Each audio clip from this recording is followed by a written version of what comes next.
Well, that threw me off. What's going on, everybody? Happy Wednesday. I switched debit cards not long ago, and Spotify kept bugging me to update my payment information, which is what I use for the streams, and I kept putting it off, and it must have expired because right when this was about to go live, like a minute or two ago, all of a sudden a McDonald's commercial started playing, and so I freaked out, and it took me a minute or two to figure out how to re-enable and update it, so now it's going through PayPal. So hopefully the sound is okay. Let me know. Mike was also being a little bit weird before stream, so let me know if you can hear me okay. But yeah, sorry about that. That's the reason why it took an extra minute, because I was like, I don't want people listening to McDonald's ads while we're streaming. So, oh yeah, I heard that. I wonder, did you guys hear the ad playing when it was doing the countdown intro? Because I think the music was playing. So anyways, I hope you guys are all having a great Wednesday. Today we are continuing where we left off last week, which is on the V-Minion. Today we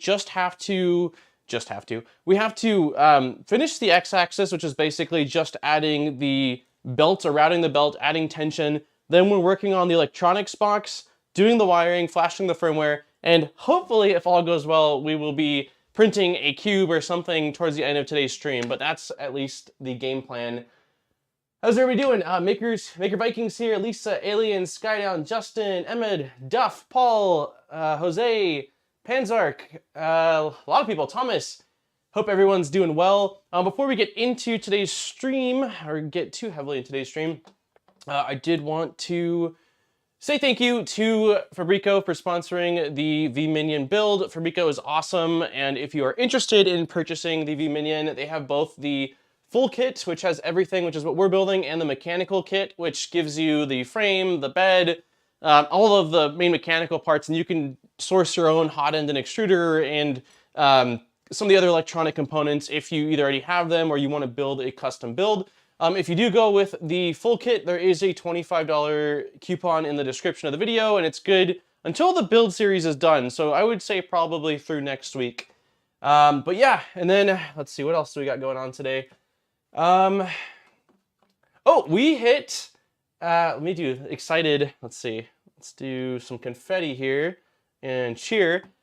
We hit 2,000 subscribers, which is absolutely awesome. It has been, I think, right around the 10-month mark on this channel since we started the live streaming channel, and we've done once a week, pretty much every week since, with like 2 exceptions to that rule, or to that schedule, but it's been so much fun, and it's just cool to continue to see it grow and see so many regulars and new faces all the time. So major thank you to everyone, because of course, if it wasn't for all of you, this wouldn't be what it is, and it's been just so much fun every single week. So yeah, really excited about that. What else do I have going on? Before we get into the build, I feel like I always have an update for you guys. So anyone that didn't see, we built a CNC machine a few weeks ago, and I've been working on some parts for it. Let's get the confetti off. There we go. So last week I showed off the dust shoe, which was my design that I had basically designed and printed out. And then this is the other thing I've been waiting on, and this is not my design. Thomas, gosh, last name I'm not going to get right now. I follow him on Twitter. If anyone's interested, I can link this in the description, but this is a dust separator cyclone. So basically the shop vac will suck, will be connected through the top, and this will be connected to the CNC. All of the dust and debris will go through here, and the larger particles will fall down into a bucket, and the smaller stuff, hopefully not very much of it, will make its way into the vacuum, and the goal is to basically not destroy your shop vac filter. So these two I did design. These are just TPU parts that go down in size. This one will be using a hose clamp, and this one for the shop vac has a little groove attachment point, so this actually clips onto the other hose, and pretty happy with how they turned out. It's cool to be able to use TPU for, it's cool to be able to use TPU. I don't usually have a whole lot of functional uses other than maybe like feet or cases or something, so I was excited to be able to use TPU for something that's, you know, a functional part. Hey, G-Funny's here. How's it going? So what else is going on? I think that's it. I think we're pretty much ready to rock and roll and get building here. I did do a little bit of prep stuff. We are going to be doing our regular Polymaker giveaway. The giveaway will open in 1 hour and 25 minutes, and it'll run for half an hour. So when I do open it, I will announce it and post a link in the description so you can fill that out. But let me pop out chat so I can see everybody off to the side here. Yes, okay, Llama's design, exactly, Maker. Viking, I can't think, Thomas Llama, is that what he goes by off Twitter? But yeah, if you search on printables, Cyclone or Dust Collection or something along those lines, you'll find it. And again, I can post it as well. Let's see, pop out chat. So last week we made a lot of progress, and we got pretty much through, let's see here, build guide. Okay, so we got through the assembly of the tool head, and we were near the bottom of it, and I made a whoopsie. This little faceplate right here is the most fragile printed part out of everything that's a fragile thing probably included in this entire printer builder kit. And I had the printer tilted sideways, and I set the printer directly on it, cracking it towards the end of the last stream. So I did reprint it in a, let's see here, nope, that's my face, side cam. I did reprint it in ABS. This is the same ABS that, here we go. So it's the same ABS I used for the switch wire, and it's pretty dang close. It's not an exact one-to-one, but it's the closest I could find. Pi was awesome enough to loan me some ABS that he had that was green, and I printed them out, but they just, this one is from Atomic Filament. I really like this green, but it's definitely not close to the RatRig green, and then this one also was a bit different. So I reprinted that out. It's now an ABS instead of PTG, which actually won't help with the reason I broke it, because ABS is stiffer. But either way, that's where we left off. I did fix that, so we are ready to move forward, and I have at least some spares, even if they're in different colors, in case I break another one. And then I did cheat when it comes to wiring ever so slightly. I have a quick question. Why no doggo on stream? Because my dogs kind of go all over the place, and they don't like, my dogs don't like when I stream or do video stuff because of how loud I get. Like, that's, okay, I say that, and then this is happening right now, which is kind of odd. Monkey. Hey, Bubba, you okay? You relaxing or what, dude? You're not usually in here when I'm streaming. That's weird. Huh? You're being a weirdo. So normally they don't like to hang out. I don't know what's going on today. It's because I said it. Monkey's decided to take a nap in here, I guess. But what's up, Squirrel Brain? Yeah, Alex Chappell does an absolutely insane job. His organization and all of the crazy stuff he's designed is just next level. It would be so much easier to have a dog cam if my dogs were in a set place. I guess if I had a camera from the front door when you walked in pointing downward, like Delilah's sleeping there waiting for her mom to come home, and that's pretty much where they're normally at. But yeah, that's the reason why. The new V3 shrouds are much less flimsy. Hey, what's going on, Jerry? Okay, so I did cheat when it comes to wiring last night. So pretty much all of the wiring that comes in this kit is... Hey, Duff, thank you very much for the $6.99 Canadian. Doggo. I appreciate it. Yeah, that's Monkey. He is our small, very thick dog with a very, like, baby personality. He's crying all the time. He's a big whiner. And then Delilah is our old lady, who's awesome and real mellow. When it comes to the wiring, though, I did cheat. So everything comes in this wire harness, right? At least for the most part.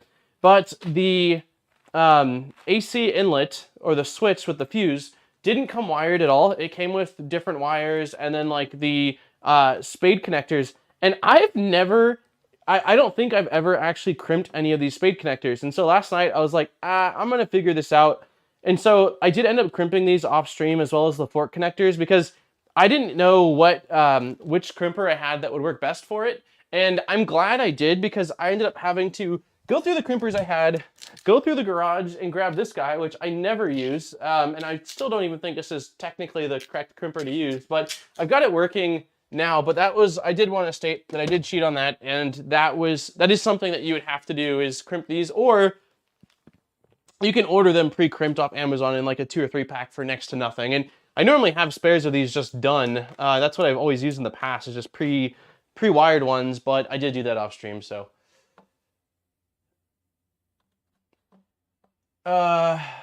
Please take them. They say never work with animals. Hey, what's going on, Sam? 3D print a treat and reward station. Oh gosh. Yeah, if, Monkey is an animal. Yeah, he is an animal. Monkey is a food fiend. So it would be interesting how to set that up where he wouldn't somehow eat them all. The AC, yeah, I was a little bit, just use some needle nose pliers. Yeah, I was gonna say, I found when I was looking around last night online to see what people recommended for crimping these, some people said just to take off the covers and use needle nose pliers, so you can definitely use that. Honestly, with how this went, I guess I have a method of doing it, although, again, I'm still not convinced it's the best method. I almost would just rather solder the wires to the spade terminals and the fork, or spade connectors and the fork connectors, because soldering is something that's quite easy to me, and with crimps, there's just so many different styles. So anyways, I did want to at least say that. You may have some built into some wire strippers. Oh, interesting. The crimpers you need will have red, blue, yellow spots on them. That is, I did find that last night in one of the things that I looked up. And these particular crimpers, which I've had for a really long time, they have replaceable teeth on them. And so I need to go through the case it came with to see if maybe they do include a set that's meant for spade terminals. Because if they do, then it'd be simple. But yeah, just the crimping with the covers on felt really weird to me. And so I tried taking them off, but then it was hard to get them back on. It just wasn't fun. So anyways, I didn't want to take so much time working on that in today's stream, so I'm glad I did it last night. I told Aaron, I was like, I'm gonna go prep for the stream. I'll probably be in bed in like 15 minutes. Like an hour and 20 minutes later, I'm leaving the room after doing all that.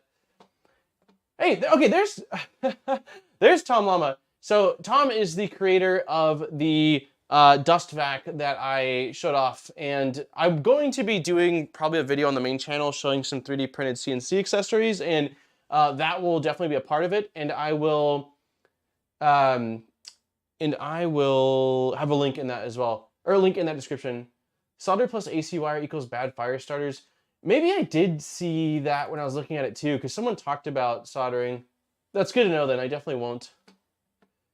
Okay, so continuing on where we left off, we are on this part, which is prepare the X-axis tensioner. So let's do that. I did take out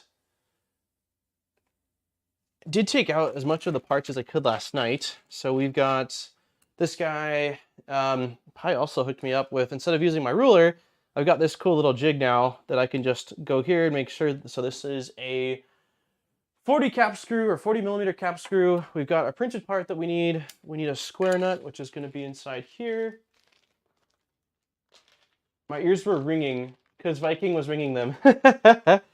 Yeah, I've been referring to you as Thomas, and then I was like, I can't think of his last name, or like his the full Twitter handle. And he said, "Is it Llama?" And I was like, "Yes." And then it just clicked. I'm not great with names. Like it's never been a one of my, I guess, like better qualities was remembering names. But I'm really good at like the logo. I see that and instantly like, oh, that's your logo. So it always trips me out when somebody switches up their logo online, because I'm just not used to. I get so used to what it's been for so long. Okay, so let's go ahead and set up the X-axis belt. We've already got it started to route. Let me see here. How can I get the camera for you guys? Let's move all this. Pretty much all of this stuff is going to be for the next step. So I was taking out the things we need, and I was like, well, we need everything. This is sort of towards the end of it, the electronics. So let's move that over here. Bring this closer to the camera. And all right. Okay, that should work. All right, so it shows belt coming out of here, which we've already got it here. We're going to, is there a hole on this side? No. So we're going to push this belt. Make sure I've got this straight. Yeah. Belt's going through the idler. I think I used a tool on the other one to push this through. I think it was my flathead. Let's try that.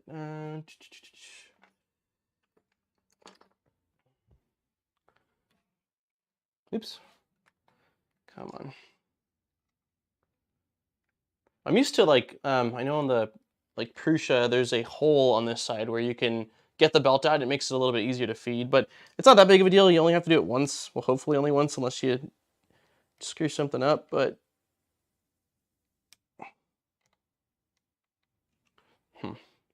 might need to change my view here.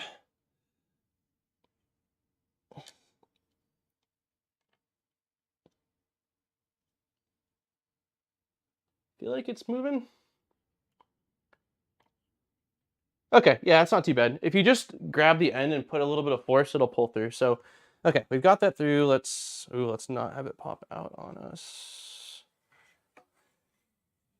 Okay, so we've got that, and now we are going through through the carriage, it looks like. Yep. So through the bottom of the carriage here. Like so.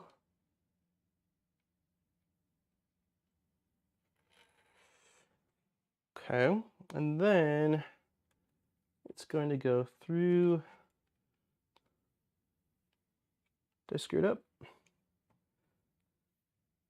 It's going to go through the motor, but on the motor I can't actually see. Push it. All right. Pull the belt, mark where it meets the assembly. This can be a marker simply by holding it, measure, and cut.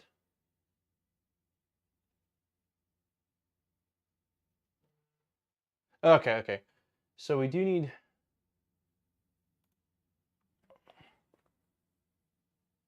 trying to see on the belt here. Okay, so we're going through bottom slot.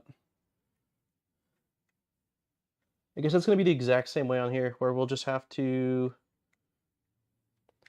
push it around.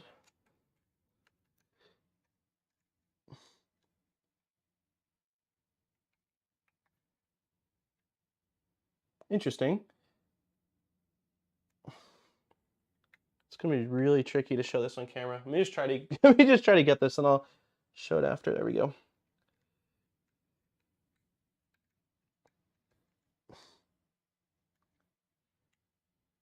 Okay. So belt goes through the bottom slot, around the pulley, or the idler. Around the idler pulley. Yeah, so around the motor pulley. We still have to tighten this. I know it's coming up. I looked at the instructions again last night to just sort of get an idea of what's going on. And now we need to cut this again. So similar to what we did on the Y, we are going to, hopefully not screw this up, feed this into here. Okay, that seems like a lot of slack. I mean, maybe it was like that. I don't remember if on the y-axis we had that much slack, but I think we checked the belts, and both the y-axis and x-axis belts give you the exact same length. So we couldn't have done the wrong one. Sweet RatRig instead of another Voron. Don't get me wrong, Vorons are sweet, but getting to be like Ender 3 unboxings or streams these days. I do still plan on, hey, what's up, Michael? I do still plan on building at least another Voron. I really want to do either a 2.4 or a Trident, since so far I've done Switchwire, which is the Core XC, and then the small V0. But yeah, it's nice to, I mean, even for myself, it's nice to change it up. What parts did you order? Are you talking to me, Thomas? Oh, Viking. Nope, never mind. Okay, so pull the belt and mark where it meets the EVA assembly. This can be with a marker or simply by holding it. Measure 16 millimeters or count 16 teeth on the belt from the position you marked. Okay, gotcha. So, I don't know if I have Let's see if I have a Sharpie or something. I do have a Sharpie, but it's black. I don't know how easy it'll be able to see on here. Okay.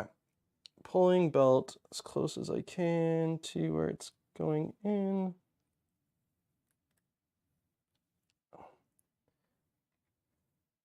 That's about right. Okay, and now it wants us to count. This is a V-Minion tuna. So bed slinger, cantilever style, insanely beefy extrusions, beefy linear rails. It's like a monster of a cantilever style printer. Okay, count 8 teeth from the position marked and then cut. Let's do that. I use flush cutters. How many teeth? Jesus, 8 teeth. Okay. 1, 2, 3, 4, 5, 6, 7, 8. Okay, we'll do it like that, and then we can always adjust it after. It'd be nicer if I actually had this close so you guys can see what the heck's going on. Okay. Yeah, no worries. There should be a link in the description over to the product page if you want to take a look. Okay, belt should be cut down to size. And now we are going to tension slider, printed part, and a square nut. Okay, so we are taking this guy, and it looks like we're shoving a insert that in the belt, square nut, insert the M3 nut into the end of the tension slider, printed part is shown. Okay, so this is going to be going into here. Maybe.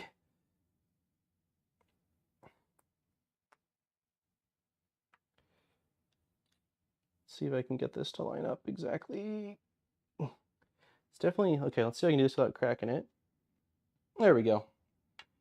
Okay, and then I think what we'll do is we will, let's thread this in. I'm gonna see if we'll thread the screw in to get the square nut to go all the way into the printed part, because otherwise I'm not convinced we'll be able to reach it. I think my next printer design will be a CoreXY, since CoreXY is now mainstream. Yeah, it's interesting that it took kind of so long for CoreXYs to become as mainstream as they sort of are now. The earliest CoreXY that I had was the Sapphire. I think it was the Sapphire is what it was called. And it was okay. I remember not liking the, can I pull? Okay, I guess we will go all the way. I remember not liking the stock hot end that came on it, and it needed a couple other things as well. But it's interesting that it took as long as it did for CoreXYs to sort of become as mainstream as they are becoming now. If you, I don't know if mainstream is the word I use, but as common.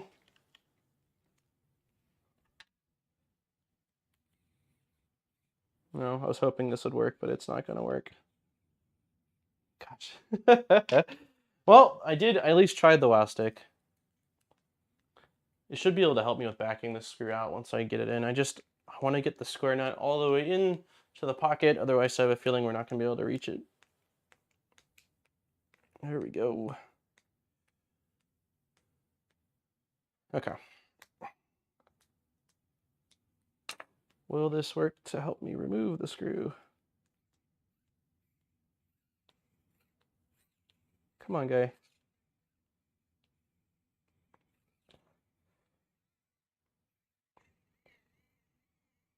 Oh, it's doing it.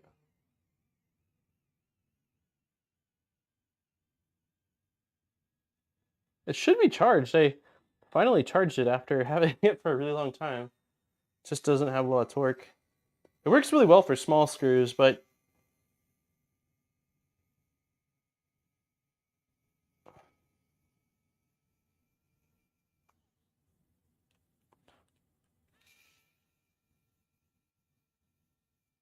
All right, we're out.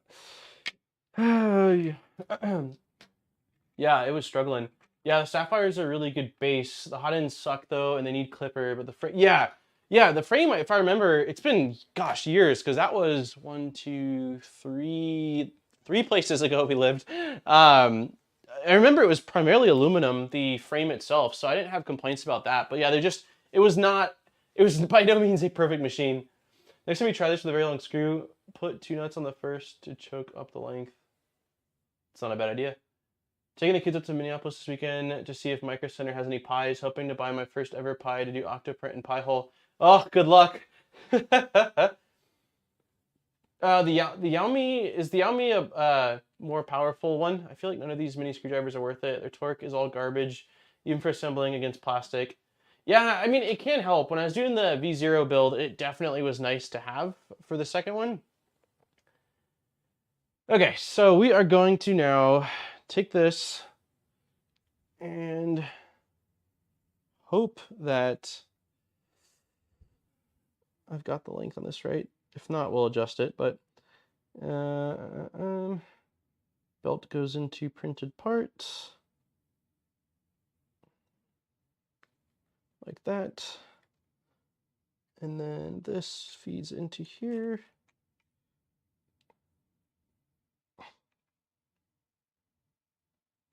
Ooh. What am I doing wrong? It does not want to go.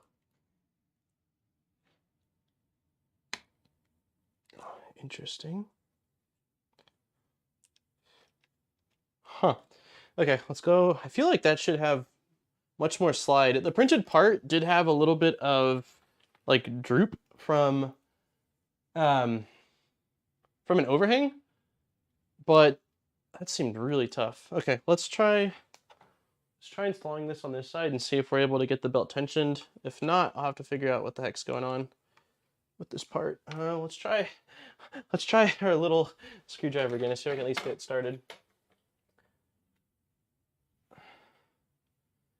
I do have a like a Black & Decker much larger electric screwdriver that I think I only have like Phillips and flathead bits for it. Like this is definitely saving me saving my wrist a little bit.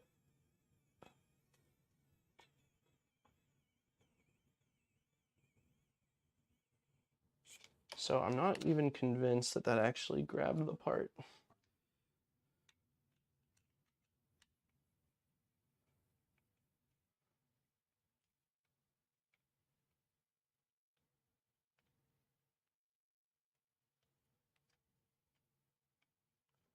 Yeah.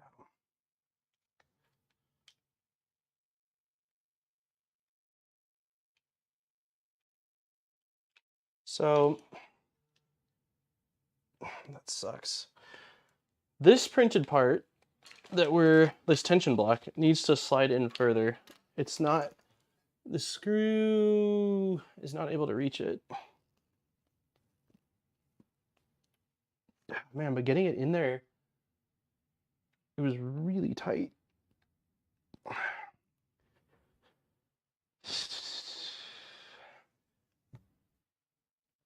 Curious to see how far away it is from being grabbed. More printed part issues, not like, yeah. Yeah, we still need quite a bit longer. I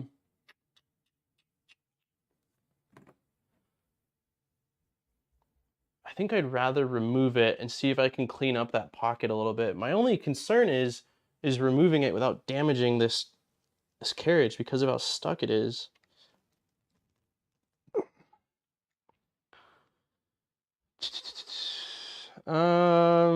What to do? Okay, let's see if I remove this bolt.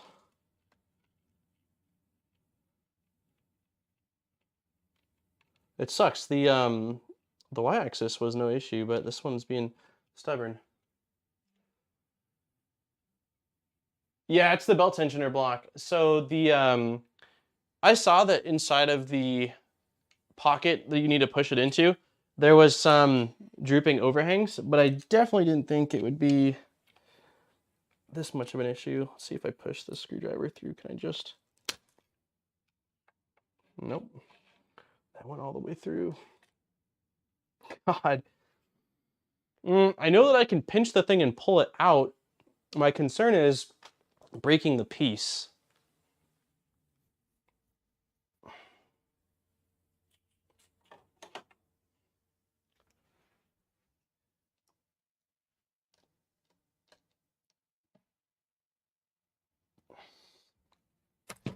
Yeah, it's a concern.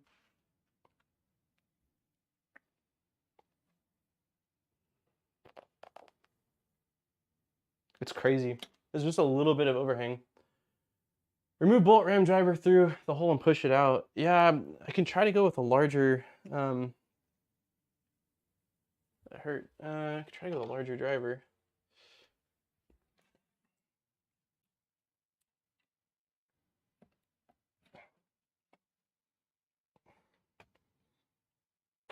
Got it. Alien, that was a great idea.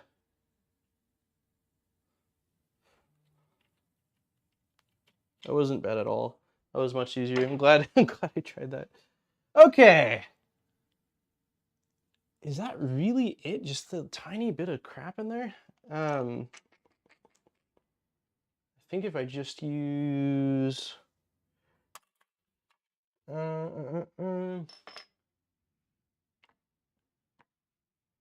See if I just use this flathead, if I can kind of scrape some of this off. I'm not entirely sure that this is it. I wonder if it's something else. This just doesn't feel like...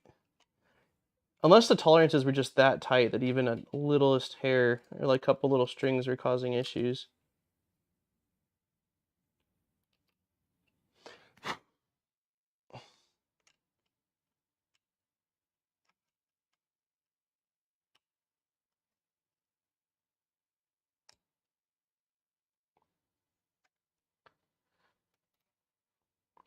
Yeah, because there's no reason like that part should be smooth sliding. All right. I don't see anything else on this part that would be causing issues.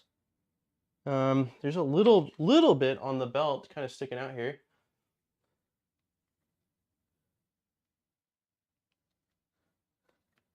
Okay, there's nothing. There's nothing else. Ooh, I'm bleeding. Oh man, it got me on my hand.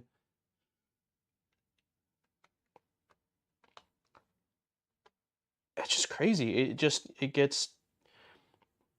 All right, I'm almost wondering at this point if I just go the opposite route and try to shove it further in. That sucks. I think it's the first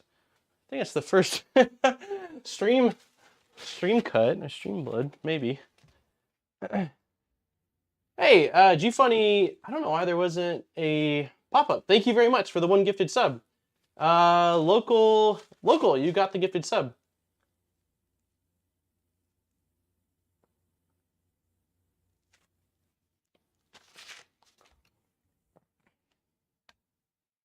All right, I think I'm just going for it. Full send.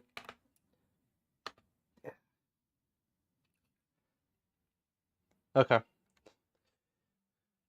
All right, I think that will work. Now I just need to find that long bolt that I took out. There it is.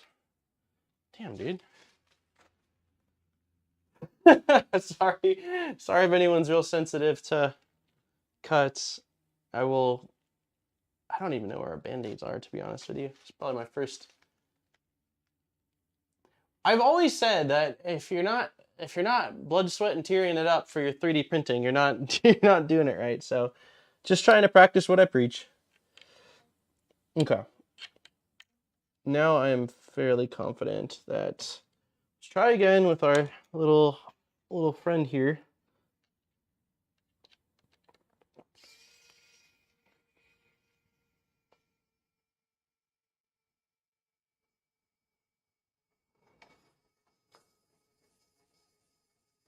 Okay, screw went through.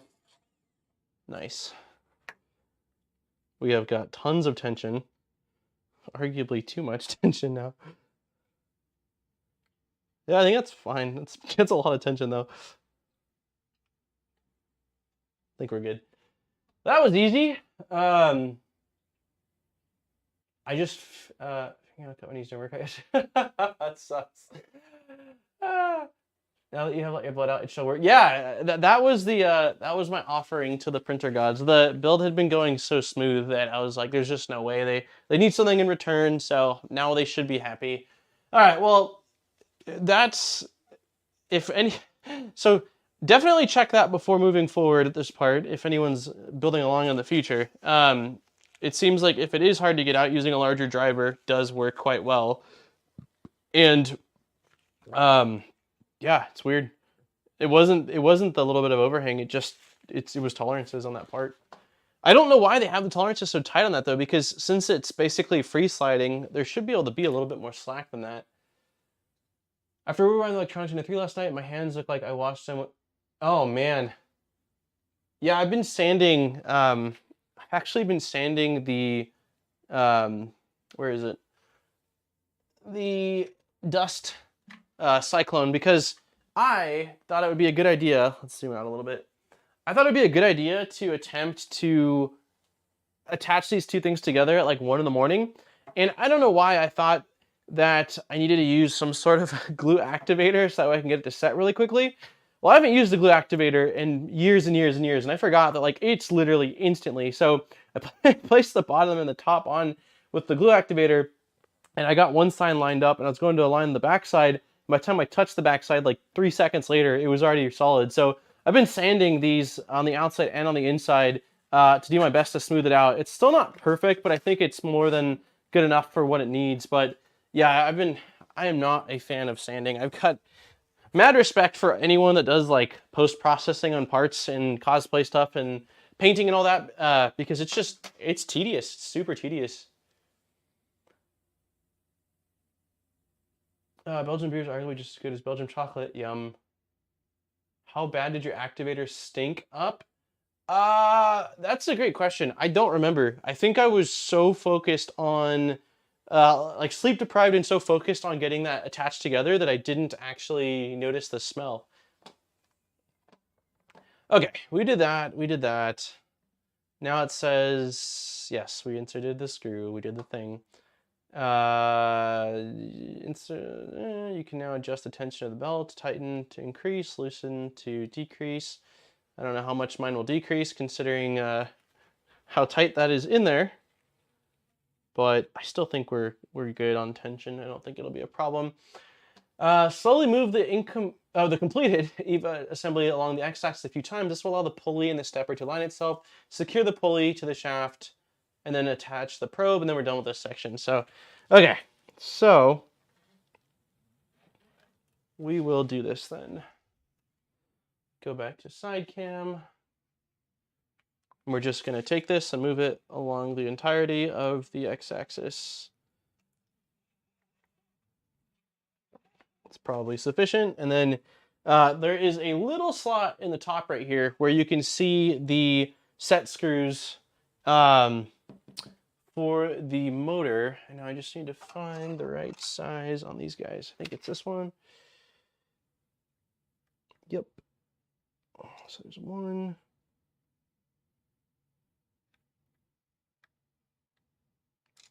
Is there only one? I thought there was two. There's two. Probably gonna see if I can find a little L-shaped Allen key so I can put a little bit more tension onto it. I think I've got. Nope, that's one size too large. There we go. This is the first time I'm joining a live stream. This is nice. Oh, thank you for stopping by. I'm definitely hoping that we are able to get this to completion today. It just depends on how many hiccups like that I run into, or how many accidents, but all right, I'm not trying to strip it, but I definitely want it nice and tight since that's what's holding on, and this thing's going to be ripping back and forth quickly.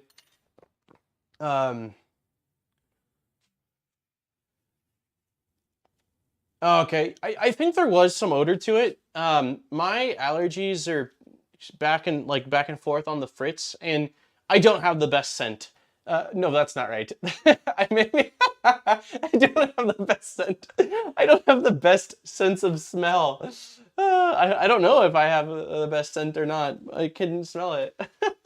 No worries about ugly functioning parts. My dropped and cracked PTG poop shoebox still works even while being less pretty. Welcome to the live streams. I become more fun with magic smoke and cussing at broken parts. I do a pretty good job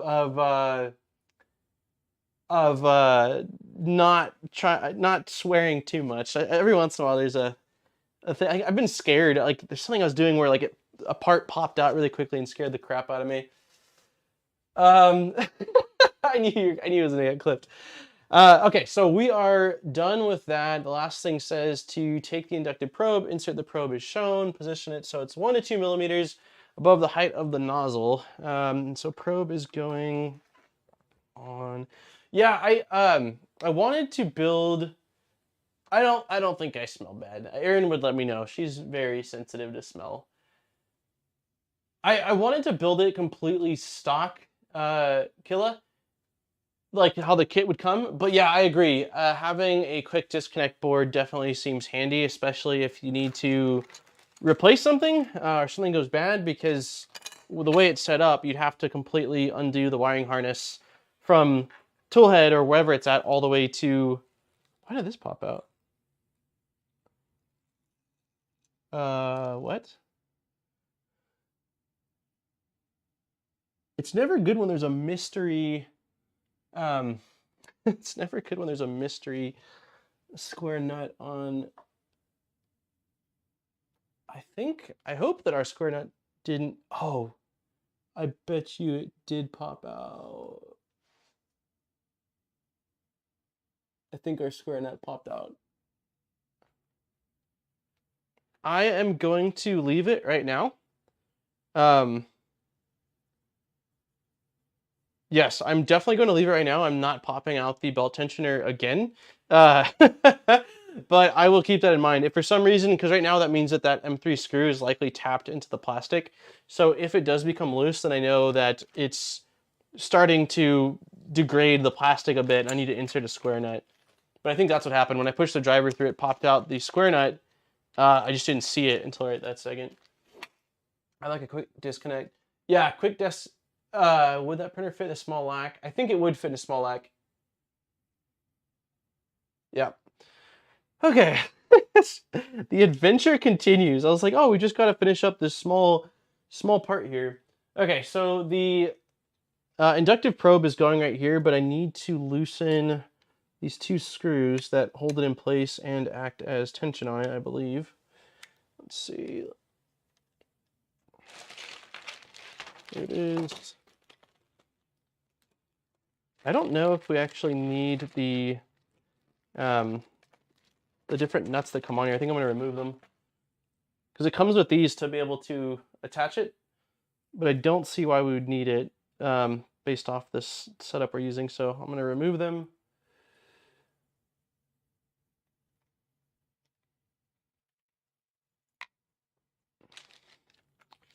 Yeah, that square nut came from the belt tensioner. It's the only thing that makes sense.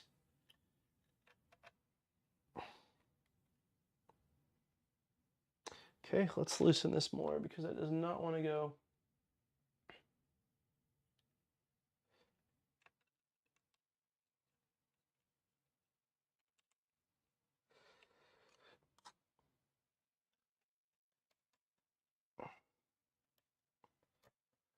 Okay, and it says 1 to 2 millimeters above the nozzle. So I think what I'll do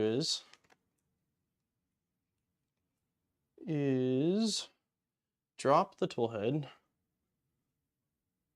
Let me move this so you guys can actually see what the heck's going on. So we're dropping the tool head all the way down till nozzle is touching build plate. Like so. Then, let's see. This is likely, it's like a little bit over a mil thick, this ruler. I'm just gonna place this on here and then drop the probe. Hopefully drop the probe without breaking it. Holy crap, this little printed adapter, we definitely don't need that nut to hold this thing in place. This printed adapter does a really good job of gripping onto this. Like, so much so that it came off. That's crazy. All right, let's see.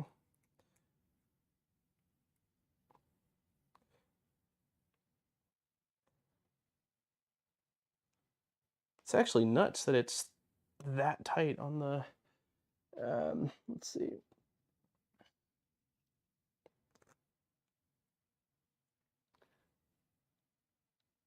All right, let's install this again.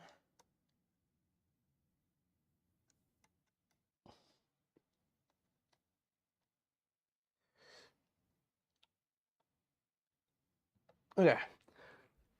All right, so we've got nozzle touching bed. Probe is still a little bit too high. Let's see. I'm gonna get to bed and watch a movie with my sister. Have a good night. Hey, have a great night, Iggy. I built a V-Minion a few months ago when they released. Needed to extend a few wires, shorten others. RatRig could do better in that department. Yeah, wiring sort of seems like an afterthought. I don't think, I mean, depending on what long-term plans is, I don't have a ton of plans to do. Come on.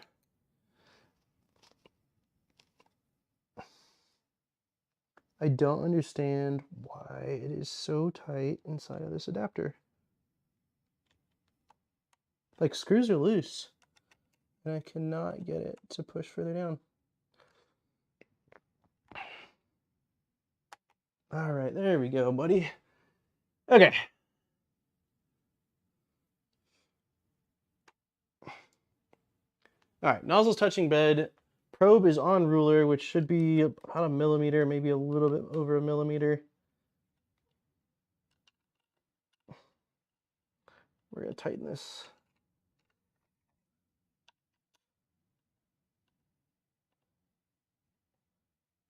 Definitely a much tighter fit than I'm used to.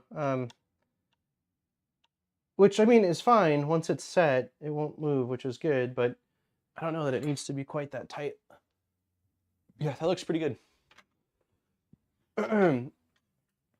Looks like I finally got my V2 350. Oh, nice.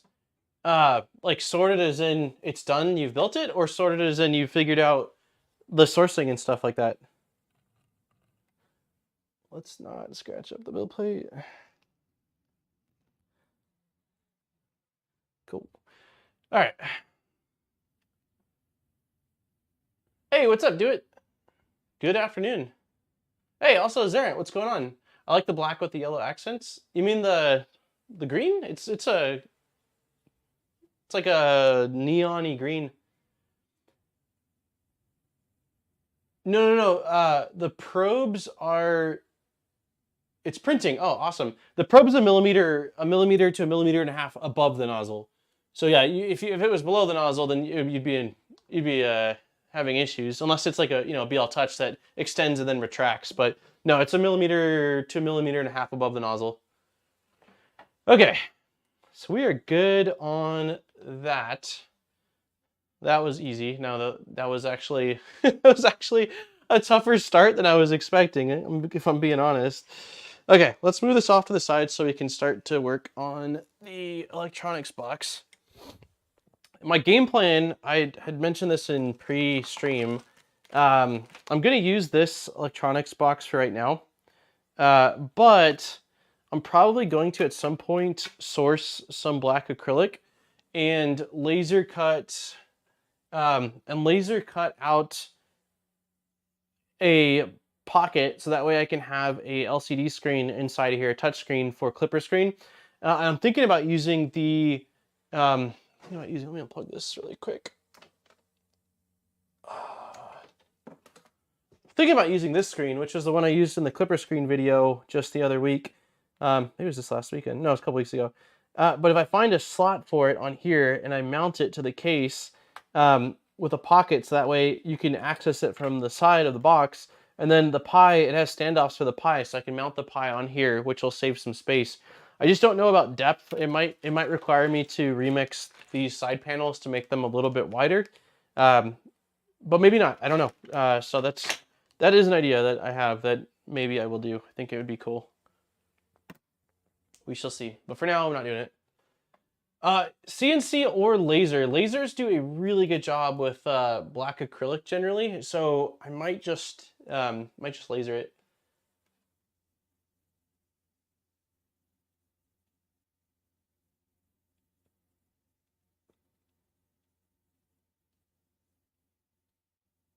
Is Alien taken off? I must have missed it.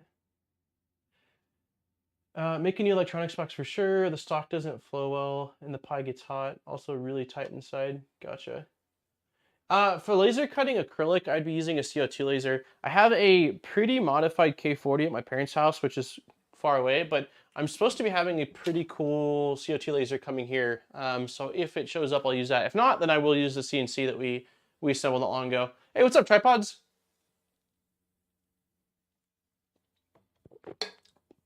All right, let's get started on this electronics case. So we need these print parts. Hey, Steve's here. What's going on, Steve? Howdy, drive-by greetings and like. Hey, thanks for stopping by. Happy Wednesday.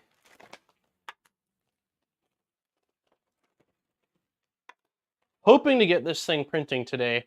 I don't think I'll do all of the cable management today, at least not cleanly, but if we can get everything... My bot is A firing his laser? What?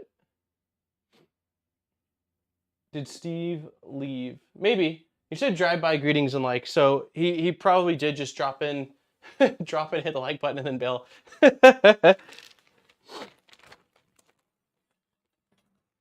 All right, here we go. M3 locking nuts, hex nuts, so. Hey, Killa, did you or have you built a V-Core? I've heard that, not yet, how about 8 minutes? Oh, okay, he's here. I'm just curious if you've built one, then how does the wiring and cable management compare on that? All right, so we need, on this one, lock nuts to go into all the sides. It'd be really nice to have that tool that you recommended the other day, Steve. It's like vice grips, but smooth. Probably gonna use needle nose pliers to help pop these in.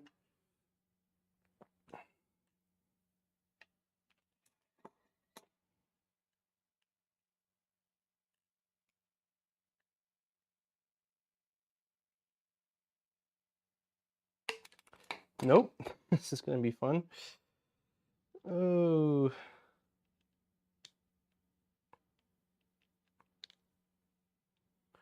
All right, let's do the bottom ones first. That's probably gonna be easier. Yes, 6 go on the bottom. Yes, the Nipix pliers. At least for this build, because there's so many nuts that go into it, like drop-in nuts. If these were flat, I could turn them, let's see, and press it on the side of the workbench. That works, I guess. Could press them in on the side of the workbench. What you doing, monkey? You got itchy ears? So weird having him in here. He's never hanging out with me. Upgrade kit, right? Oh, nice. Hey, how's the wiring for the V-Core? Dude.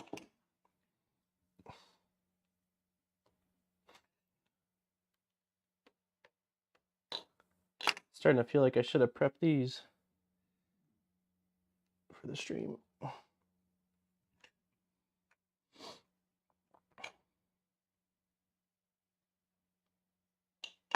Hey, don't lick your paws. That's not good. Man. All right, let's see if I can... Yeah, I guess it's not so bad. I just gotta kind of get them in and then push it off to the side.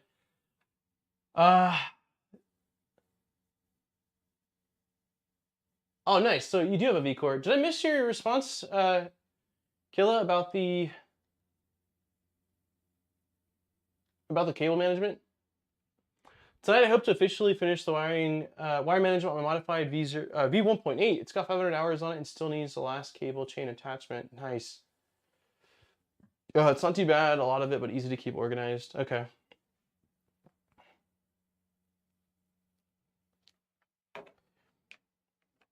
I'll just pop them on the side.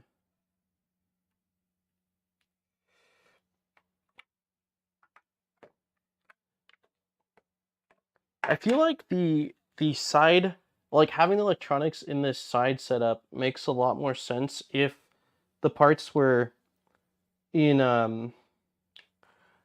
ABS, because then you can enclose it very easily without having to sort of reroute any of the electronics, right? And it would be great for printing ABS, but because it's in PETG, I don't really plan on enclosing it unless I reprint out all the parts, which I'm not sure I'm gonna do. I don't necessarily need it to print ABS, but it's just interesting because I think that it would have made a lot more sense doing the electronics like this if it was an ABS by default.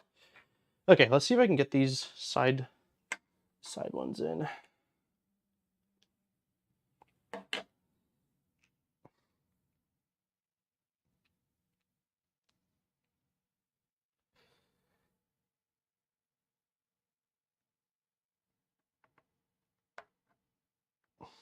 Nope.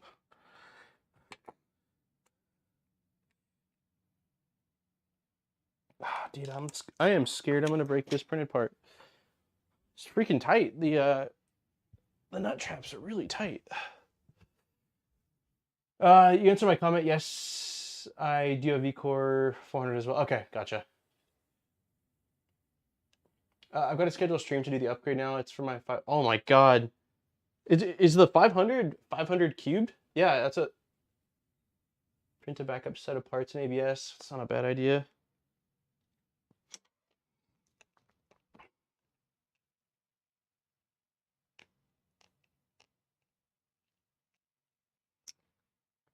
Okay, so these ones on the side don't fully go, at least they don't seem like they fully go into the pocket. They sort of stick out a little bit. I'm just gonna try to sort of quickly knock these out because it's not super fun. It's real repetitive.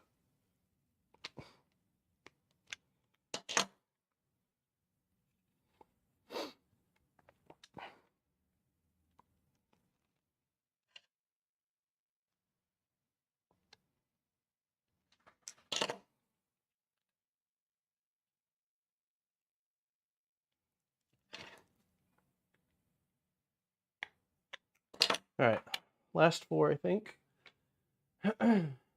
Damn, that's a monster.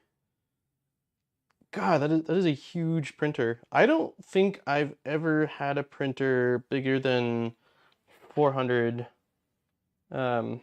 cubed. And I'm not even sure if I've had that. Have I had a 400 by? That's a huge printer. What was there a reason you decided to go that big? Like, was there a project in mind? That's an absolute monster.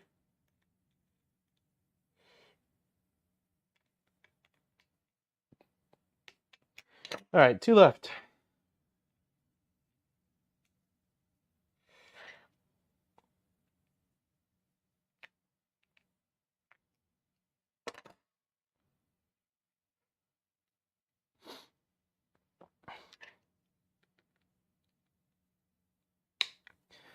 All right. Sweet. Okay. A lot of nylon nuts.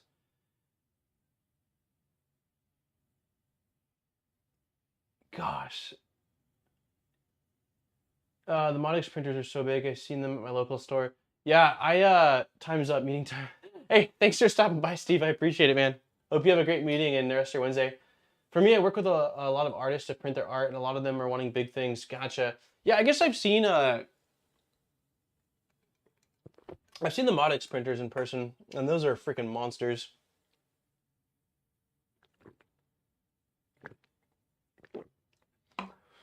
All right, that's done. That's done. That's it for right now, I guess. Set this assembly aside until step 16. Okay, so we won't be needing those for a bit. Now we want the acrylic. I did peel the acrylic already because I didn't want to do that on stream. Let's see. So it looks like shorter side facing downward, fan facing that way. Then we need a electronics fan, it's right there. We need a couple grills. Let's go like this. Couple grills. Little wire parts. They look like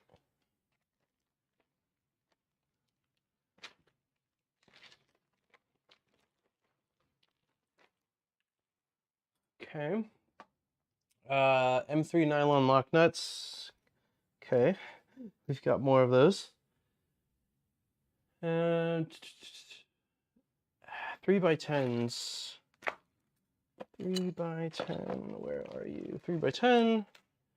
And then I noticed last night on the 3x20s, it says button heads, but I don't have any button heads in here. I've got cap heads, so we're gonna roll cap heads and hope that they just swapped it and didn't update. No specific reason, but I did print a 400 by 400 building volume for a client. Oh, wow. That's awesome.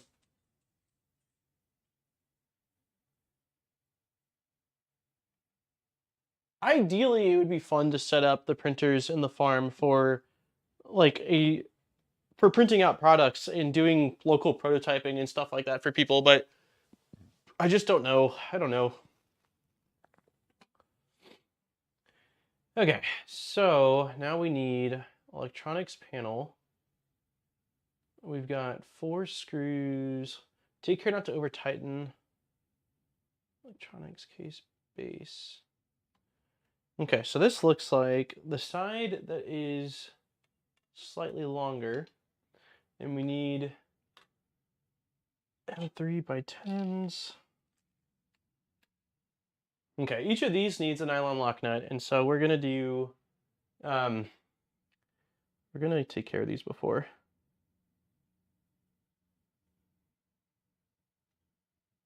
It's actually kind of interesting.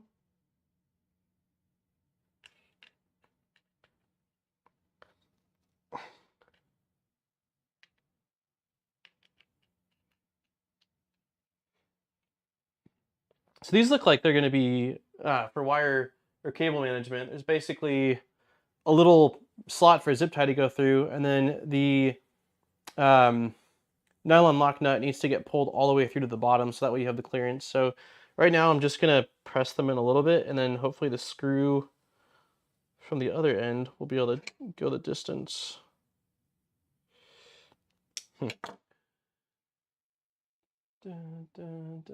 Hey, BBs, what's going on? Happy Wednesday. Dude. Okay, I think if I put, let's try this. Ah, there we go. New strat is to place the nut in the direction that you want it. So for these ones, facing towards the, towards the marble slab. Then just get these printed parts and drop them on top. Yeah, way easier.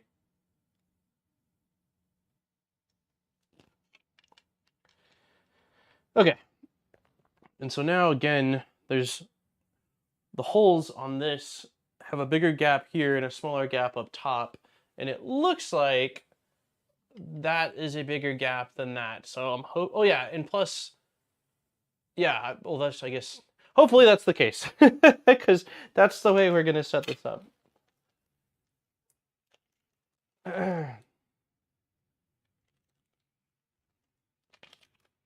Built my V2 at 350 just to be able to print 65%. Oh, that's so cool.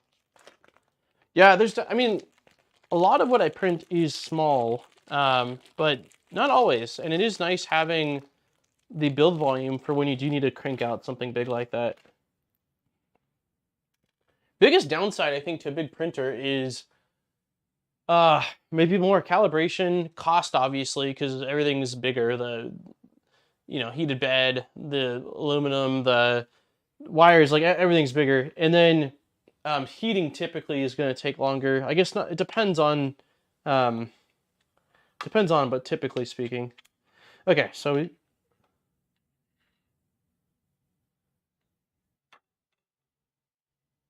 printer go burr or something, I don't know. Hey, thank you very much for the 100. Is that SEK? Is that Swedish? Is that Kroner? SEK.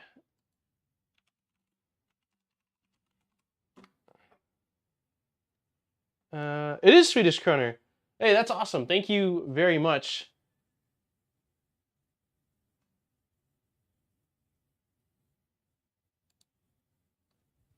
That's cool. My mom actually just got back, and my dad, from Europe. Hey, if you have not, please hit the like button. It really helps out the channel, and I appreciate it. I know a little bit of Swedish, not a lot. My mom tried teaching me when I was younger, and I didn't think, like, I just sort of made fun of it.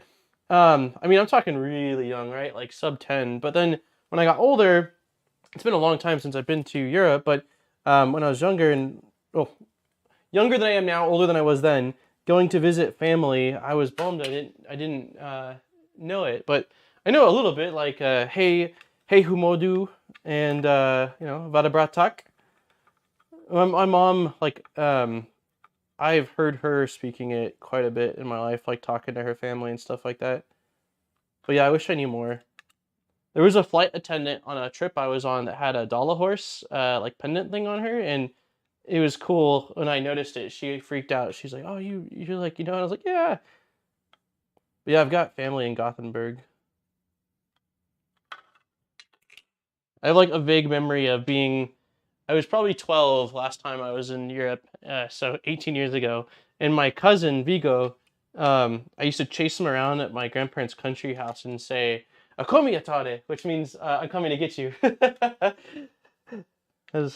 But yeah, I'm bummed I didn't learn.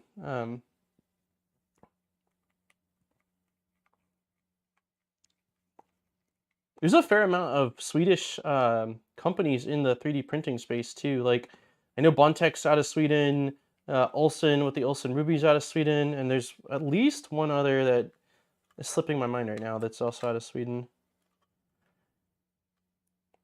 Okay, I guess these don't need to be super tight. They're just to hold cables in place, so we can adjust them later on. Let's just get them on for now.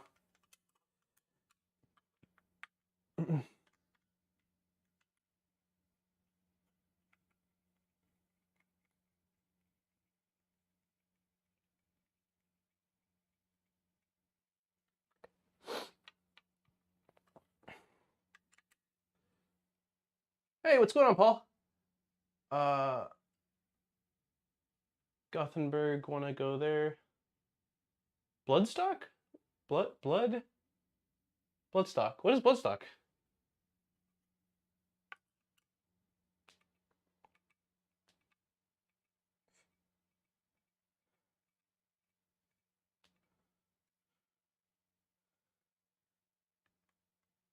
Okay, that's plenty tight. All right, last one.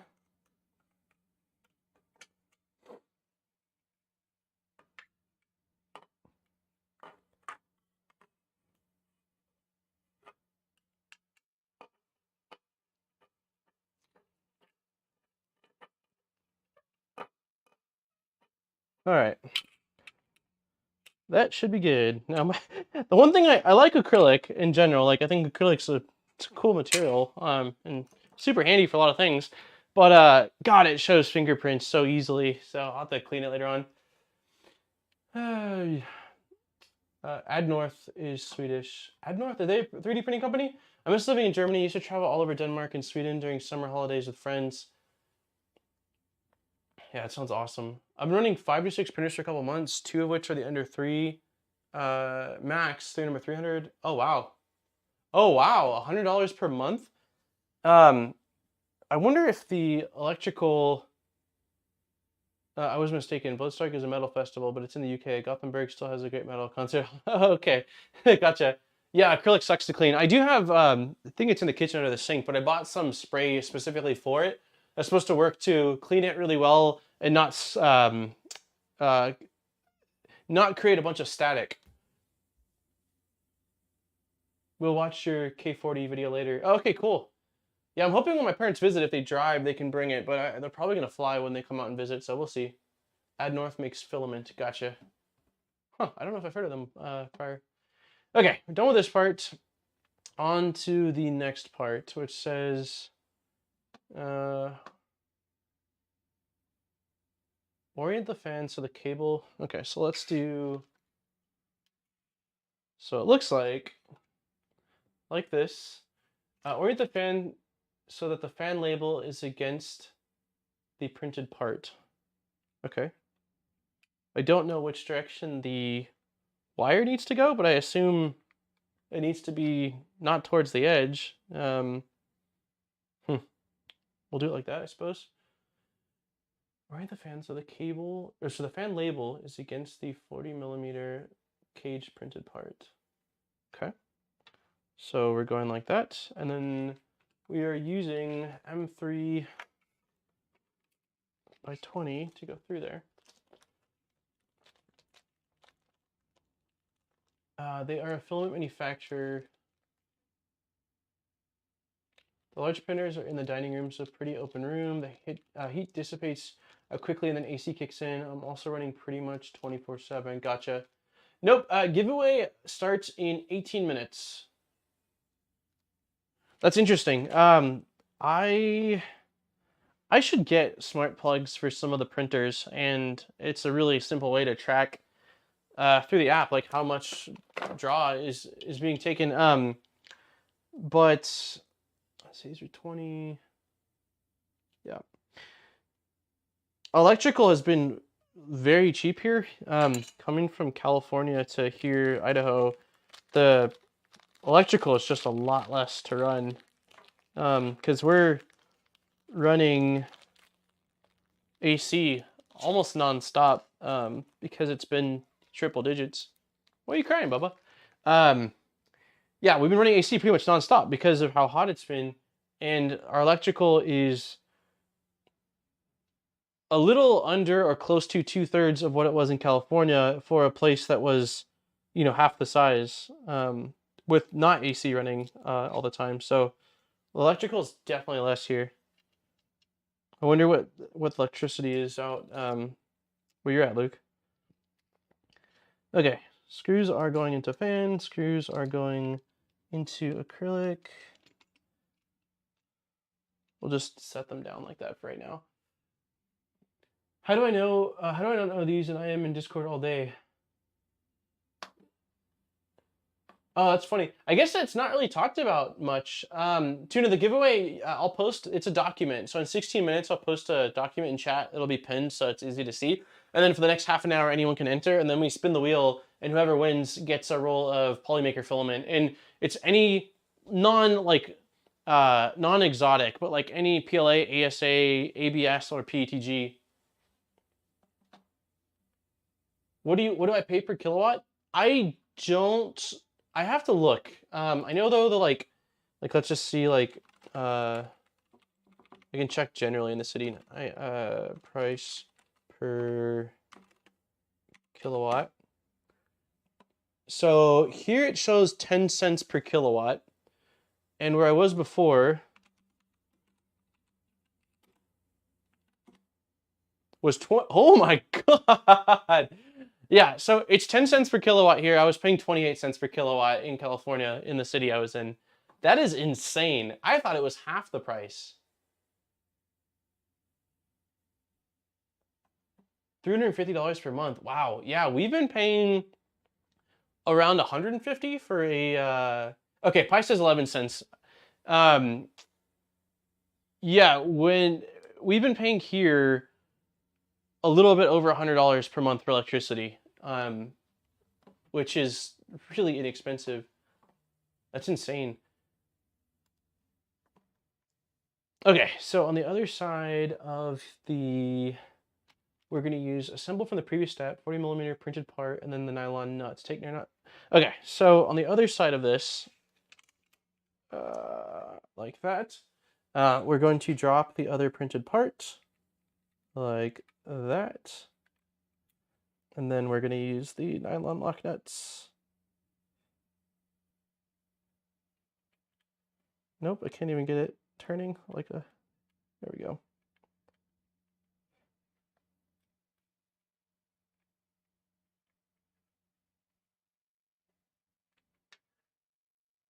Yeah, it's crazy.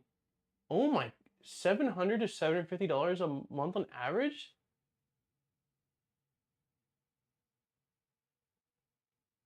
Wow. Yeah, that's nuts. I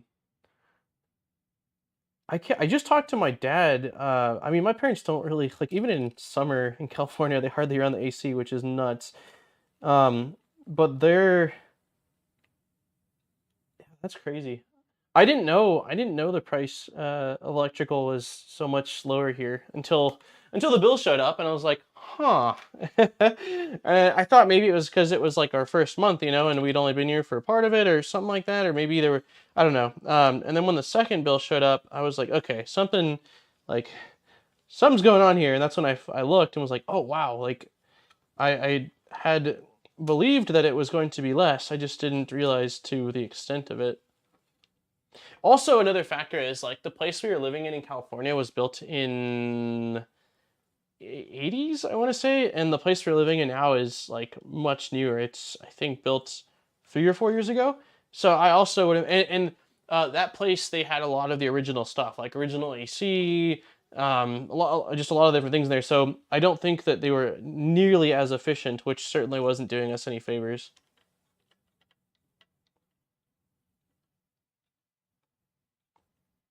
Okay, I'm not over tightening that. We should be good to go. My wife has also been running the food dehydrator almost 24/7. Ooh, yum.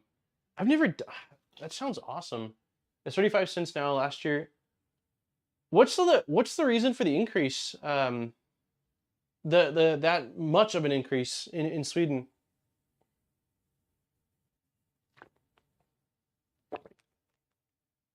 I think where I am in Texas, it's around 13 cents per kilowatt, but that's when the grid that's when the grid is up. I would think you invert the screw so the nut is on the inside. Huh, based that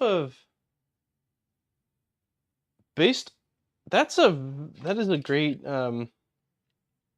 point. I guess I just went based off of the this guy. And so for this one, it shows it from the other side where you have the fan poking through, then they drop the cover on, and then they put the nuts on the outside. But yeah, I would imagine you could go either direction. There's no difference in, it's not that big of a deal to me, but I could see if you wanted to match like black screws with all the other, like black acrylic and black bolts, you could do that. Wow, that's insane. I didn't realize. I mean, obviously, like I see some and a lot of the stuff in the news, but I had no idea that it was affecting so much of Europe's electrical prices that much. That sucks. I'm sorry to hear that. It's definitely crazy. I'm in Belgium and it's the same. Yeah, it's nuts.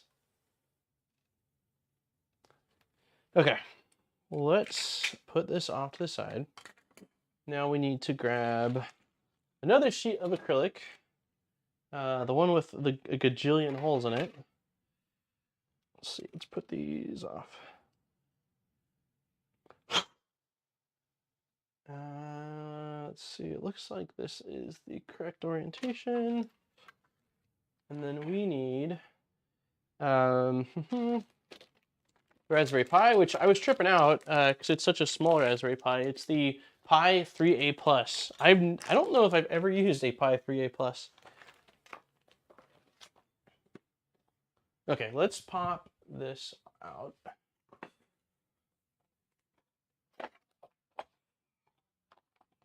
Oh, that's cool. I don't remember them.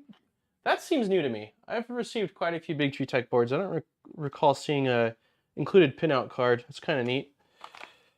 All right. Squeaky, squeaky.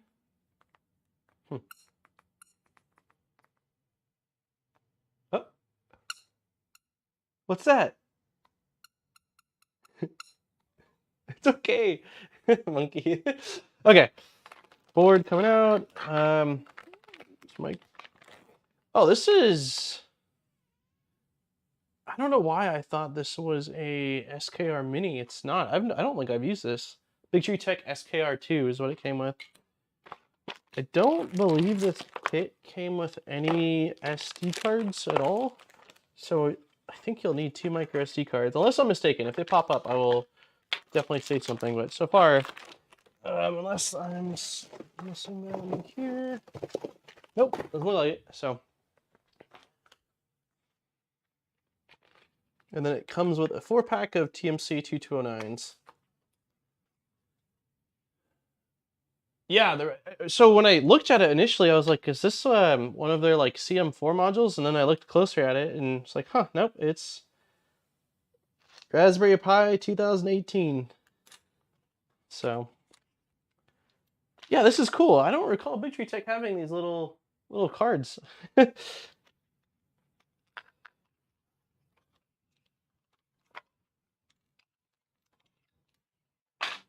All right, let me make sure I put these in the correct direction. So, ground and direct. So ground, direction, ground. Oh, I guess it's easy to tell. I'm silly. It has the extra 2 pins right there. There's only one direction for it to go. I don't think I've used these step sticks before. I've been using primarily the SKR mini boards, and so they've got the embedded drivers.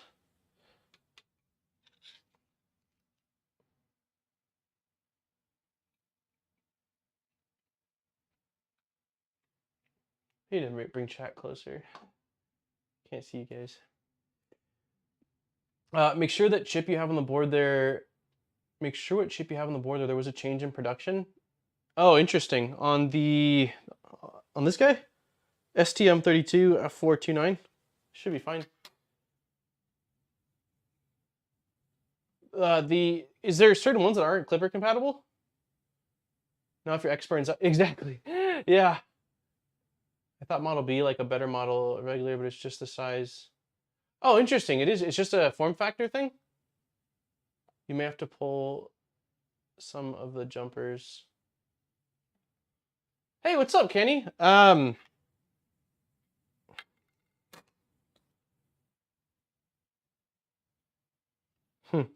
think I'll leave jumpers for now, and if I need to swap them, then I will, or if I need to remove any.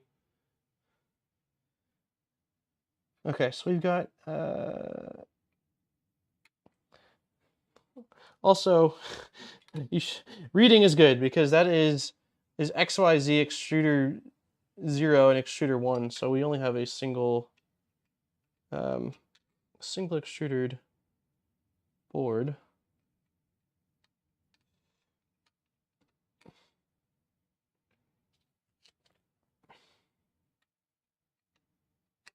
Okay. Put on the heat sinks really quick. Yeah, I'll hold on to the jumpers in case I need to place any or move any. These little... what time is it? Okay, 6 minutes and we start the giveaway.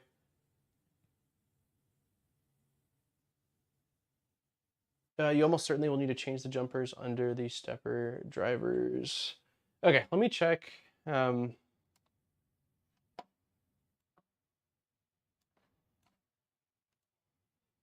Big Tree Tech.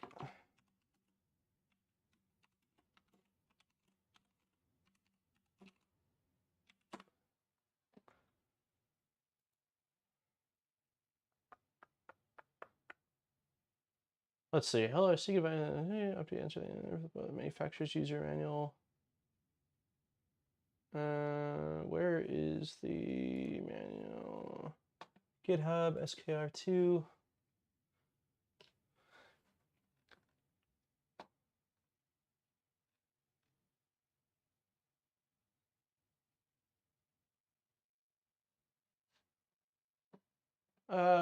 What was that? 1 second here.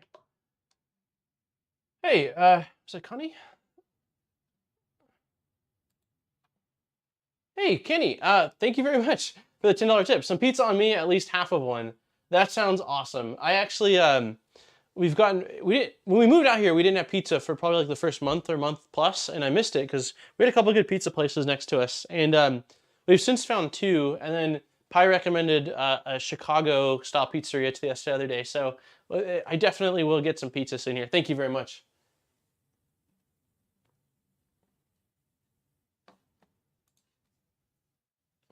Should be single jumper. Let's see. Is there a section on the jumpers? Driver, step, direction mode.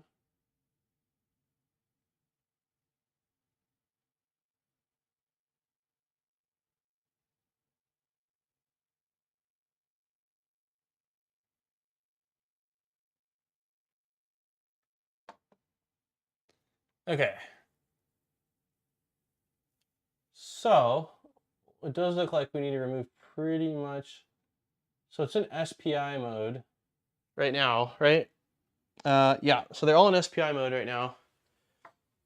Use force sorting caps for each axis. I'm sure it's not as good as what you've got, tripods. Yeah, second from bottom for UART mode.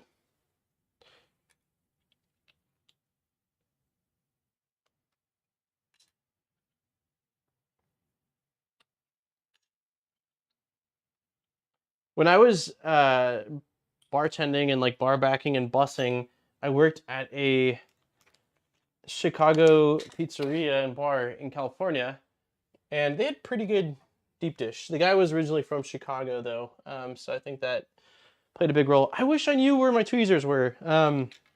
We are going to use, I guess, the small needle nose pliers I've got here. Nope, not those ones. Those are not very small either. Yeah, I need to figure out. I'm going to take my mic off and see if I can figure out what the tweezers are.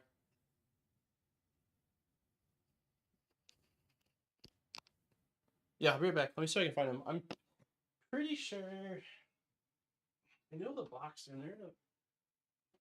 With a bunch of tools. Oh, they might be right here. Nope. Yeah, I'll be right back.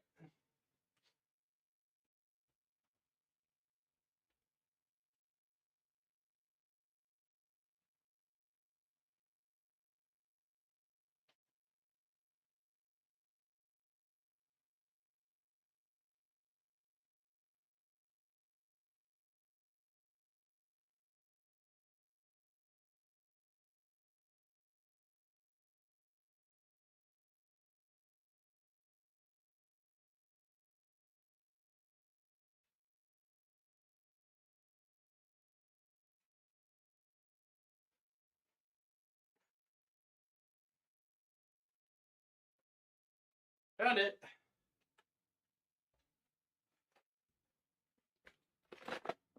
These should do the trick.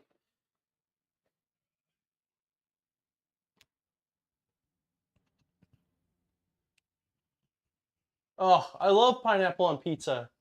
Hawaiian style pizza is definitely like one of my favorites. You get pineapple, so like pineapple pepperoni, a little bit of bacon, and even some jalapenos, and that's like, ooh, so good. Okay, so we are going to be removing all jumpers, except for the second from the bottom one. So I am hopefully, see if I can easily get this. Okay, there we go.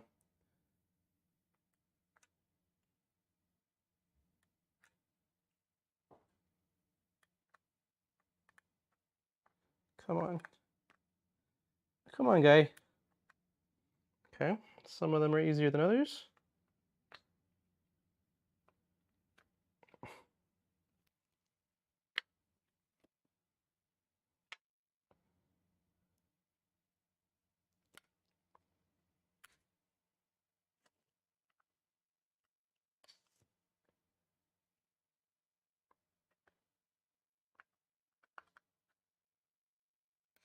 Some are much easier than others.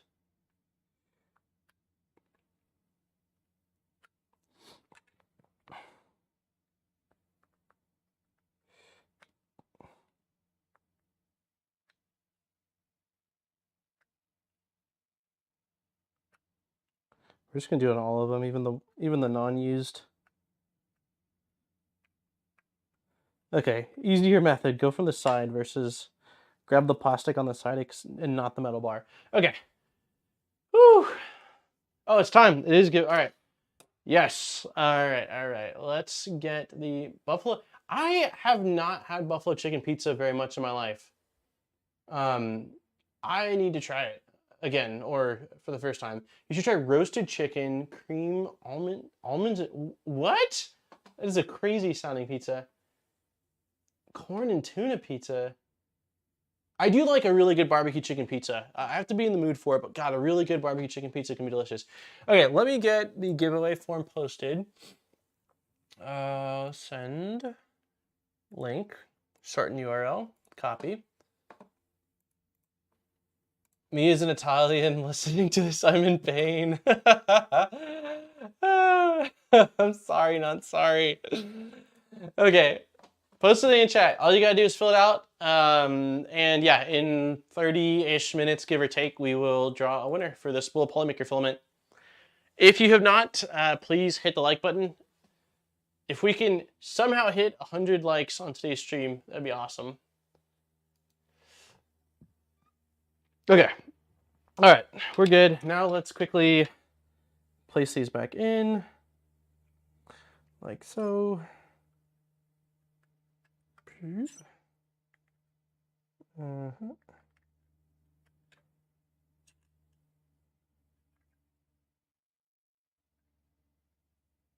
right. Now my least favorite part is these little, I don't know why, I just don't really like these little heat sinks. It might just be a me thing, but I never get them. They never want to stick for me. Like I'm trying to think what direction I should have them. Probably left to right, like that. I can never get them to stick very well. Like even if I apply pressure or wait a certain amount of time, they hold. But anything like if a cable pushes against it, they'll pop off or something like that. Oh, pineapple on pizza, yeah. Maker Viking knows what's up. I'm actually curious. This will be a pretty decent sized poll. And we've only had small chats about this in the Discord. So pineapple on pizza.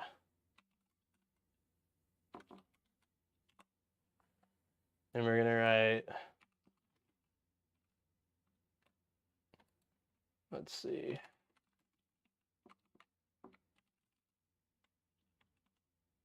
It's weird. Pineapple on pizza is one of those weird things where the feedback I get on them, they don't stick well. Yeah, they'll stick if you don't put your finger on them and apply pressure. Oh, if you don't put your finger, it's one of those topics where it's like, so many topics, people are like, yeah, I don't really care for it. But usually pineapple on pizza, I get like such extreme responses. Either like, oh, yes. Or it's like, you're like some sort of alien. No offense, alien. Like some sort of non-human being. I'm like, what?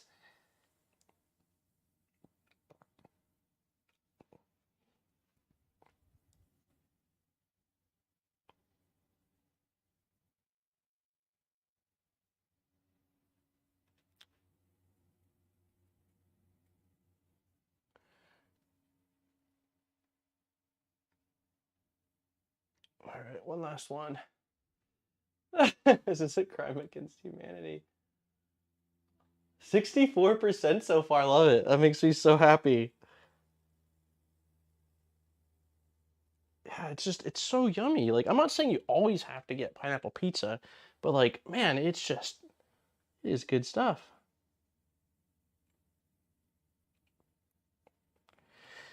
All right. No strong opinion either way. Okay.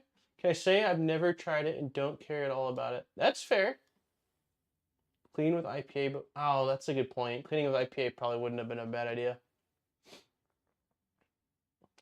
All right. Where are we? Here we are. Nope, that's not where we are. There we are. Okay, it says micro SD card, which again, I don't think they included any, which is a little bit of a bummer.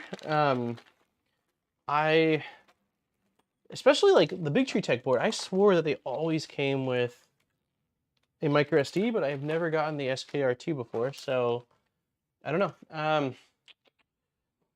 Well, I've definitely got one spare right here, 128 megabyte. Okay, it says not provided, so okay. Hopefully that's enough. I don't know if that's for the Pi or if that's for the Big Tree Tech board. If it's for the Pi, I might get a larger memory card then. Okay, and we also need 3x16s. Do we need 3x10s by chance? Nope.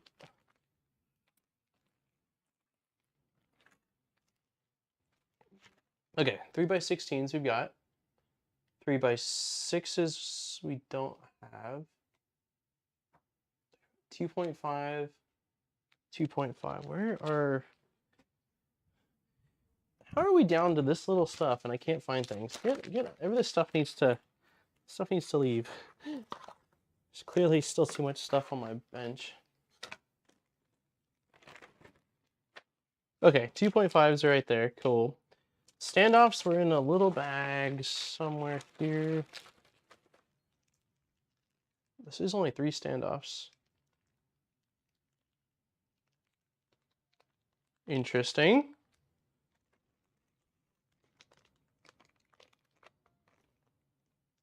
Hex standoff, nylon.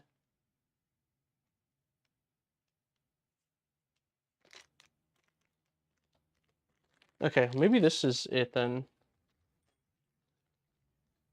Hey, Delilah! Delilah, be nice. Give me meat lover's pizza or just onion with green bell pepper.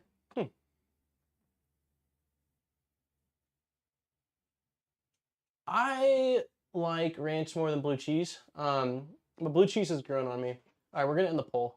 I think I'm pretty happy with 45 votes, 60-40. Yeah, so more either don't care or like it.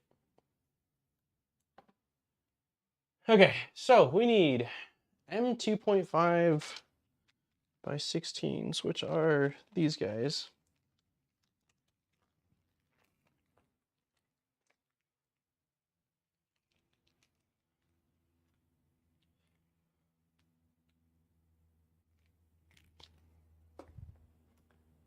Insert them into each of the holes in the electronics panel.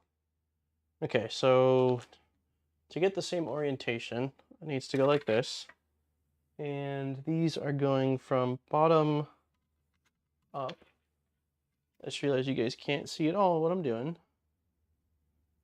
Okay, let's try that. Maybe zoom in too. The reflection, sorry about the reflection. I realize it's kind of aggressive.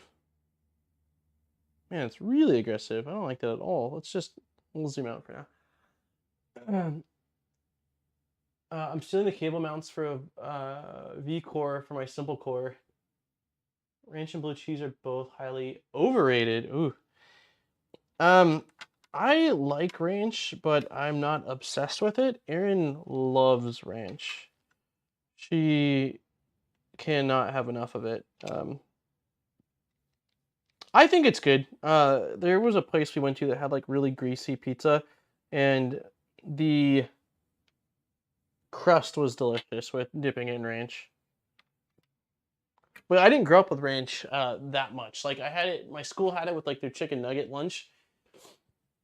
Yeah, this is a Pi 3. Yep, Pi 3A model A+, so it's a small little feller.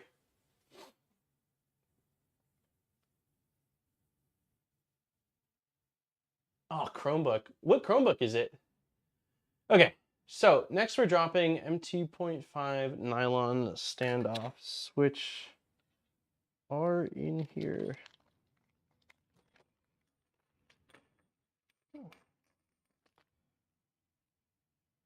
It must be the smallest guys in here.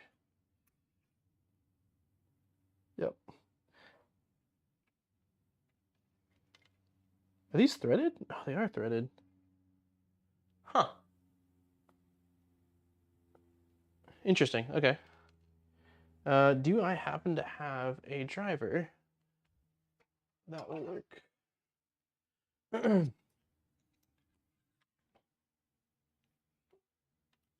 Yeah, I do. Man, electronics are definitely going to take long. Why is this? Wow, this is not okay. This is not 30. The electronics are going to take longer than I thought, and I don't know why I thought that it'd be like, yeah, we'll just fly through the electronics. That was on me.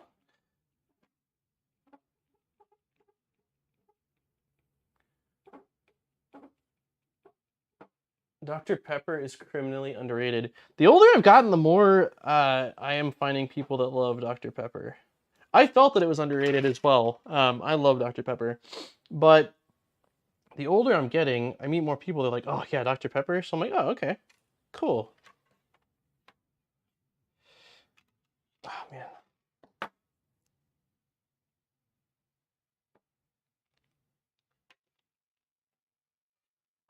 Yeah, I thought that these standoffs, okay, there we go. This one's way easier to thread in. I don't know why the first one was being a jerk. I, for some reason, thought that these standoffs were just going to be spacers. I didn't realize that they were going to be threaded. Well, I hope the rest of them are like that, because that one was piece of cake.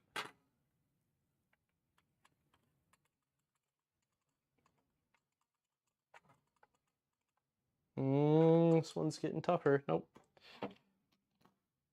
Wait, this one's getting tougher because I'm threading it on at an angle. Hold on, let's back this off.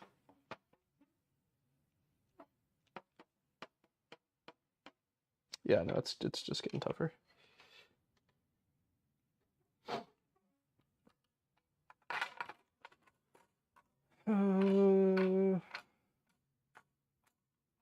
There's a locally famous Dr. Pepper sign in my hometown. There's even a Dr. Pepper park. Where do you live, Scott? Like what state or what city?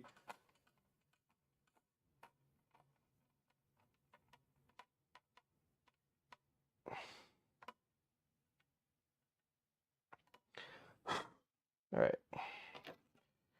3 down, 1 to go.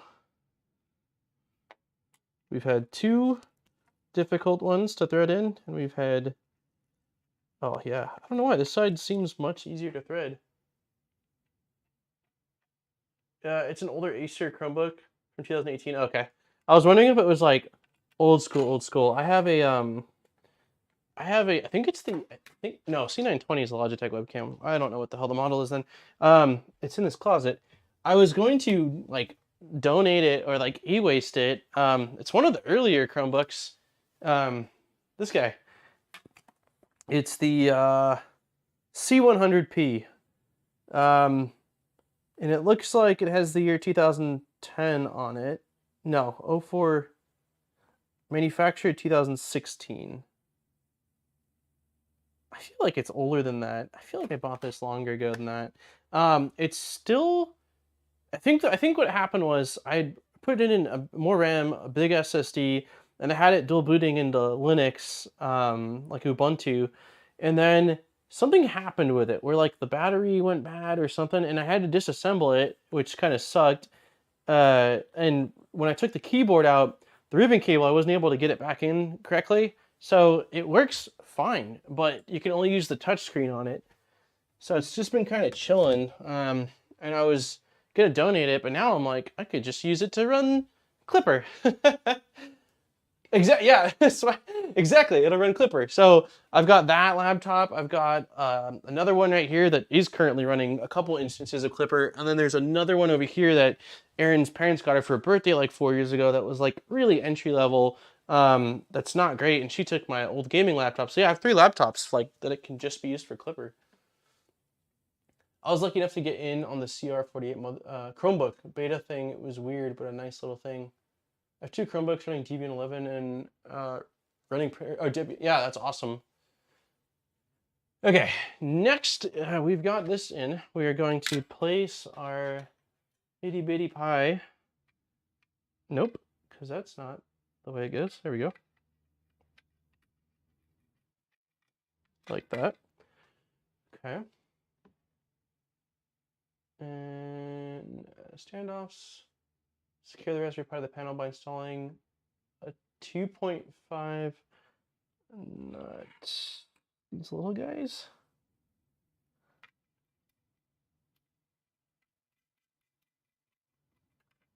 I guess so.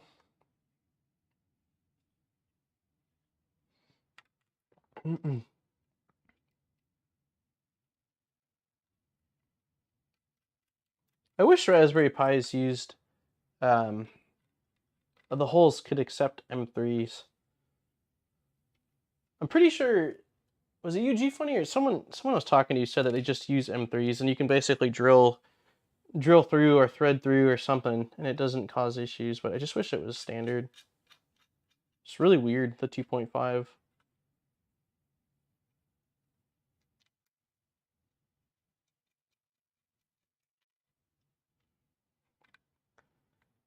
Okay, I am going to, I'm just going to use this, these tweezers to tighten the nuts.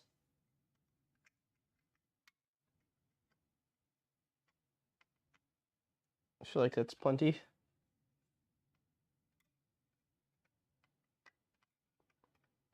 Definitely a different way of, like, it feels weird mounting electronics inside acrylic panels like this compared to what I've been used to, which is basically just sort of sticking them to the panels on the printer with VHB. I think that this probably will look nicer, or like kind of looks nicer, but I definitely see the appeal for VHB with the convenience of just, you know, peel and slap and you're good to go. You can plug in a USB keyboard. Yeah, yep. Yeah, it's probably what I'll end up doing. And you made a tutorial about it. Exactly. Yes, I drill mine out. Okay, yeah, I thought you were the one that said that. Second, drilling them to 3. I hate that Pis are 2.5, not just 3. Yep. I bore out the Pi holes with a little file I had sitting around. It works perfectly, but definitely annoying that M3s don't fit stock. Yeah, it's at least cool that you can do that. I don't know, it seems silly to me. I'm sure there was a reason initially, and I doubt they'll change it. They probably have it like that now because of certain accessories that it works with.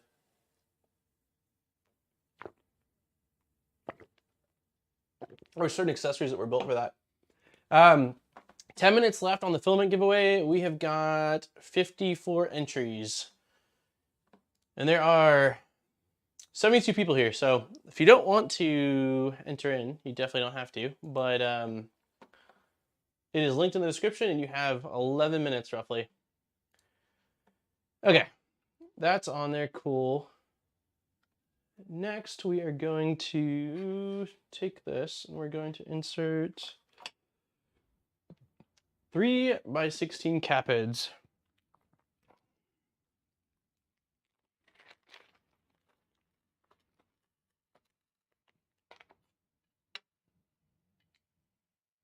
Hey, first one I grabbed. All right.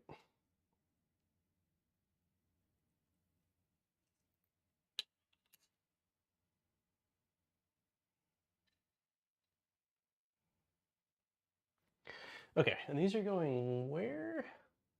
It's kind of tough to see in this photo. So it looks like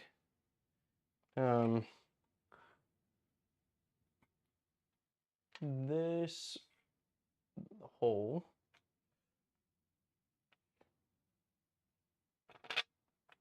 and this hole. You know what? I think this is for the this has got to be for the SKR2, so I can just grab it and line it up. So like that. I guess, okay, so I know the first two are correct. Let's just since I have to thread these standoffs on, and we're going with, what are the sizes on the standoffs? M3 by 6, so.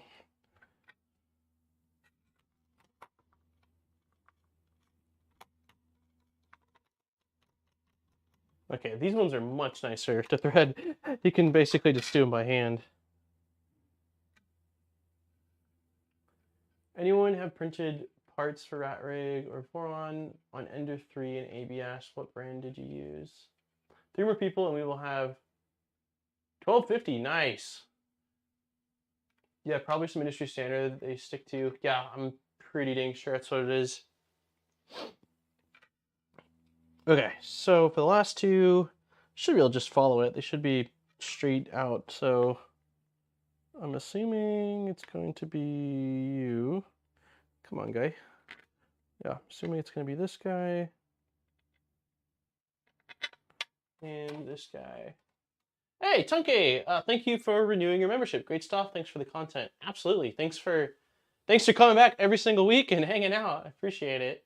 Hey, good morning, Rabbitish. I used Inland, Gunner says. All right, let's put these last two on. So originally next week we were going to be sort of building a retail printer, so like one that's basically pre-assembled, but you need to mount top to bottom and do a couple things. But it seems like there's been a delay on shipping on it, which I'm not upset about because I actually would really like to have one more stream for this. I don't know that we'll actually be building anything next stream. We'll probably just be kind of chilling, printing, playing around with RatRig or RatOS. But that's the current game plan. And then the following week we'll likely do what we originally were going to do next week. Okay, so these are all in. It probably doesn't need it, but I am going to do one more turn on each just to make sure they're nice and snug.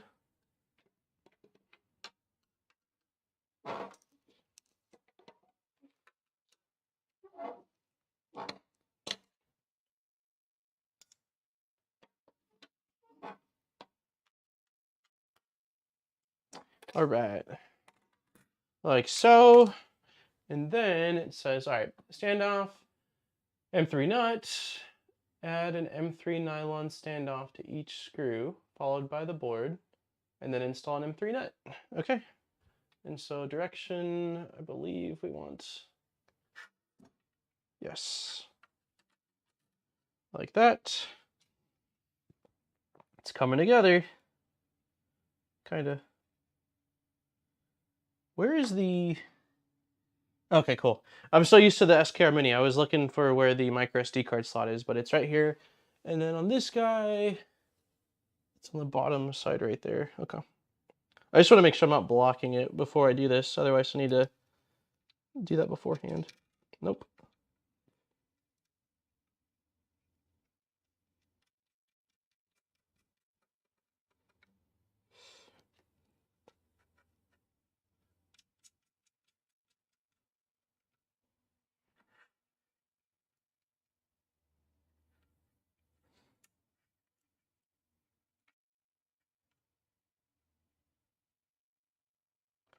Man, summarizing a lot of the build is it's nutty. There's so many nuts used. And again, like I know we talked about this, but it's because they don't use heat inserts. I don't know, like I don't care that much, but I will say that like I've gotten so used to using them with the Voron builds that kind of miss them.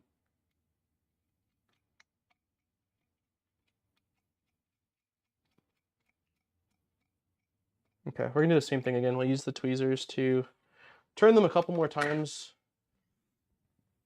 The green is super green. It looks awesome though. I mean, it's just their, their look or their style.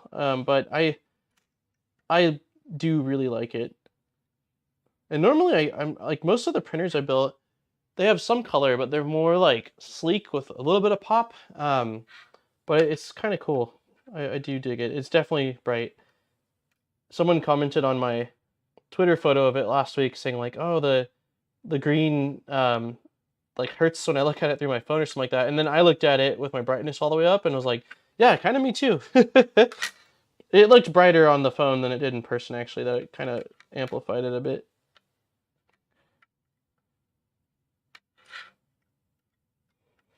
All right, last nut for this, and then hoping these will hold. Because I've definitely attached boards to acrylic like this before, and then had them come loose, and it's kind of annoying. All right, hopefully that's good. The green looks like any Cubics green. It's eye-searing. I don't think I've seen any Cubics green. Wait until you switch to the EVA 3. I am excited for that.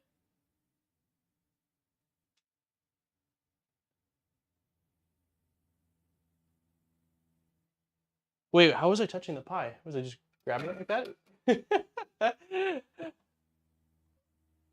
Yeah, textured PEI is my absolute favorite bed surface. It is bright green PTG by Devil Design. All right, we've got that. Okay, now it's saying it's time to do Rat OS, and it's saying that we need to do this via a micro SD card, which makes sense, but I don't want to use that tiny one. The tiny one I have is fine for flashing Clipper. I don't get it. I bought a bunch of micro SD cards, and I always lose the micro SD cards. I've got a blank one right here I found. I don't know what the heck's on it. Okay, so I've got this little guy. I guess they're all the same size, aren't they? It's kind of a standard. But I don't know what size. What's wrong? What's wrong, dude? Your mom will be home in, what time is it? She'll be home in an hour. I don't know. I got nothing, man. Okay. So I found one. I just don't know what size. I guess we can check to see. We are going to about to run all the cables. Nice. Post a photo of it in the Discord or tag me. I want to see it. If you haven't entered into the giveaway, this is your 2-minute countdown or 2-minute warning. It is pinned in the description. Nope, that's not right. It's pinned in chat. I don't know what's going on. The USB ports down here on the front of my desktop are kind of spotty. There we go. Okay, so this looks like it was a memory card from a printer. There's a bunch of, oh wow, it's a 14 gig. That's fine, we can use that. Delete.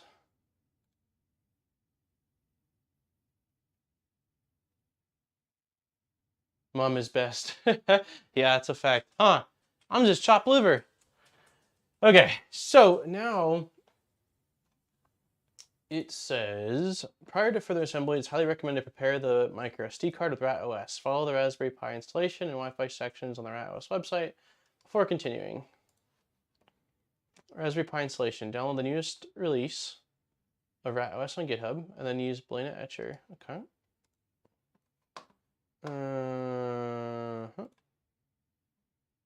Downloads. Do we have Etcher on here? We do not have Etcher on here. I'd like to get the card flashing before. I'm gonna unpin the giveaway form. Unpin message. And then we are going to draw in a second here. I just want to get the image flashing, if at all possible, first. Maybe not. If it's gonna take 2 minutes to download, we'll probably just get it going.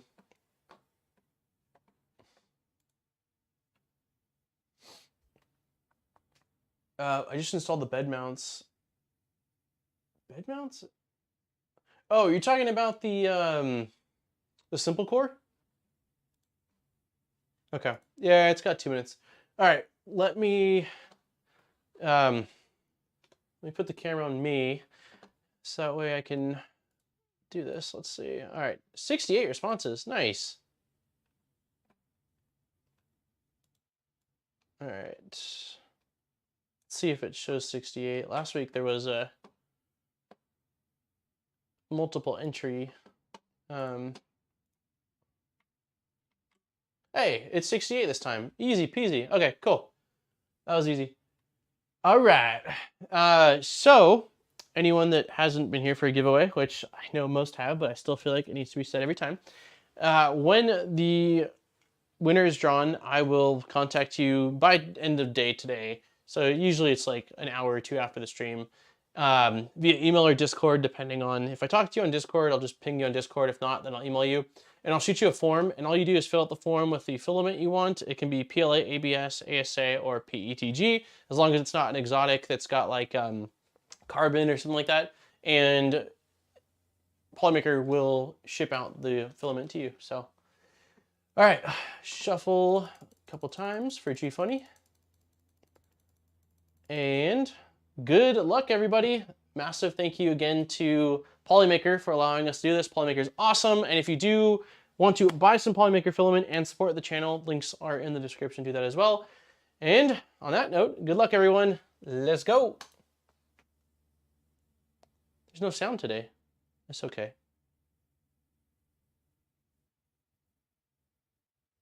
Luke was super close. Luke and Maker. Mr. Jada. Mr. Joda. Jada? Congratulations. Let's see. We'll go here. Do some confetti.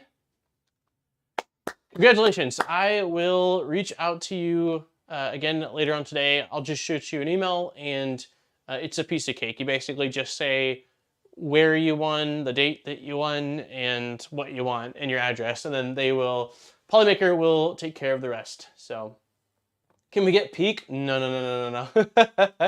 No peak, sorry. Okay, let's do desktop. Let's turn off confetti.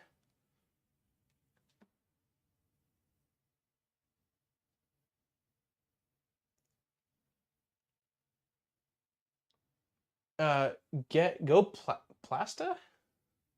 Is Plasta another IKEA cabinet? There's a couple. So like Lac has been the go-to because it's so inexpensive and it works, but I will say like it's not very rigid at all. And I was triple stacking them. So Lac table on bottom, Lac table on top, Lac table on top of that. And that was really interesting when you're printing at the very top. And so there are a couple other of IKEA pieces of furniture that people have used for enclosures and just printer setups. They're definitely pricier, but they look really nice, and I think that they're made out of less of a like cardboard type material. I just don't know which ones. I don't know which ones they are, but there's a few I've seen out there, and I'm always like, oh man, that looks so nice. Okay, let's see. Down the latest version. This will destroy all data. Interesting choice of words, but I guess I'm not wrong. Okay, let's do this. Flash and file, download, nope. Jeez, downloads, rat. Does it want us to pre-enter after a few minutes, RatOS, join this hotspot on your phone? Oh, interesting. It creates a hotspot? That's cool. Let's do it the way they say to do it then. Micro SD card, select, and flash. Yes. It helped mine when I used to do that. I moved too much bigger, all metal racks now. Do you try Lactable 3D printed stabilize? Oh no, I haven't. I don't have them anymore. They didn't make the move. I bought so the printers in here are on carts that are very I don't know how well you can see that, but let's see.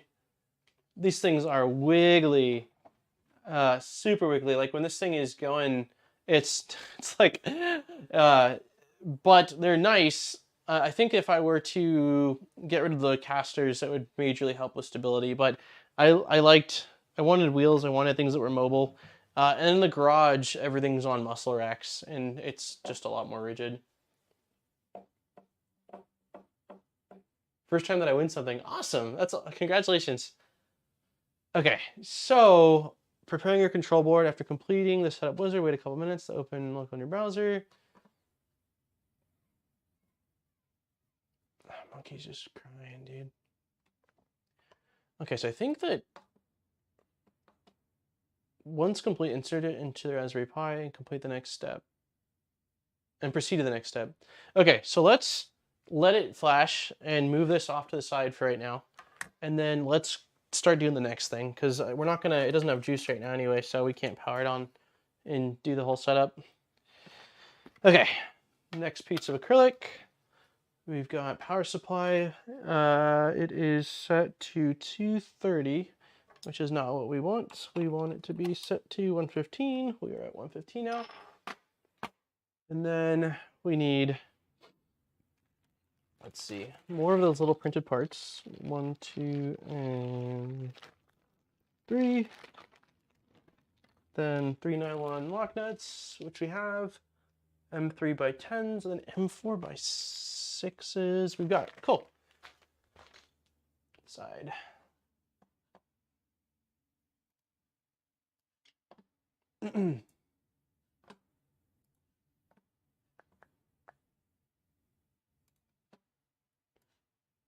I've been looking at the IKEA Bror. Oh, Bror. Yeah. Bror, I have the Bror carts. I absolutely love them. There's one underneath here. It's actually what you guys are all on. No, you guys aren't on there, but some of the stuff's on there. And then I have 1, 2 more in the garage. One's got 3 more in the garage. So I have 4 of them. I had 5 of them, and one broke during the move. They're great. Unfortunately, I gotta go. It's a little late here. Great stream. Goodbye, everyone. Hey, thanks for hanging out, Tuna. The most fun part about a big move is negotiating with your partner about what stays behind. I don't know if fun is the word I would use. But yeah, we definitely, barbecue didn't make the trip. But luckily there was a barbecue here, which has been pretty cool. Okay, so let's do the thing. It looks like this is the same on both sides, same on both sides, same on both sides, so it doesn't matter direction. And we need to insert the M3 by 10s. Oh, we're gonna do these little.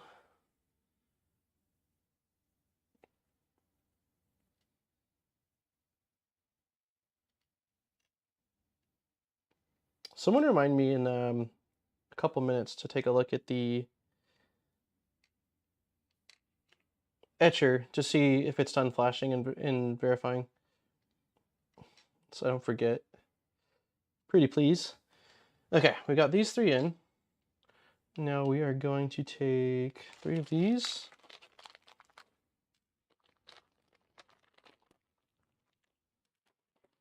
And 1 of you. We are going to thread these through. Let's go.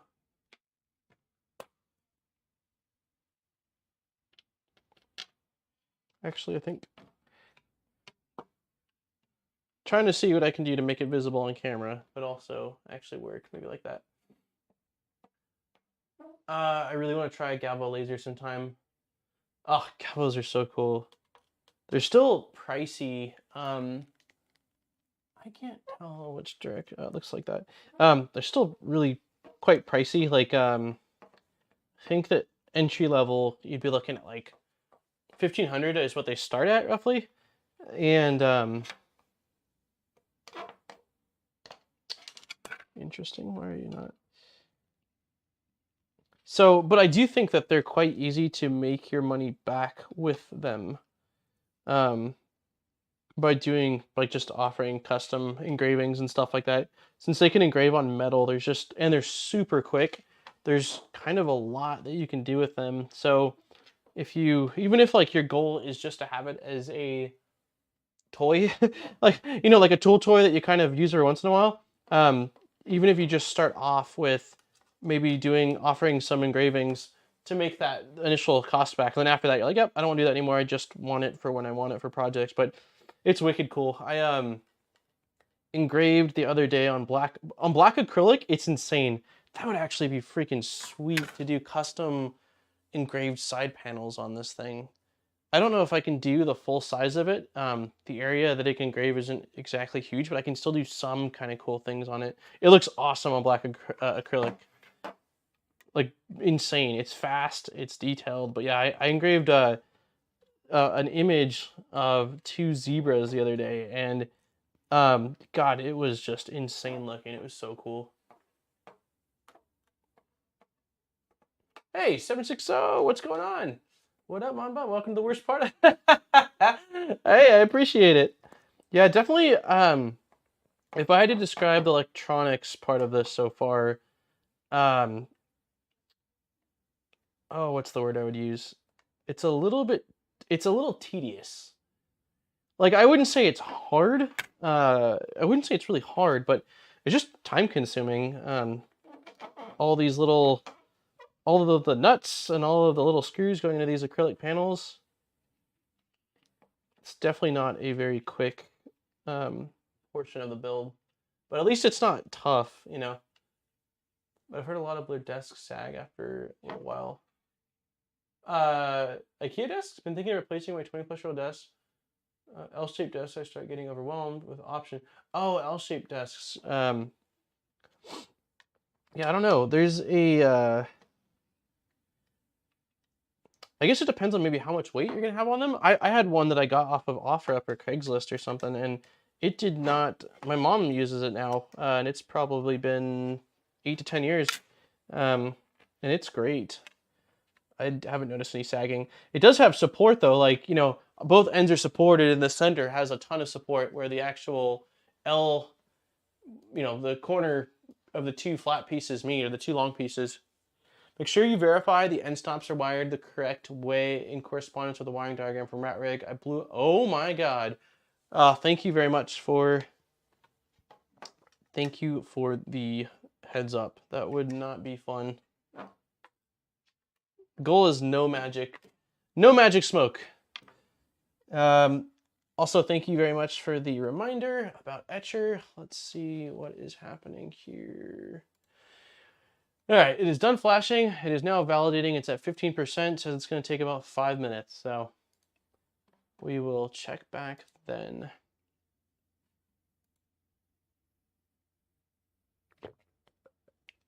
Yeah, that freaking blows. Did you end up going with another SKR2, or did you go with a different board when you had to replace it? Whoa. Adult. Gee, funny, got it quicker than I could. Thank you. That was aggressive. Okay, we got those in. Cool. Now power supply time. So for power supply, align the holes on the underside of the power supply with the holes on the panel. Okay. It looks to me like, yeah. And then we're going to use the M4x6s. Yeah, that was a really quick spam bot. Like, that was very aggressive. Thank you. Yeah, he was, he was like, I'm going to nickname, oh man, like Quick Draw, G-Funny's new nickname is Quick Draw McGraw. That was really fast. Yeah, I bought a new SKR2 even wired correctly after the first one was overheating. Interesting.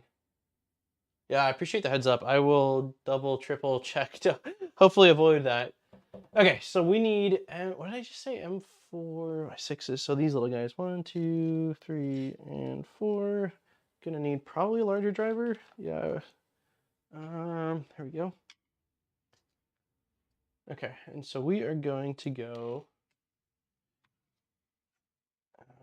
Let's get these lined up. Wow, these only screw in like 2 turns. Maybe not, but definitely don't go in that far.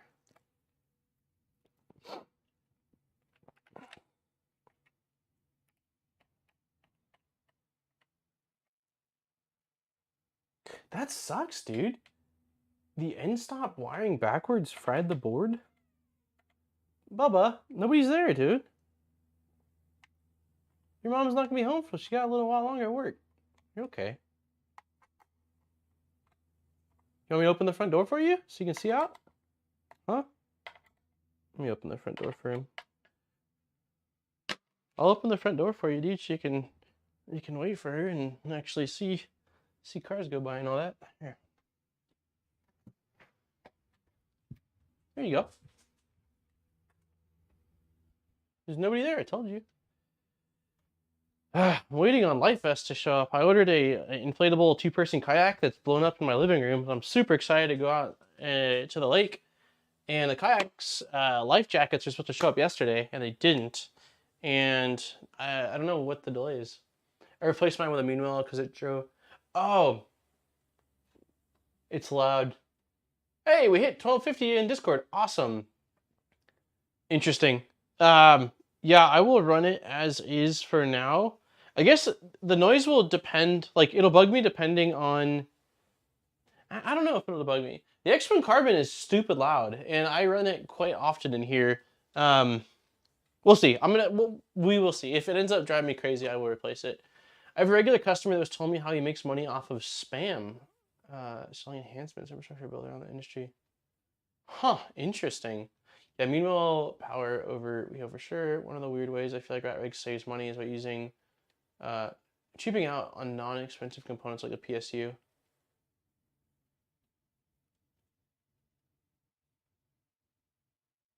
Curious to hear the noise levels. Yeah, let me know what you think. It's a loud printer, man. It is definitely noisy. All right, now we are onto this part. So, okay, I already wired up this guy. And then we need the last 4 pieces in here and this little wire cable plug thing. Okay. The long standoffs we have out. M3x10s we have tons of. M3x12s I'm assuming are right here. And then what is it? M3x12, M3x16s. I'm pretty sure that's all right here. 10s are in the bag. This is a 16. This is a 12. Yep. Okay, I guess I'll separate them though, so that way we're a little organized. 12s are there, 16s are here, 10s are in this bag. Okay. All right. Go back to the side. Hey, what's up, Dutch? Wish RatRig would give us an option to give us the non-cheap components so we're saving a few bucks. Yeah, I'm pretty sure that if enough people were upgrading, that they could probably just, even if they needed to, charge an extra whatever, you know, they feel comfortable doing and just have it be Meanwhile power supplies. I picked up a slab of marble from underneath my bamboo. It helps a ton. That's good to know. That's at least an option. Mine isn't too loud, but it's downstairs, so I don't actually know. It's loud, Lisa. Trust me. I moved the complete shield and fan of the PSU. Shield and fan of the PSU. And made a semi-open new cover with larger fan. The open cover cools enough. Oh, interesting. Nothing much. Guess what? I don't know. Flash failed. Interesting. Okay.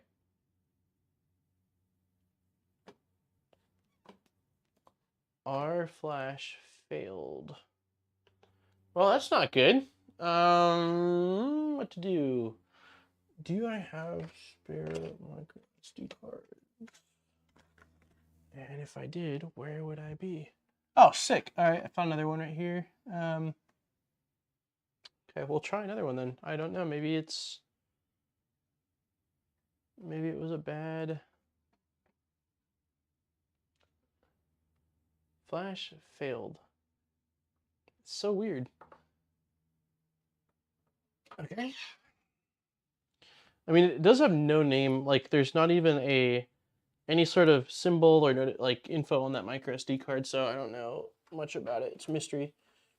Hopefully we don't get a second failed, because then I'll think it's something unrelated to the. Okay, so this has a ton of printed stuff on it as well. Flash another. Wow, that's an 8 gig file? How is that possible? RatRig image is 8 gigs? That doesn't make sense, does it?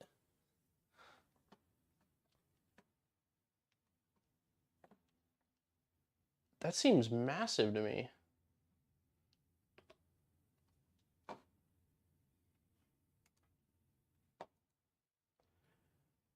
So my student send. Oh, Prusophology? That's awesome. Does anyone here use eSun ABS Plus? I've used ABS Plus. I think ABS Plus is fine. It works well. The concern some people have is apparently it's not as heat resistant as true or real ABS. The 16 gig on a CM4 is plenty for main stylus and prints, but is there a way to extend storage to USB?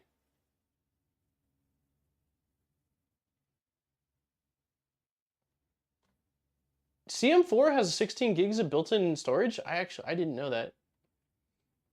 I'm beat, time to get some sleep. Hey, thanks for stopping by, Viking. I really appreciate it. Have a great night. RadOS has a ton of extra stuff on it. Wow, okay. So that is probably the only 16 gig micro SD card I have. I bought all 8s. Unless there's something somewhere else, like, let me check one other place. I know that some of these came with micro SD cards, but I think that they're also 8.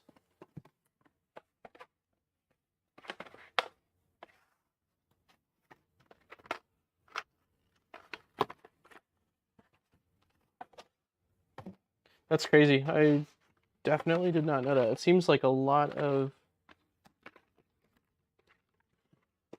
I don't know. Might be screwed on micro SD cards if... So the only thing I can think of trying is trying a different USB adapter. If I can find a different USB adapter.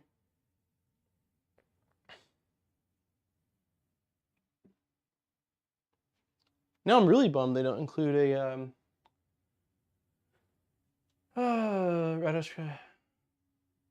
yeah, now I'm really bummed that they don't include a micro SD card, because 16 gigs is a lot larger than what I normally keep on hand for 3D printing stuff.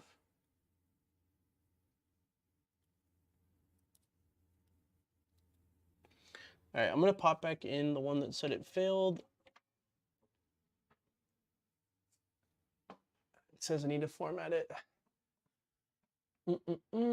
It does use Clipper, but it's like their flavor of Clipper. X1's not printing right now. What was the last things I printed on it? I printed out... It looks like...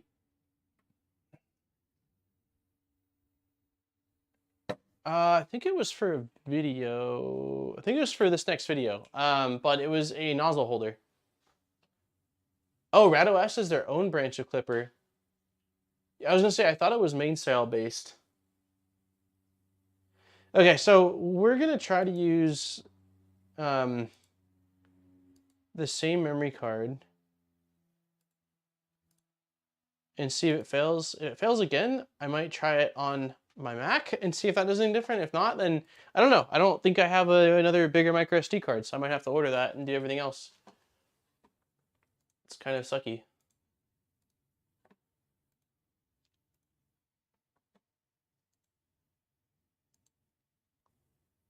Okay, let's move forward though, because there is still quite a bit. It's just their own spin. Yeah, I've heard there's some cool things about it. I found sometimes I have to go in and manually remove partitions on an SD. I don't use Etcher, so I'm not sure how they handle it. Yeah, that might not be a bad idea either. I've had weird things happen with using Etcher before, and then it all of a sudden works, so... Okay, desktop.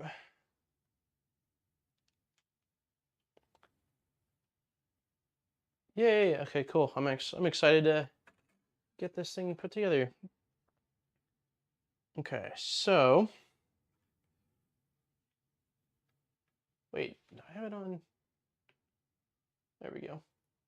So much happening. It is stock Clipper with some plugins and built-in configurations.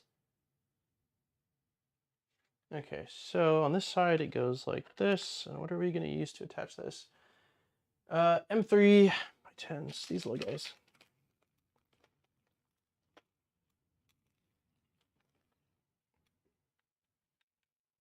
Delilah, I can hear you licking yourself. Stop.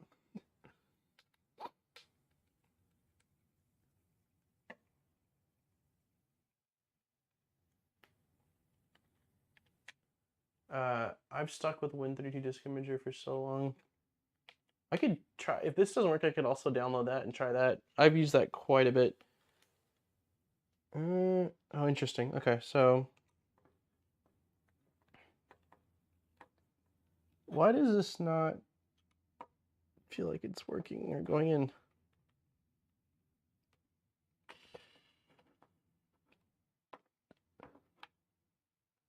Interesting.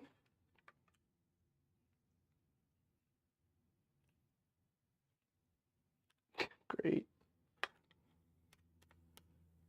Well, the M3 nut somehow was able to spin out of its little holder. F. All right, let me see if I can use some needle nose pliers. It's going to be interesting. See if I can. There we go.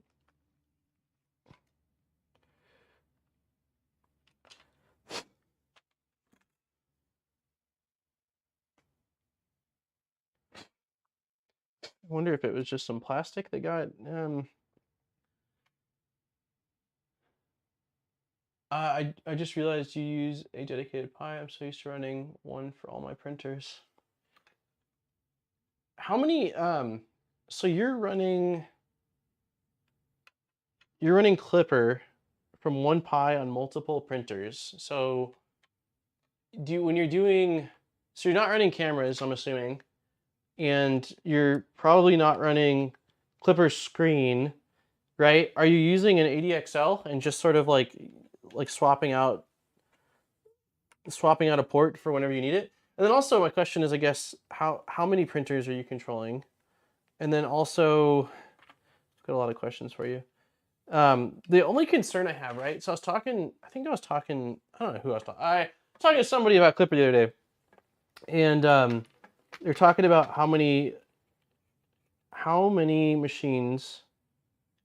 Dude, this sucks. Why are you? Okay.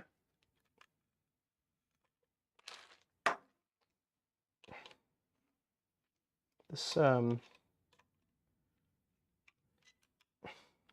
second. I don't understand what's happening. I'm kind of at a loss. Why is this not being a jerk? So the concern I have about running a bunch of machines off of one install of Clipper, whether it's a laptop or a Pi or something, is if something happens, you lose everything. Like it's not a big deal. Like it wouldn't be a big deal for me.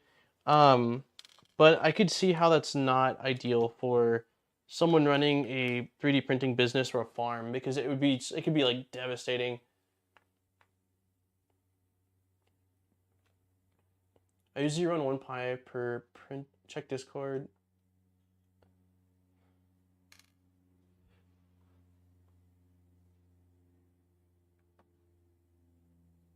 I also agree with Dutch that you're never too old for Pokemon. I loved Pokemon as a kid, and then I got super into the Japanese exclusives like a year or two ago, actually, when all the hype was coming back around it, and started importing some stuff from Japan.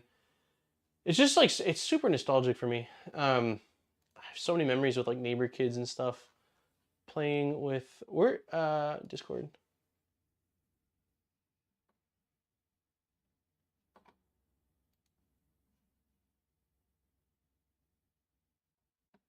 Oh, cool.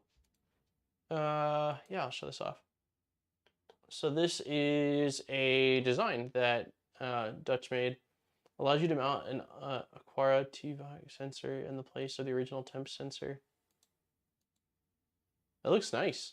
It looks awesome. It's rad. What did you design it in?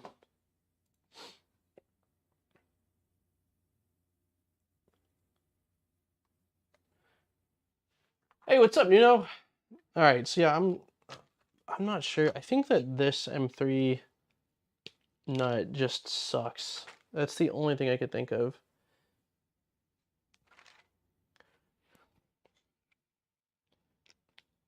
Taking it out, popping it back in. And if it's still a jerk, then I'm gonna go to the garage and find a different one to use.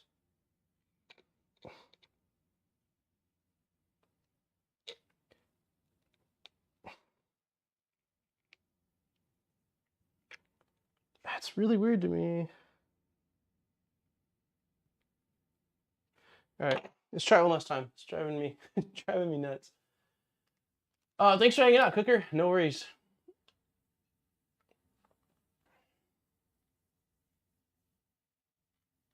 Wow, your assembly instructions in the description are substantially better than anything I've done for a model.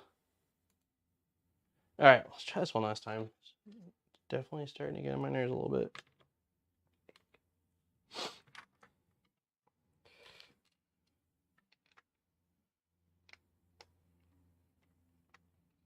I don't know if it's the nut or if it's the printed part that...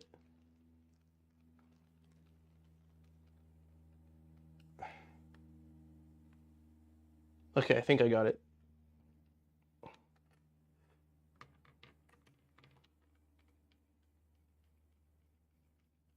Yeah, I definitely got it.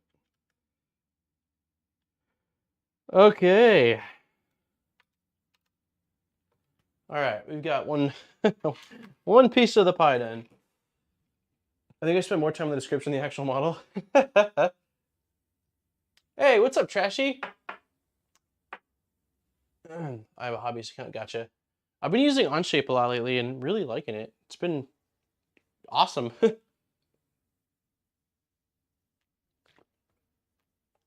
For the CNC parts I've been designing. What are you barking at? Don't cry. You're a big boy. All right.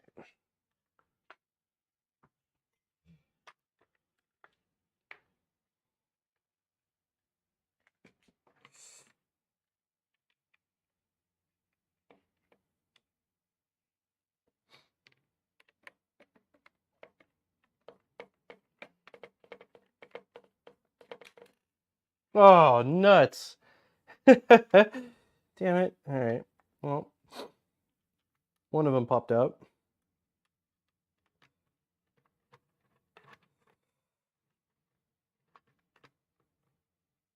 All right, one of them is attached. Okay. Let's see.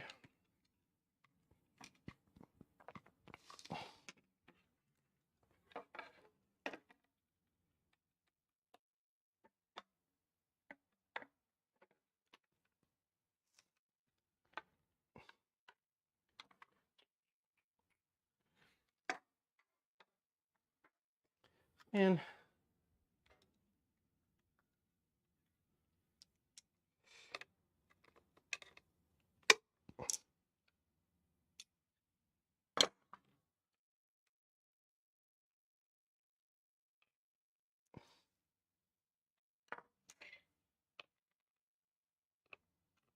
definitely looking forward to having these installed and done.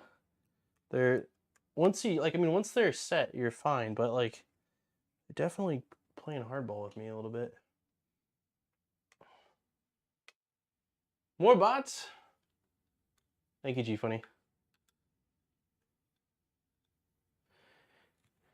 All right, we have got sides of this done. That looks fine. Wait, now it's saying...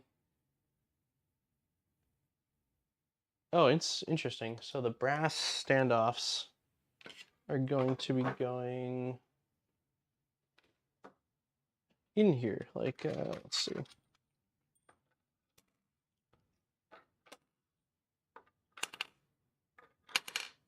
Neat. Okay. Insert them into the hole. Okay. Now it says to take the side with the board, which is this guy, And we want the Pi side.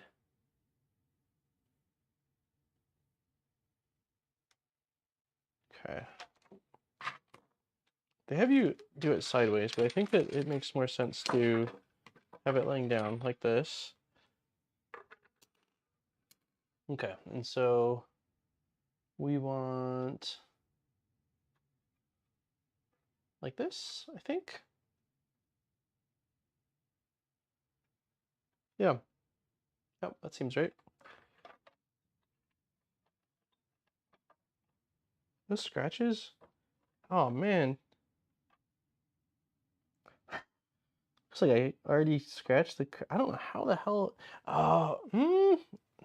Definitely quite a bit of scratching on the case, which sucks.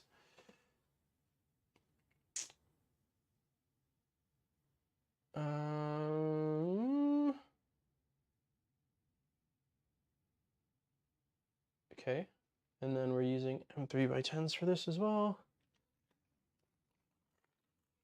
1, 2, 3, and 4.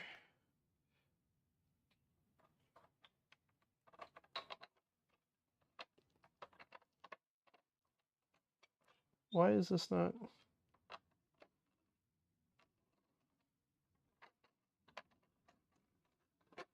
Wait, can this rotate in? That wouldn't make any sense. Now I'm super confused.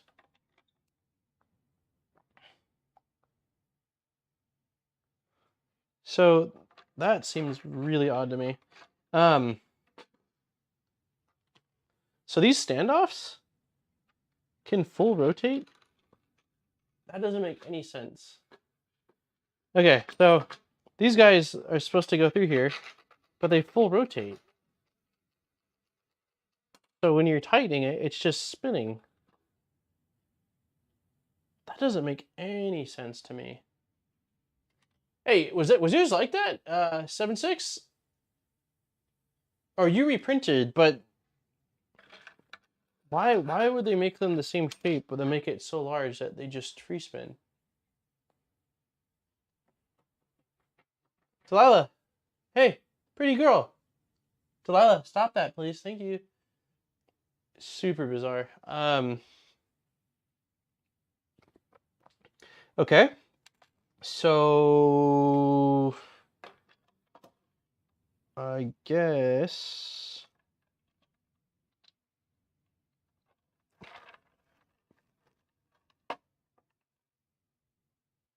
Diago. Oh my god. Thank you very much for the 2347. You are awesome, dude. What's going on? This by far, the build has been flash complete, successfully flashed. Let's go. Let's go. Dude, that's awesome. So this is our second time trying to flash Rat OS, and the first time it failed, and we did nothing except plug it back in, and it worked. And reflash it, so that's awesome. Thank you very much, Thiago. How are you doing, dude? When you tighten on one side, you hold the other side. That's what I'm going to try to do, is basically tighten one side and then from the bottom hold the, but I won't be able to do that once it gets tighter. Like, it's a very odd, it's a very odd design. Wonder if I can, yeah, it kind of works if you do that.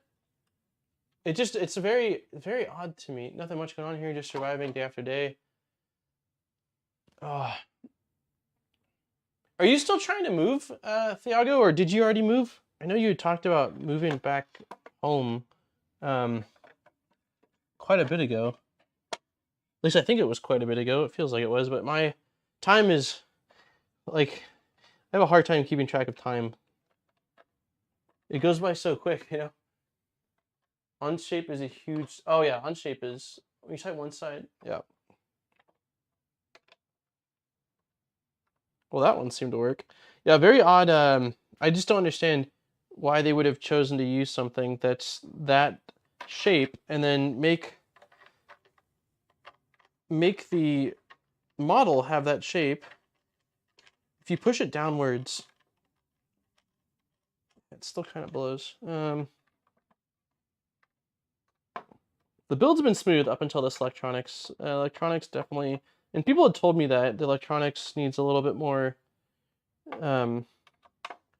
work, but I starting to feel that a little bit. I still think, again, everything will be fine once it's all said and done, but building it right now, it was all smooth, and electronics, I'm like, what's going on here?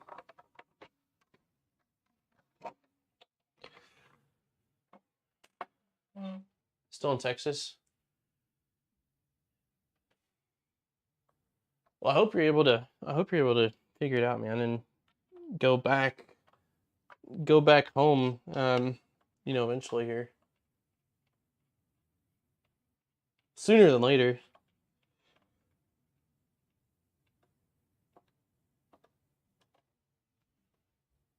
Hey, G-Funny, did the Stream Elements bot work for you? On my end, it looks like it just says I've been streaming for and then nothing.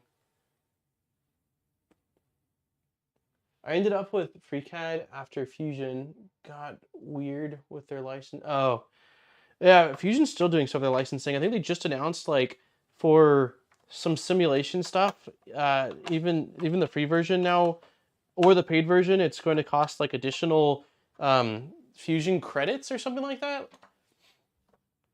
I'm hoping to do a good job with the cable management, but I probably won't be doing a good job with the cable management during the stream. It'll probably be for a future me. Not working again. That's so weird. That's another thing that I wish RatRig would do. Put some polish on some of the non-critical parts of their build. They do a lot of hand waving, and for newer builders especially, it can be very jarring. Yeah. Yeah, I mean, a lot of the build's been smooth and great. I just think electronics are something that's kind of tricky and scary and confusing for a lot of people. And so simplifying that is never a bad thing, you know?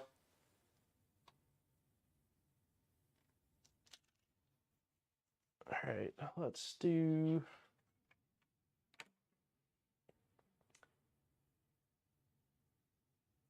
Pull out the post, tighten one side, reinsert into the other side. These should be good now. I mean, they're still... Oh, you know... Yeah, no. Wait, that makes sense, right? So for the sides, I think maybe that's what you're saying. Because there's slop or they're loose, you actually can install those long standoffs on this side acrylic piece before you even drop it in here. And then once you have all four of them on the acrylic, then you push it through. I think that's what you're saying, which makes a lot of sense and is definitely a better way to do it. It's just going based off the instructions, they tell you to insert these first and then install that. But yeah, that sounds, I think that's what you're saying. But regardless, that is definitely a better way to do it. But they also could just make it where the tolerances are a little bit tighter and they can't freely spin in there. Okay, we need M3x12s, which are... Oh, shoot. Did I goof? No. Not this time.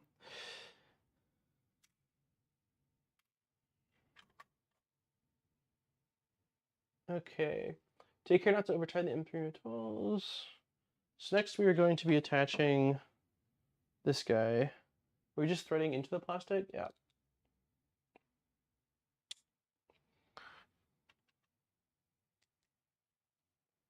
Guess we'll just start with one.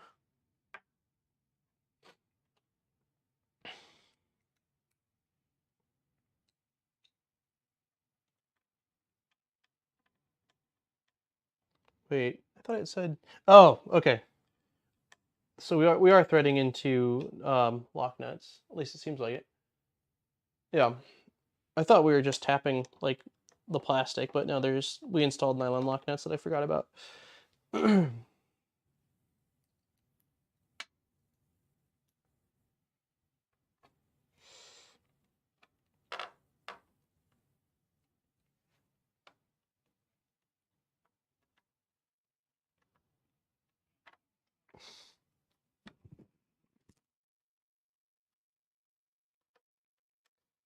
Okay.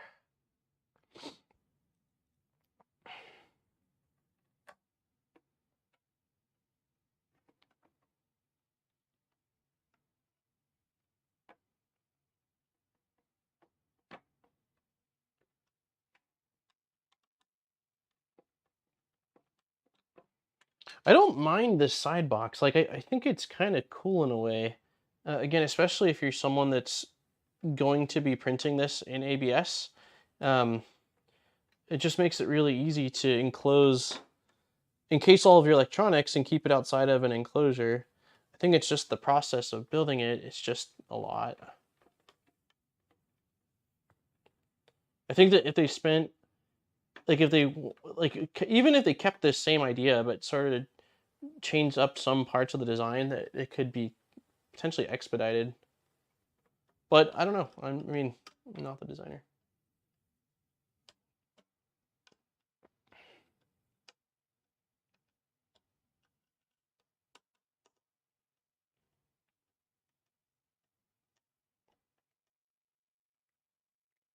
Why is this not? There we go.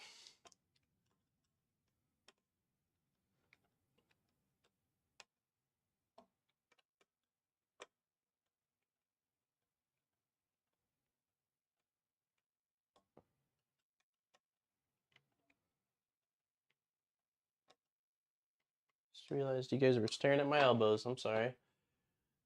Okay. Cap head screw, that's in. Now we're popping in the fuse and power supply like this.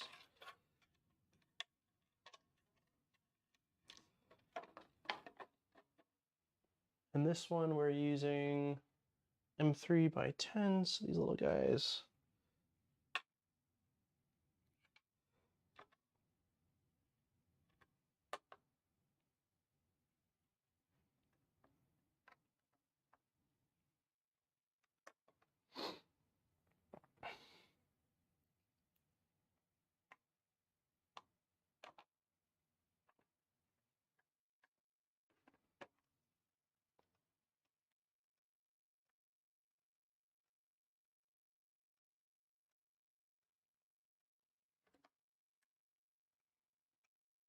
Okay.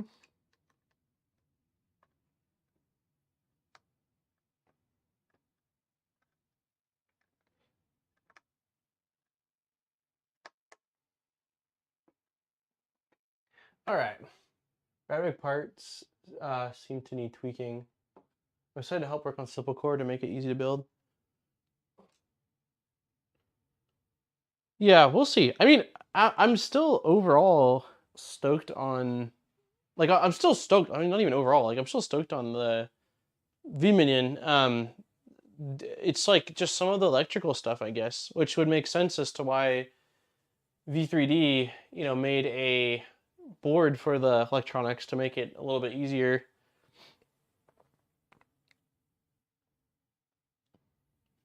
But the actual build itself was sweet. Oh, that's cool to hear, Zombie, that you're going to be working on simple core. Are like on the CAD things, or just sort of like providing feedback to the developer? Or not gonna lie, I kind of scoffed at LEDs in celebrating release, but after putting one together, I liked the fact that the LEDs are integrated. One, I'm a sucker for LEDs. I always have been, so to me they're cool. But I like being able to quickly and easily see the first layer bright, like under some light, and then the status was just kind of a cool factor to me.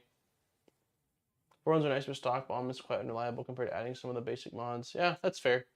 There's no such thing as perfect. Also, things are always changing, so like everything can always be improved, Still think it's awesome. Okay, what is next? We need case feet, assembly. Nice. Okay, so we're flipping this around like so. Let me bring you guys up a little bit too. Let's do that. And then we are grabbing our other piece of acrylic, and it is going, it looks like, that looks correct to me. Let's see. So towards the outside, it is shorter. Yep, that seems right. Okay, and then we're using feet. Oops, we're dropping feet. Both, I think I will have 003 serial. That's awesome. What do you, you might have said it a little bit earlier in today's stream, but what do you use for CAD, Zombie? All right, so this looks like they are just going to be No, I am doing something wrong here. Or am I? No, that seems right. What am I doing? Okay, side goes on, feet goes on. Okay. Okay, so you don't install, you only install 2 feet right now. All right, that makes sense. So you're installing the feet on the side that you don't need access to. That's what was confusing me. All right, and we need M3x16s, which are these guys. So feet go like that.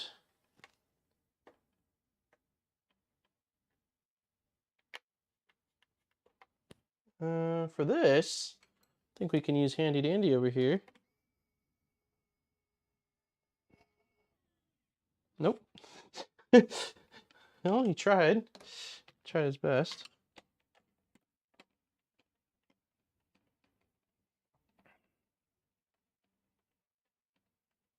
Oh, question was, what are you using for CAD, your CAD design? Since you said you're gonna be doing some CAD stuff. Why does that bolt seem unnecessarily long? It says M3x16. Nope, that's right. I don't know. Guess it's just me. All right, 1 foot down, another foot to go.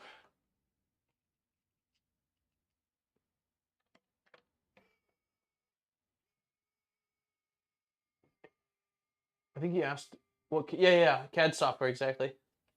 Exactly, not having to pull out the phone or a flashlight to look the first layer and having some status. Yeah, definitely. I mean, even in here, like, oh, why is this not threading? Come on, guy. Even in here, where I've got these bright studio lights, like, I'll have to sometimes, like, especially when I'm printing with black, if I'm printing with black filament on a dark build plate, oh god, it is so tough to see. I'll have to turn on the studio lights and point it directly at it. So being able to have a light source right there is pretty freaking cool. Gotcha. Original was in Fusion, but you're switching to Onshape. There's quite a bit of reference material out there for Onshape because I've been using Onshape recently, and there's quite a few tools that like I'm familiar with from Fusion or I've kind of sort of used, but they're a little bit different or in a different place or whatever. And most of my Google searches have been pretty good at either pulling up their documentation or a forum post or something like that where someone's asked a similar question. So I've been able to get most of my questions answered, which is nice. Prior to continuing the assembly, the wiring must be completed to the SKR. Oh, wow. Oh, wow. Okay. All right. I like that. Okay, so let's do a few things here. Let's, for one, you need to format disk. No, we don't need to format anything. We need to eject. I think Etcher did already eject it, right? Flash another. Yeah, it auto ejects, I'm pretty sure. Boop. Okay. Oh no, did I goof? Shoot. Son of a gun, dude. I won't be able to get this, oh, it sucks.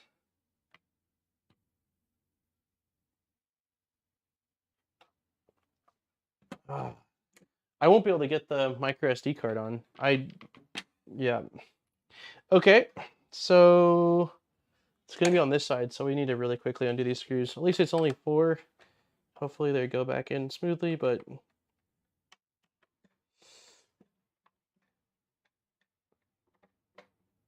yeah, it takes time. And also, like, it depends on what you're doing. The first thing I modeled was pretty much just like this dust shoe, was pretty much just, you know, I had this idea in my head, a lot of measurements, obviously, like with my calipers and writing crap down.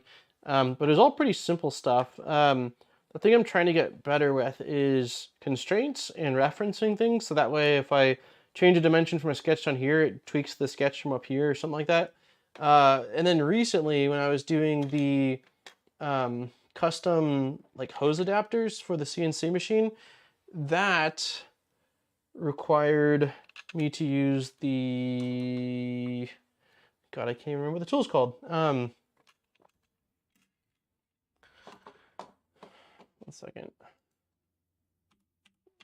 on shape. I don't know why I can't remember the name of the tool right now. It's driving me crazy. It's not Loft. It is called, it is Loft. It is Loft. I didn't have to like Loft, where I basically had, you know, a face of a sketch, and this is the starting point, and this is what I need it to scale up to. I'm giving you 40 millimeters, and to have it sort of organically, like through, you know, through the algorithm, do the scaling for you is pretty cool. And that's not a function I've had to use very often in my. Are you serious? No way is this not gonna fit. No way you are gonna fit, buddy. There we go. That was cool to use for the. It's great for taking two different sized or different geometric faces and having them just really simply attached to each other. I will probably be using it a lot more when designing like fan shrouds and stuff like that for printers. But yeah, it's just, you know, again, like when I hadn't used it, I had to play around a bit. And another issue too is with certain things like the phrase, you don't know what you don't know, how true it is. Like there's times also where like, you know, the thing you want to do, but you don't really even know how to describe it. Like I've had issues with that with CAD where I'm like connecting face to different face sketch, like just playing around with keywords in Google to see if you can get it, you know. I gotta buy a new kit. My first real parametric model was a custom screw for a toy I'm making. Oh, cool. I'm also in the progress of making a TBG light. TBG light. What is a TBG?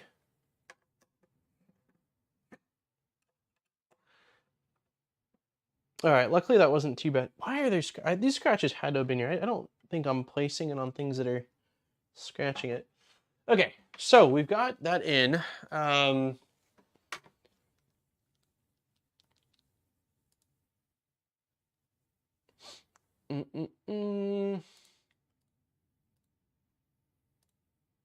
Where are we? Okay, prior to continuing the assembly, the wiring must be complete, and the SKR2/Octopus 1.1 needs to be prepared for RatOS. Means electricity can cause serious harm or kill. 24 power supply needs to be set to your full wiring diagram is provided here. After wiring your electronics, you may proceed with the preparating your control board preparation. Okay, so now I'm like, what do we do? So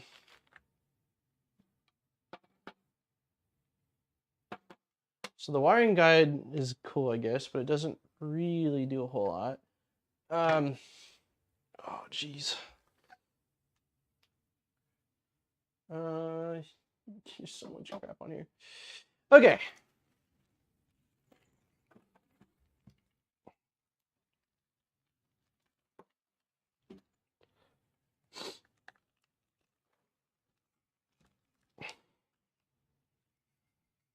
So, wires. Do all of the wires go through this little harness, or is this little harness typically just used for the tool head? That is, or the sleeving. Is the sleeving for the entirety of it, or is this...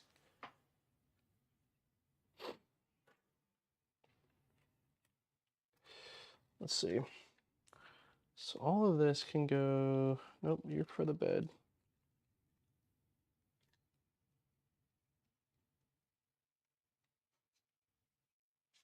Okay. So this is stepper. This is thermistor heater cartridge. This is fan. Okay. This is end stop. This is also fan. Okay, so there's a harness. Oh, this is gonna be interesting. This is gonna be interesting. Enjoyed it. See you next time. Hey, thanks for hanging out, Armor. Hopefully, we'll see you next week. Next week will be. Goal is to be chilling and printing. That's the new goal. Just talking 3D printing, doing some printing, playing around with RatOS. It's gonna be awesome. Hot end that comes in here is a Dragonfly. Dragonfly BMO, I believe. It is coming together. We're just on actual wiring now. I just don't know at all in terms of... I don't know at all as far as the harness goes. Like,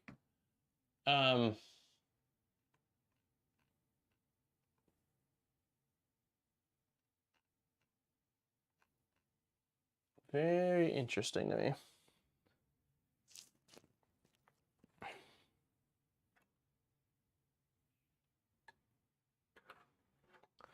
So there is some form of cable routing for at least the tool head, because this goes through here, this goes right here.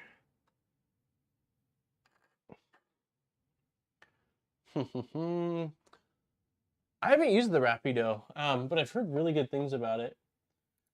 Okay, let me move chat. Let me do two things. One, I'm going to grab... Wow, I drink all my water. I'm going to walk to the kitchen, grab a Chewy Bar trail mix, and fill this water. And then I'm going to Google for a minute or two to see if I could find more images on the wire routing.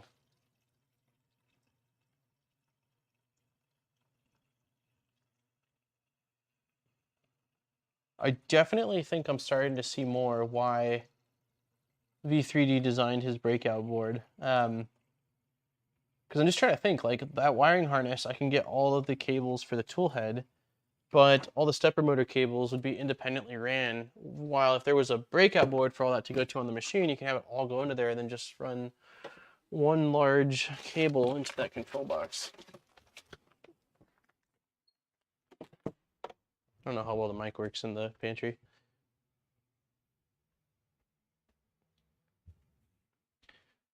All right, we're back.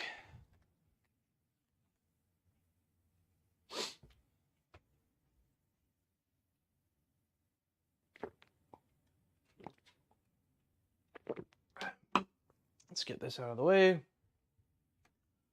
eat some trail mix while we do some Googling. RatRig V-Minion. Wiring, like wire routing.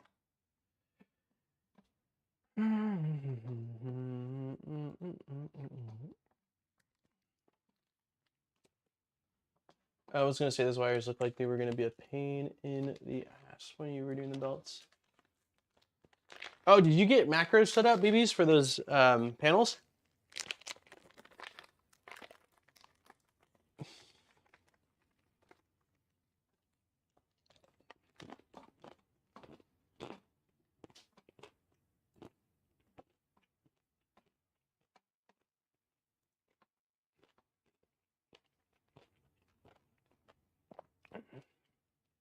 Curious to see if anyone just has photos of their...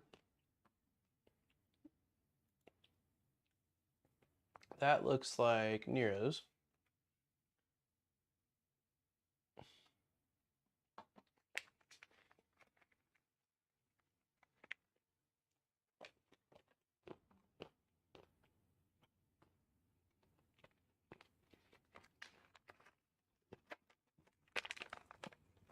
Pretty surprised there's just not at least a couple general ideas of like what they were thinking as far as how they want you to route the wires.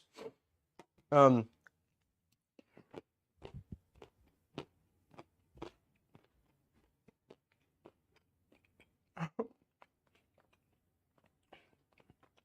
babe. Erin must be off work. She's running the Winco.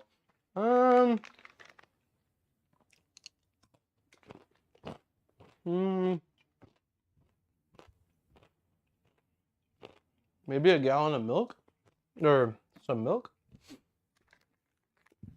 and waffles. We're out of waffles.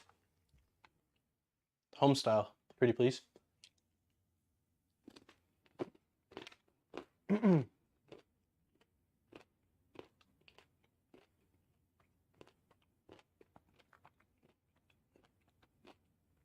If you don't mind, thank you. Also, if there's anything you want to eat for dinner specifically, and you want to grab that, that'd be awesome too.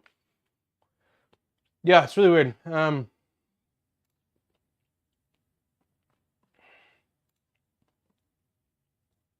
I'll take a Red Bull. G Funny says Red Bull, please. That's cool. That's a cool light. That's really, I like that. How did this guy do his wires? I guess what I'm probably gonna do is just deal with the wires here. This will all obviously go through the harness and then through the side. And then for all the other wires, like the bed wires, I don't know how I'm gonna run these.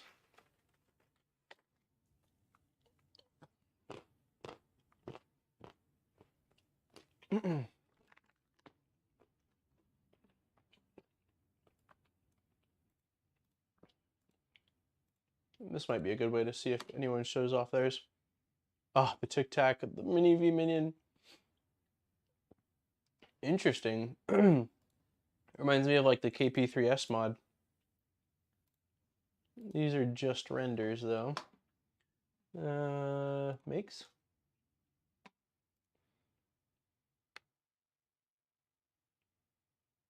Okay, so this person has one big wrap going down, which is like what I am going to be doing. And then it looks like they bought, because that's not included with the kit, smaller. Oh, because there is a section for. Okay, yeah, let's just start with the tool head. This is going to drive me crazy.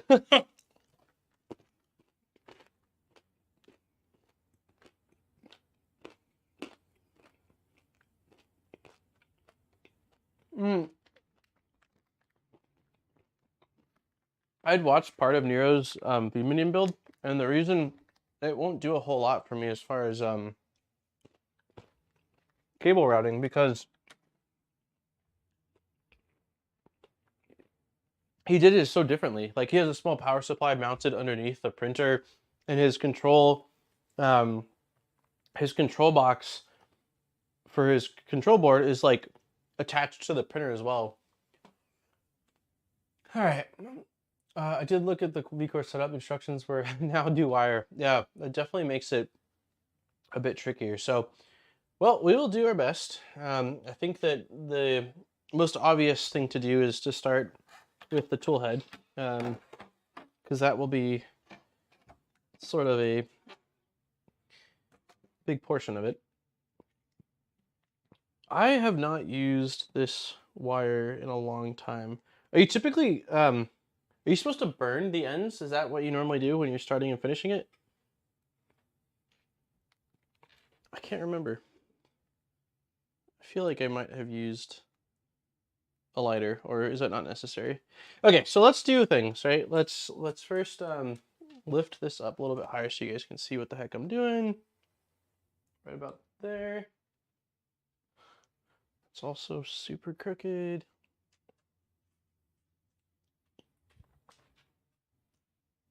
Yeah, he did a super custom. He only bought the hardware kit. He had a bunch of stuff, and I know that he just sort of like freestyled a huge chunk of it. Okay. So let's undo all the cables.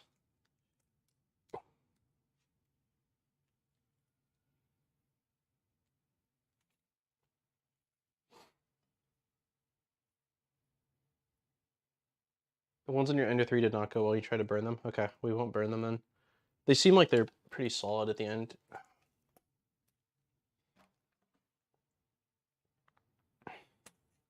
Do you guys need the camera closer? Is this okay? I'm trying, like, it looks odd to me for some reason. Let me move.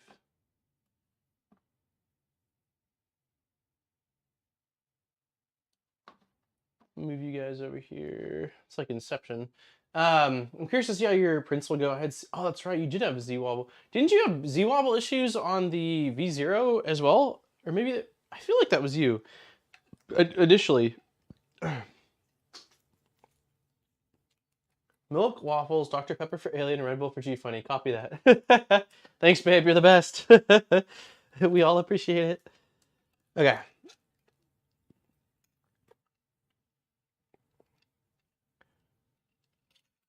So these are all the wires that we want going through this. This is a mess. I need you, G-Funny. There's freaking like cable wiring wizard. This printers always look so pretty. All right. Okay. And stepper motor.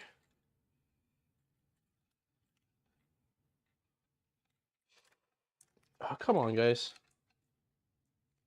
I'm trying to get this like nicely set. Yeah, but the V01 was because I botched up the bit. Okay, gotcha. I know that you had figured out what the heck the deal was with the V0. I just can't remember what the outcome was. I just remember seeing the posts initially. A single tool nozzle swap is what grabbed my attention. I have a Dragon on one of my printers. Oh, the single tool nozzle swap on what hot end are we talking about? So I'm wondering if I should tie this together or let's see. So for their tool head, open image in new tab. I can't even tell what the hell they did. Okay.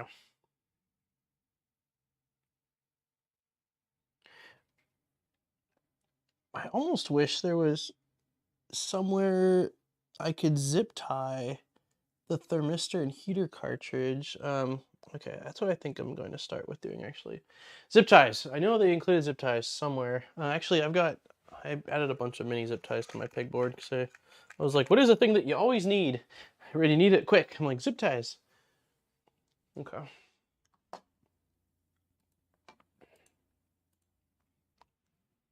How can I show you guys what I'm doing? Let's turn you for a minute.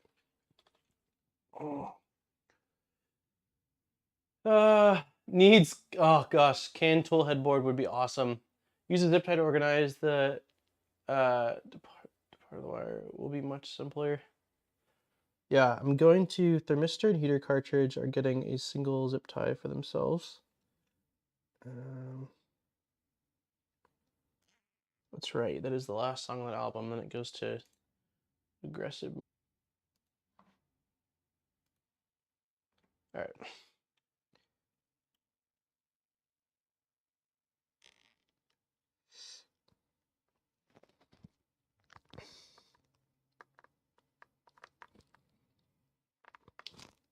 Dude, I totally could do a can tool head on here, right? Because there's the one, I think you gave me one that has like the same form factor as the motor on here.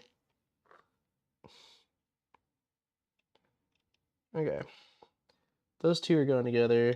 These two are going together. Yeah, we're gonna use zip ties for like a lot of it to sort of help pair wires together that are close to each other.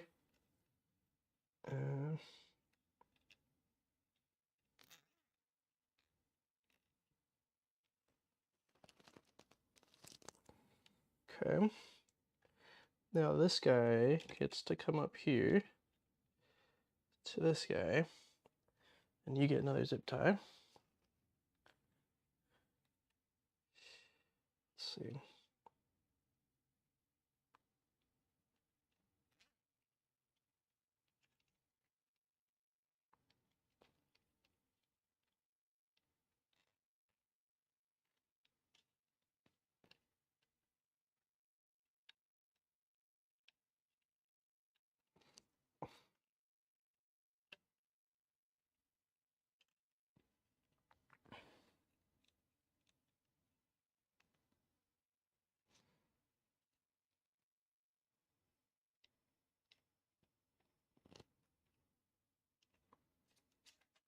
Okay, I don't want to put too much pull on the thermistor and heater cartridge, but I also want to make sure it doesn't really have a lot of slop, so I think that's probably good. Don't forget the fan wires. You mean these guys in the back? Or front? I did the fan wire in the front for the heatsink is looped in with the probe. So the only wires I haven't touched yet are the extruder motor and this guy back here. And the guy back here, oh, interesting. There's a zip tie. There is a zip tie slot right here. which I can use to feed it up to here. Okay, we'll do that. Okay, let's first, let me clip some of these so I don't forget to clip them later. Clip. Definitely this guy, I will forget otherwise. Okay, and clip. Okay. So on the back side of this, there is a little thing here, which I don't actually know that I need to use, but I guess I can use it to sort of feed it up nicer to this. Wait, there's actually on both sides. Wait, am I tripping? Is that not for zip ties? It looks sure as hell looks like it's for zip ties.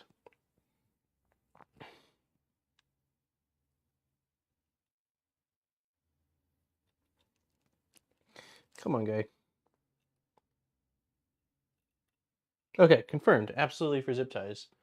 What kind of sleeving does the printer come with? You need to put heat shrink on first. That's a good point. Yes, I typically do use heat shrink with this.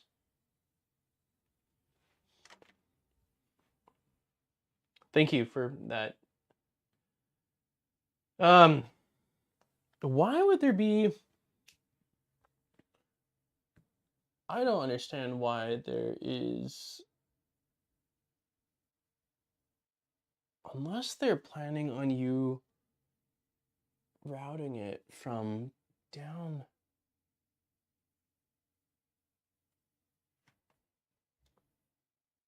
That doesn't even make sense. This comes up there.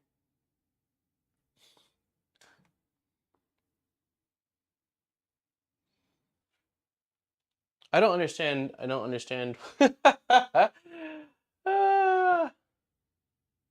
don't understand what these zip tie slots are for. Like, what? Unless I was feeding the cables underneath the extrusion. Which, let me think. I can definitely do that with a thermistor and the heater cartridge. And then what else do we have? We have a fan and that guy, which come up there. I wonder if that's a better idea, to try to go underneath the extrusion, pull it down. There's these little grooves on both sides. And then have them come up here, and then here is where we merge them together. I think I like that idea better. I'm gonna try it. We're not too far in. Let's just see how it goes. So, clipping these.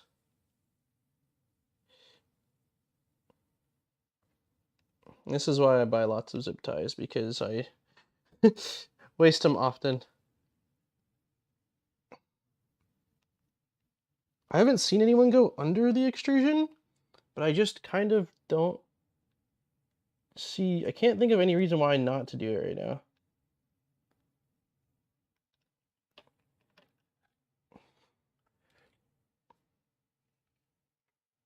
Okay, so these don't have to be undone. Okay, so let's try this. Let's do these two wires down here like this, going completely opposite of what we were doing before. Pull them through. They can sit on the fan shroud. It doesn't seem to be an issue.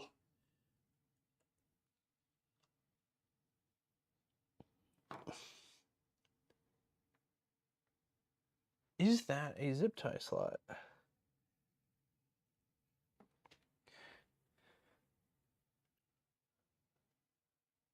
All right, let me see something here. This is definitely going to be this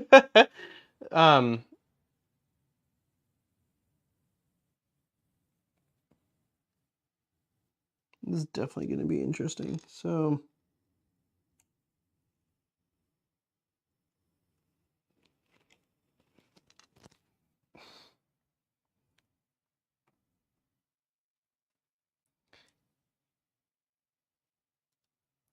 oh, dude, these are totally zip tie. Okay.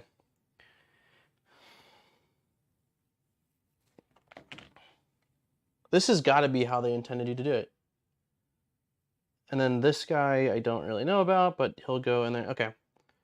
Both sides have zip tie slots. So let's see if we go like this.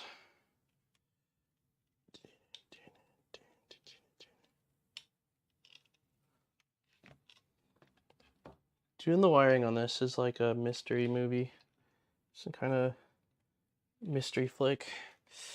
All right, so this goes like this. I think that should be fine. Then you can go down there. You drop down. Oh, yeah.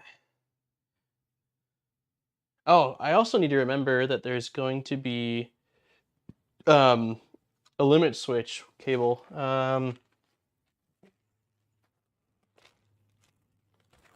is this?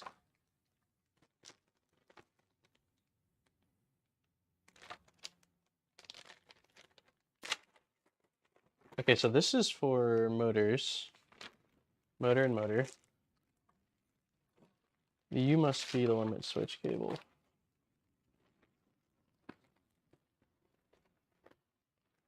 Yeah, exactly. There's like black zip tie slots down below, and so I think it makes more sense to route the cables underneath the extrusion versus over it.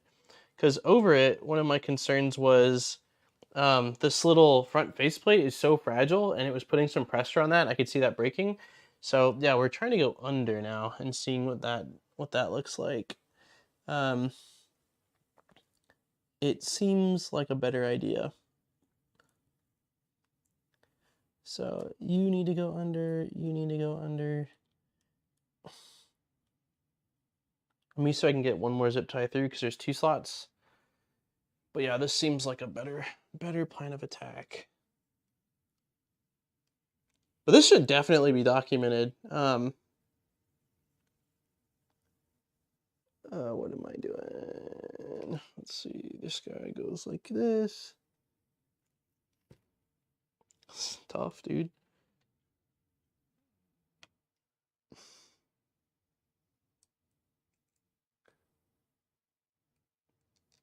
There's gotta be another one.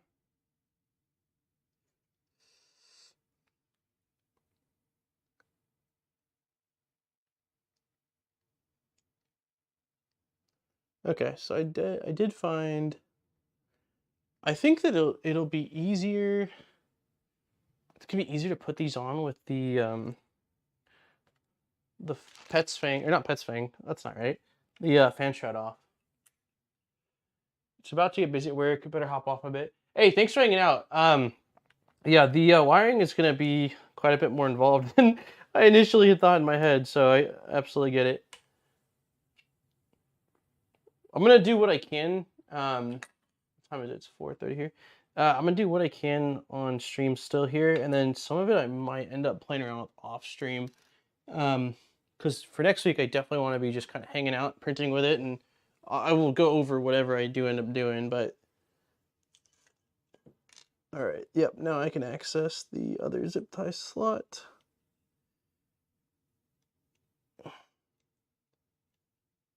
Wild, dude. Oh, great. No, the first zip tie popped out.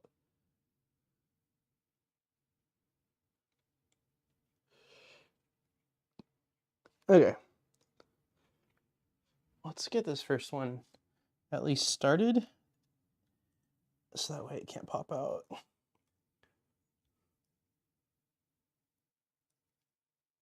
There we go. Let's do the same with this guy.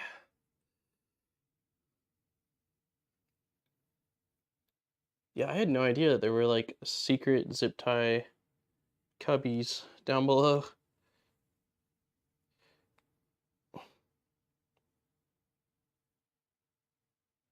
It's a nice design feature to have on the EVA Toolhead. Okay. So now, let's see, I want to pull on thermistor and heater cartridge a bit more.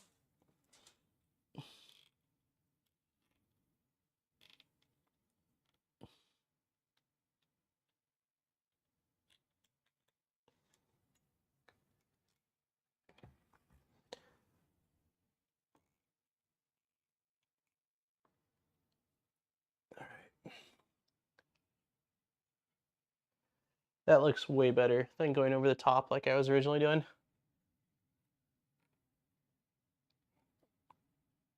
Awesome.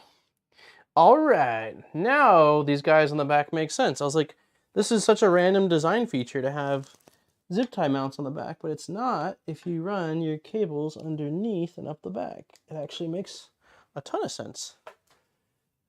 Oh, some of the wires are crimped, lacking compared to LDO kits, and they don't tell you how to wire the PSU like Warren does either. LDO is legit. Even though it's exactly the same. Overall, the V0.1 build was more frustrating than the Minion for me. Electronics was much better than the V0, thanks to LDO. Yeah, this has by far been the most question mark wiring I've had. Like, I mean, the other builds all had at least, this is how this should go. Well, this is just good luck.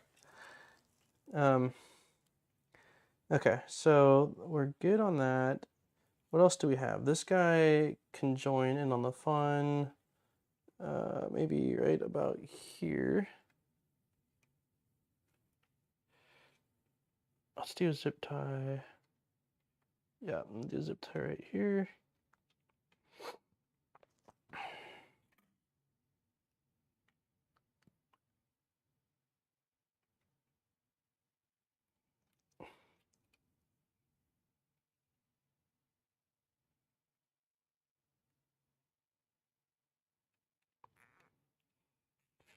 Yeah, I'm really surprised, like, even if they are like, oh,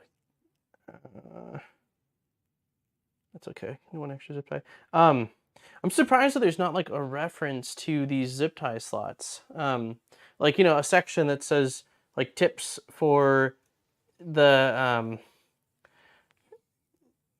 just like a tip section that says, hey, like we're not doing a step-by-step because there's so many different ways, but like when you're doing the tool head, there's some zip tie slots here that, you know, you might find helpful or recommend using. Like that would have been super helpful. All right.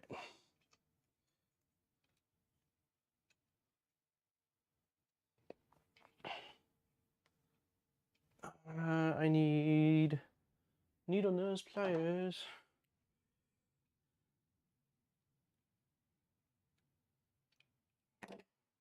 Okay.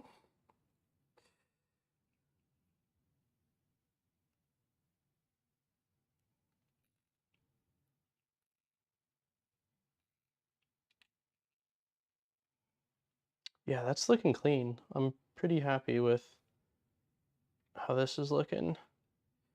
Then there's one more. We'll do one more zip tie. And then somewhere up here is where we will start the using the cover. Getting late here. Hey, yeah, absolutely. I will. The stream's running kind of a little bit longer than.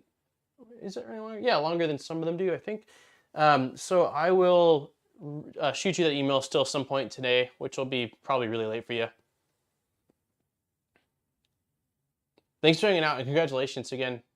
I wish I could a printer with a drag chain, but the design of the. I'll just make one myself. You don't want your RatRig looking like a rat's. Does it have a strain relief mount? Are you talking about this guy? Oh, you can't really see it. It literally is a rat's nest. This guy, right? If so, then yes. Yeah, so for these two guys, I'm going to... okay.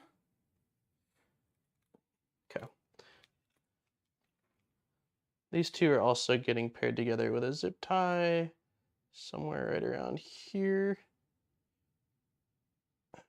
Yeah. Did I use... Oh, I was like, did I use all the zip ties?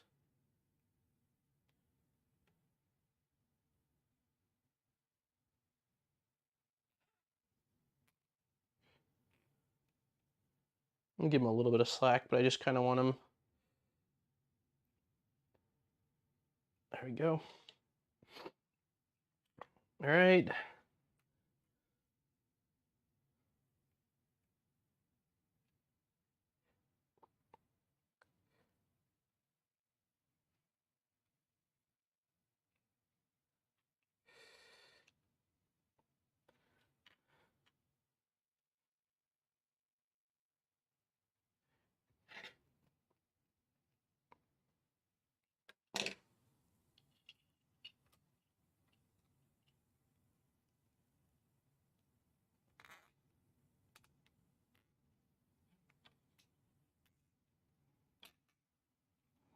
All right. Nice. Yeah, underneath I think is the way to go. That is looking substantially better than what I was first doing.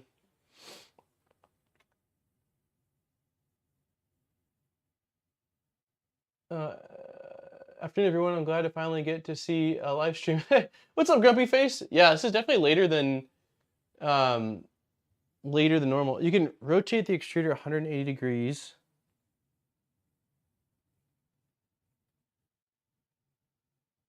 Oh, interesting. That would get...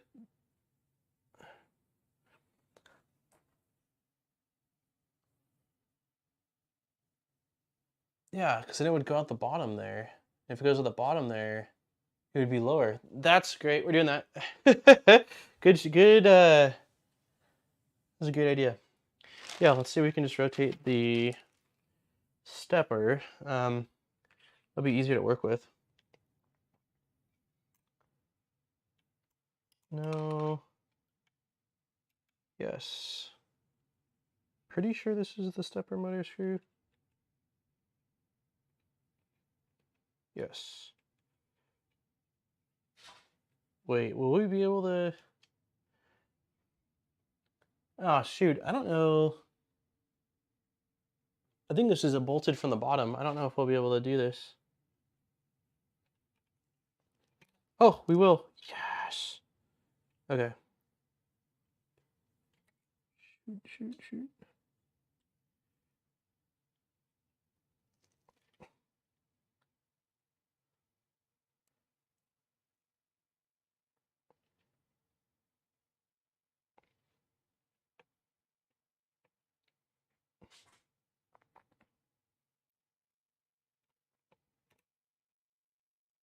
Hey, that was a great idea. Thank you for the recommendation on the stepper wires. Having them lower is much cleaner. I don't know why I thought sticking up would be the best way to do it, or the correct way.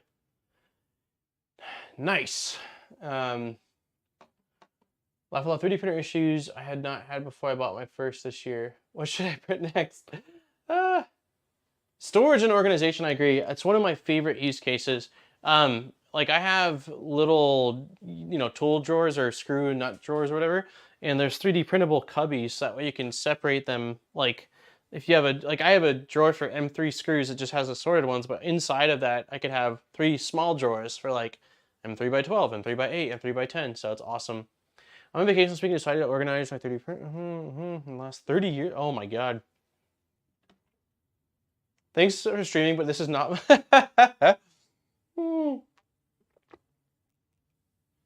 No, I get it. This is definitely requiring some additional thinking. But yeah, that was nice because that allows us to get the cables lower, which is a plus. And I actually think that now the answer is to... Let's cut the zip tie. And I want to zip tie it closer. Come on. I'm also trying to be careful because I'd be lying if I said I've never tried to cut a zip tie and cut the wire instead. Okay, so we're gonna move this a little bit further back this way. Oh, did we pinch that wire a little bit? It looks like we did. That's okay. Yeah, we'll do the zip tie over here instead.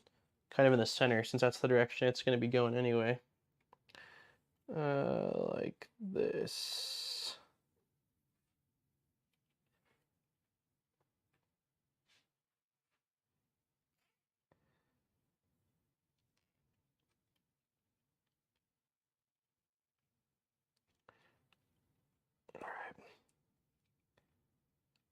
Okay, so now it's at least centered. I like that better. It's right on the strain relief. 12:30 a.m. Oh, geez. Yeah, thanks for hanging out as long as you did, man. I appreciate it. Also, thanks for the donation. I appreciate it. Have a great night. And if you're around next week, we will, knock on wood, be cruising and printing with this thing. All right.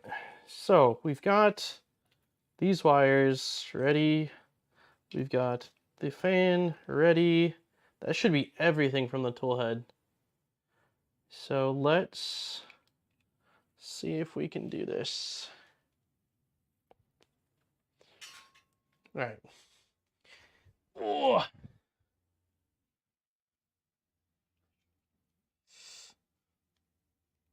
I'm excited to just watch all of these wires disappear into a sleeve.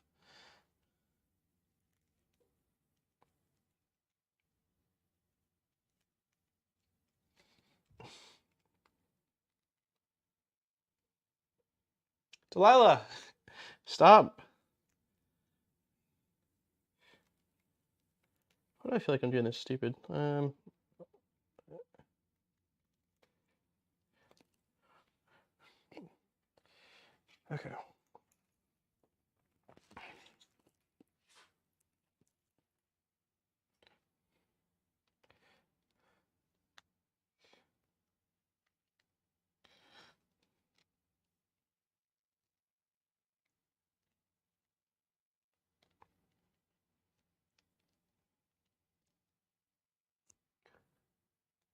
Gotta say, I love when these streams run long. Chat settles down quite a bit after like, oh yeah.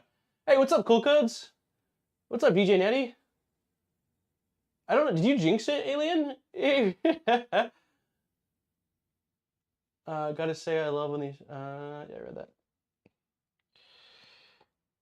Okay.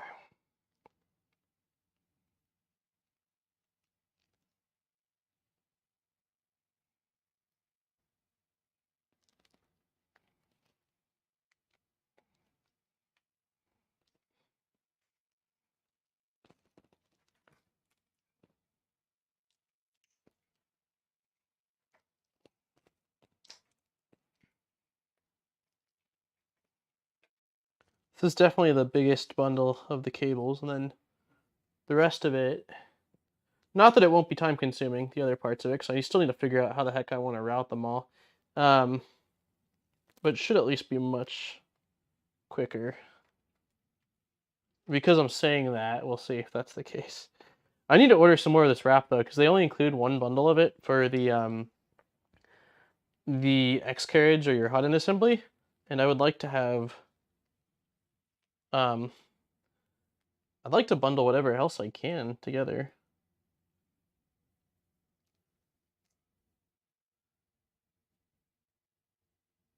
Due to school, I can't stay, so catch you. Hey, no worries. Thanks for stopping by.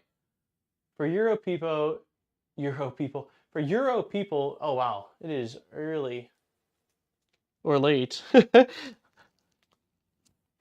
For now that you have a good amount of wire on the sleeve, take the chance to zip tie the sleeve now on the carriage. Wire on the sleeve. I don't understand. I don't know what you mean. I am going to, I think before I zip tie, I'm going to put the heat shrink on and burn the heat shrink or warm the heat shrink.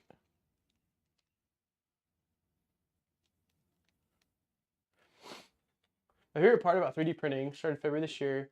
The Benchy is a subconscious representation of the high tide sails all ships mentality.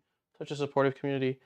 Yeah, the 3D printing community is awesome. I like the only other community I guess I was kind of a part of prior was, well, kind of. I definitely was. I mean, kind of. Was like the video game hacking modding scene, and it was not nearly as nice. Okay, so thinking like that. Yeah, the 3D printing community is awesome. I would say more so than even the 3D printing community, the maker community is awesome. Like the whole scene of people doing and making things to me has been just so freaking cool. Yeah, we got further. We have all the wires for the toolhead all going through this now. So I'm going to throw on some heat shrink. Hope that it works, or hopefully it looks okay. Then zip tie it, and then we should be done with the tool head. Other than obviously like plugging the thing into the main board.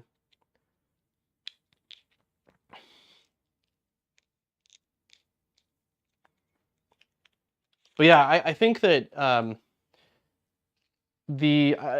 that the EVA 3 or EVA 3 is out, maybe it's a different story. But for this, like, I would have loved for the guy to have said, hey, for the wiring, like, there's these zip tie things here, route it underneath it, it'll help you. Like, just stuff like that would have been, you know, real nice.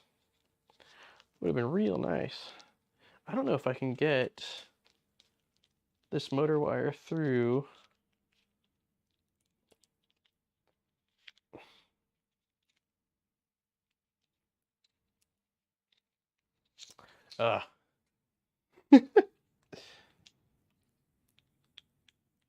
Okay, so let's start with the fattest wire first, so that way we have the most slack inside of this little heat shrink. Pull you through. Yeah, what did you do with the broken tool head? No. No, so I didn't break the tool head. I broke the little faceplate on it, so I just reprinted the faceplate. Now I'm still sticking with all of, like, with the way it is or the way it comes. And then at some point in the not so distant future, I will upgrade to a 3.0. Oh, Mama's Home Monkey, so excited.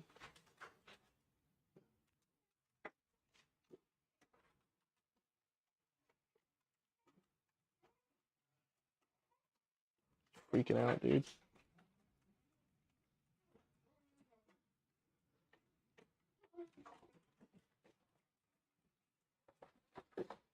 Hi.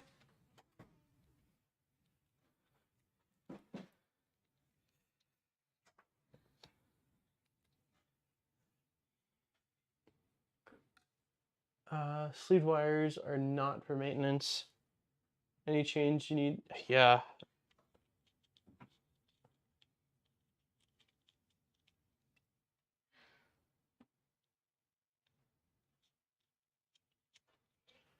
Okay. Pulling. It's really hot out there?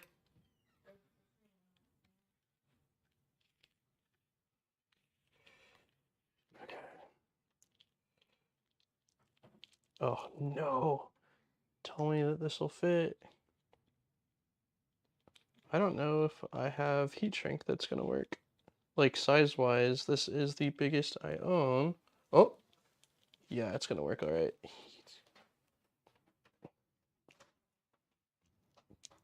I think. Yep, we got it. That is, like, like a match made in heaven. Let's see. It's going to be tough to get this.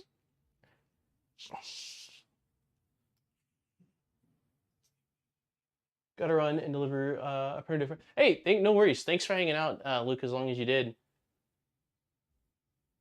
To a ride. Aaron back with Dr. Pepper? I think so.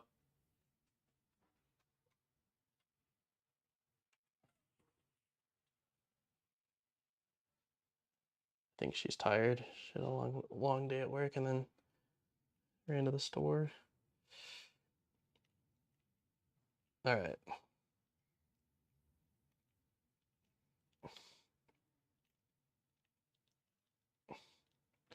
Trying to get this.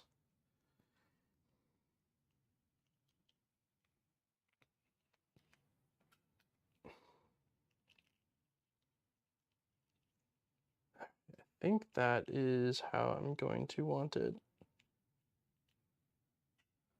think we're gonna burn it. I'm gonna grab a lighter, or I can grab a hot air wand. Let me grab my hot air wand. Right back.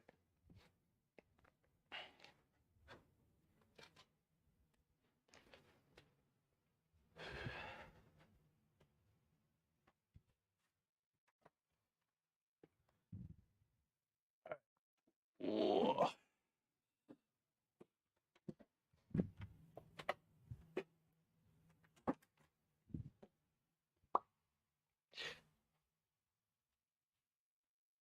I think game plan will be get this going, or get this finished, this part, and do like maybe one other small bit of wiring, and then I'll probably call it. And I probably will finish most of it off stream and just show, you know, basically the wiring path I decided to take. Why are you not plugging in? Hose is not long enough.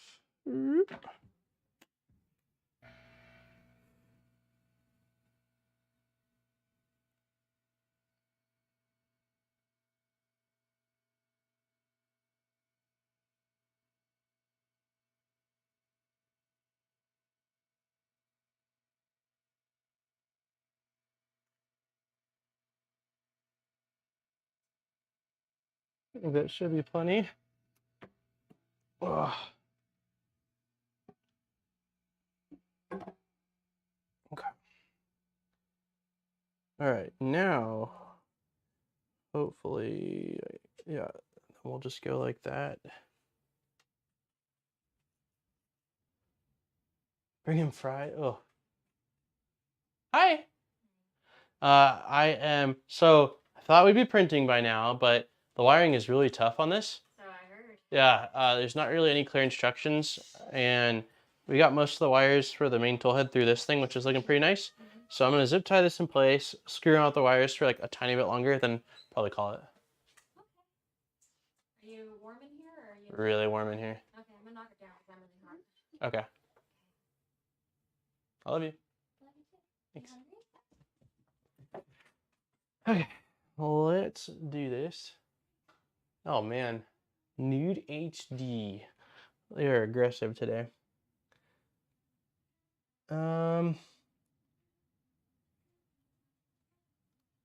Interesting.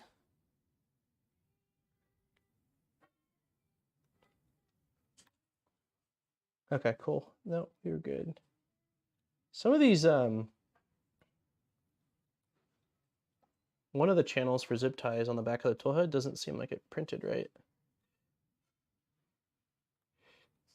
We'll see. We'll see. We might not need to use 4. If I can, I will. But if not, we'll just use 3. I can't tell.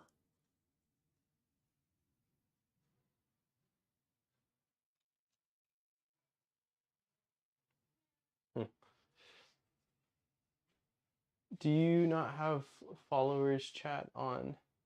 Is followers chat, is that a thing for YouTube? I thought that was just a Twitch thing. Like follower mode or whatever.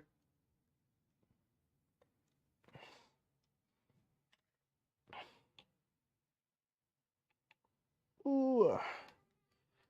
All right. And then we've got, let's see if we can do all 4 zip ties. Yeah, I've never heard of it on YouTube. Doesn't mean it doesn't exist. I just haven't heard of it.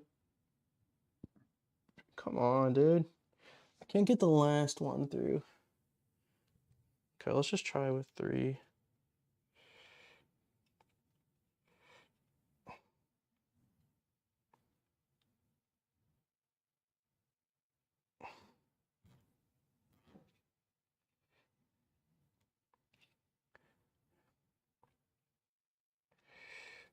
Ooh.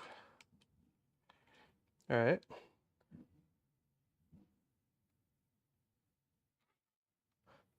Yeah, I definitely don't think redoing this toolhead will be fun. And gee, funny, sub only chat on YouTube. Interesting. I didn't know it was a thing.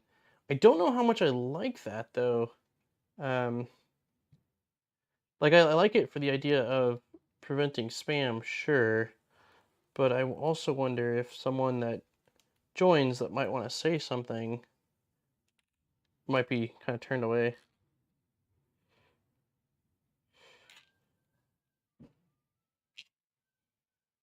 All right, let's go.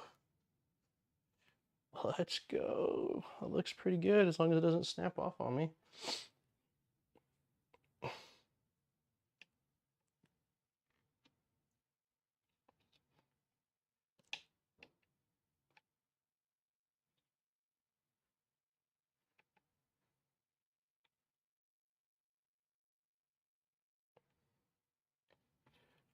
It looks pretty good. Man, I wish you guys, not a very good angle. Look at that. It's looking pretty sleek. All right, let's cut this off.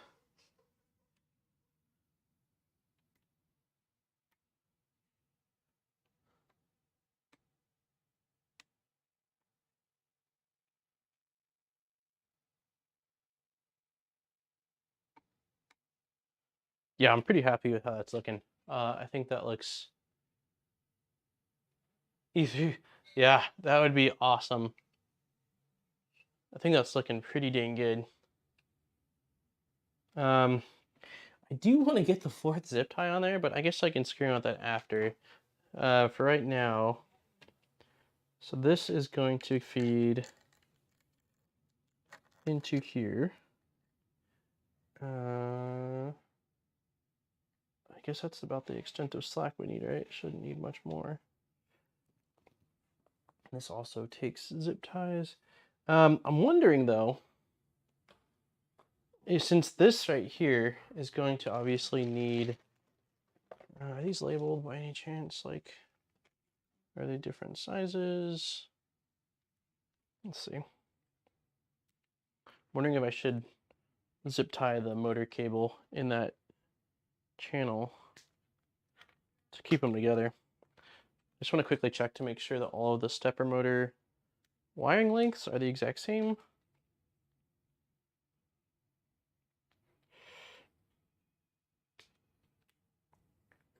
Let's see.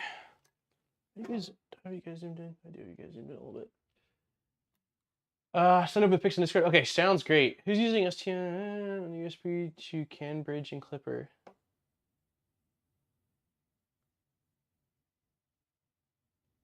Who is using Jonas on CAN bus LAN? I'm using a Bigtree Pico as a CAN bridge on my Micron Plus.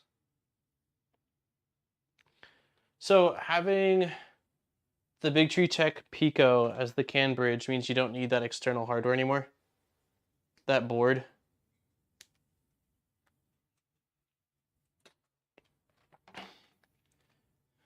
Right? At least I think that's what... I feel like you were definitely the one that told me that the Pico now works with CAN bus. Okay, these are all the exact same length. So it does not matter which goes to where. This motor is always going to be right here, so I think that plugging in this wire like that, and then having it go in here with this probably makes sense. And then we route these together. Yep. That is what we are going to do.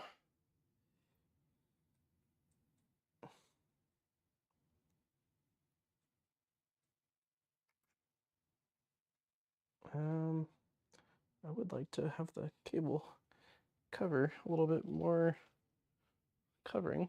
There we go.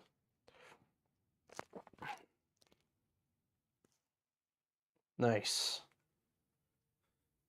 Wiring's interesting to me. Like, part of me hates wiring. Like, it just, it's kind of tedious. But then part of me, when it like comes together, finds it sort of therapeutic.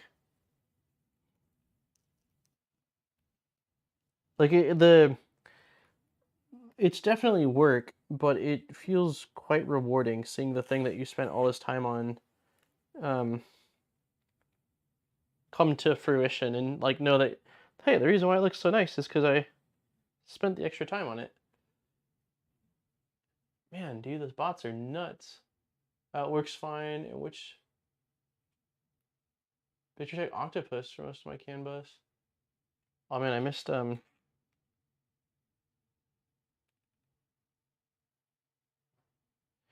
Oh, you said put the motor cable in the sleeve.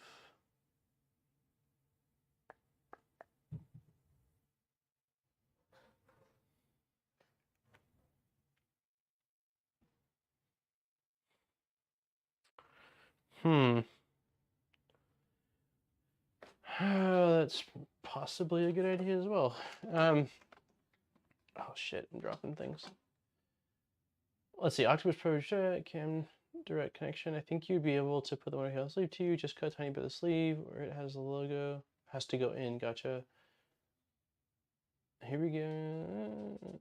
It's so much nicer. Still therapeutic, rewarding, but much less pain.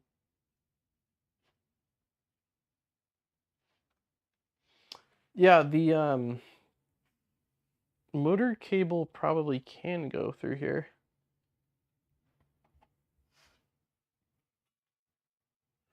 I'm almost wondering if I should completely cut and remove the sleeve that they included on here and just go straight up, because this is adding a lot of width to the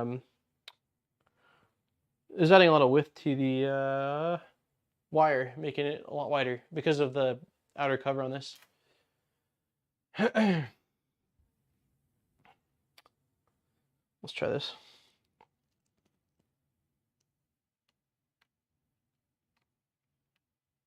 I think it's a good idea, merging the two together. Yeah, I need to play around with the CAN bus stuff. G20 sent me home from Murph with like 1 or 2 CAN bus boards, so I have no excuse. They're staring at me like all day long.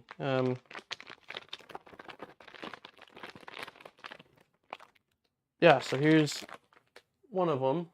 I don't know how you can see it. And then the other one is right here, which is for the round motor. That style motor. That could be a lot of fun to do, upgrading this to CAN and the new toolhead. But I can't think about that right now. I need to get it working as is.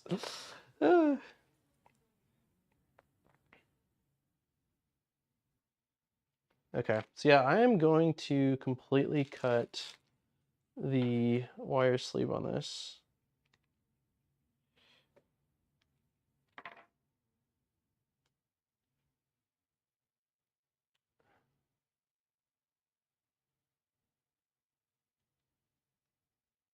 There was 2 of them. One's the Havad, whatever how you pronounce it, and then one was the Fly SHT one.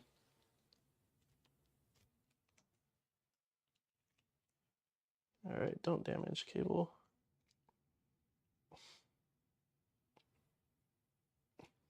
All right, I should probably cut it from the other end and not don't pull it from the wire.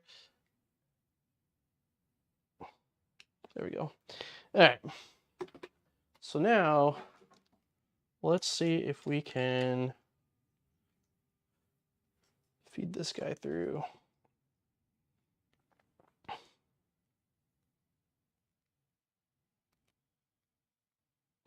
I don't know if I need to cut anything. It might just be able to sort of slot in.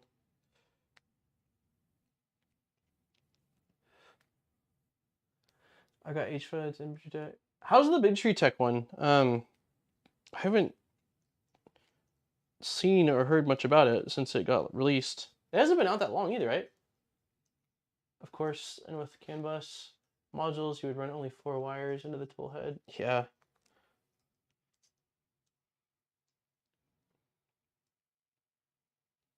A lot less than this.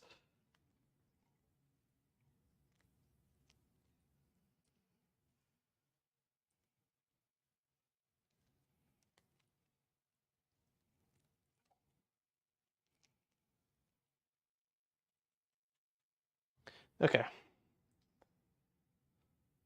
Wires are through.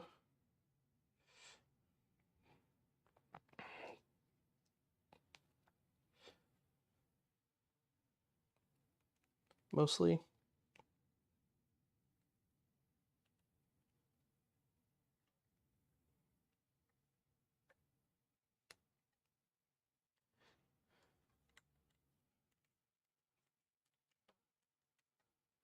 Okay. Still think I might add a zip tie right where this guy is popping out. Just to help keep it in place.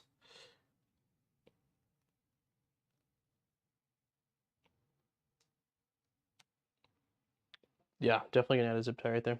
Okay, more zip ties. Why are you crying for me? Your mom is home. Your mom is home, buddy.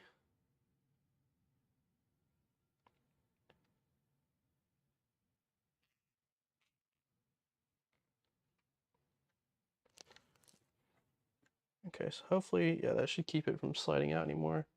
I'm actually gonna do one more zip tie on the other side of it. Nope, there's no need. I don't know why I would do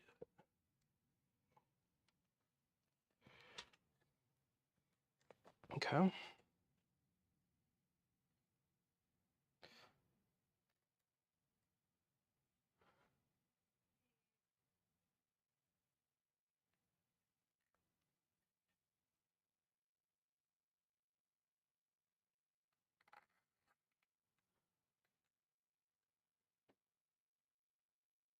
I'm running Big Tree Tech ABB36 on the Micron Plus. Curious created a bunch of CAN board mount. Oh, nice. That's awesome. What's the toolhead that goes on the Micron Plus? Is it still the, or is it just the mini afterburner by default, or no?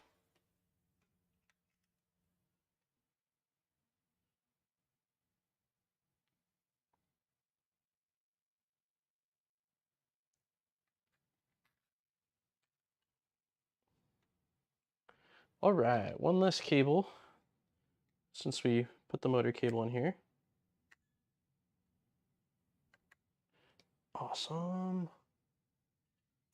I'm quite happy with the way this is looking. I think that looks nice. I'm hoping I gave it enough slack. I think I did.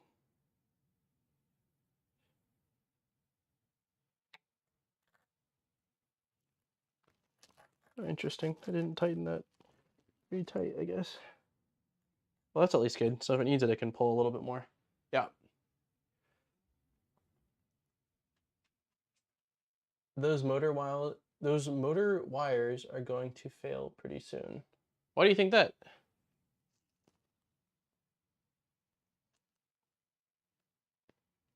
Should I give it a little more slack?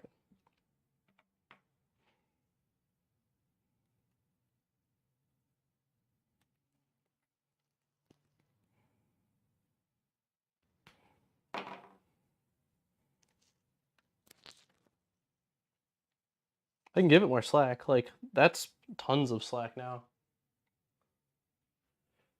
Don't use the motor wires as strain relief. I've done that and it failed badly. Okay. All right, well then we'll let the motor wires pop out like that. Like I'll do a zip tie on both sides.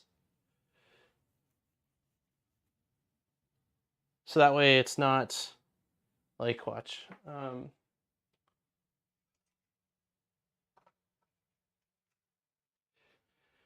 You should insert them near the mount point.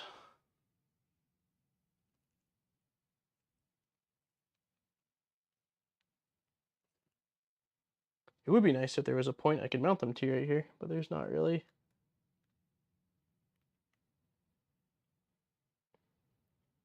I'm gonna go like this and then run the zip tie on this side.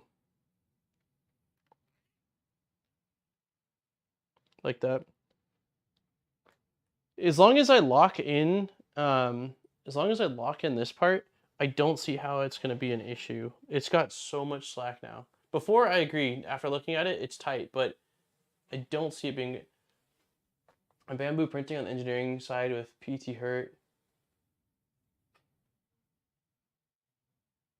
Yeah, it's got more slack now. I agree. Wait, sheet ripped again? On the cold side it ripped again, or on the engineering side? Because the engineering side should be like an actual coating.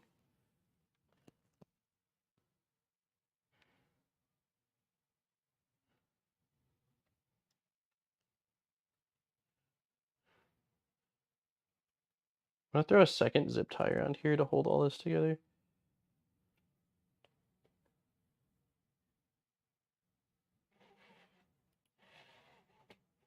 It looks fine.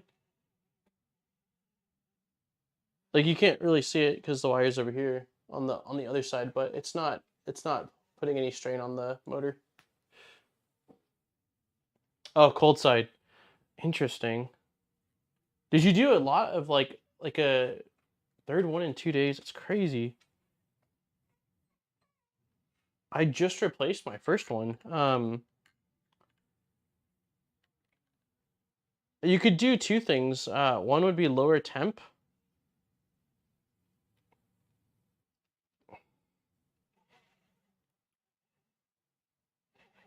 All right, I gave it even more.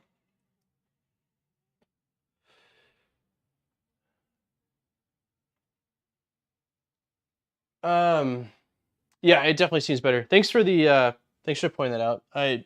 Once you said it, you're right. It definitely was putting quite a bit of pull on the plug. I think that's enough like that. Yeah.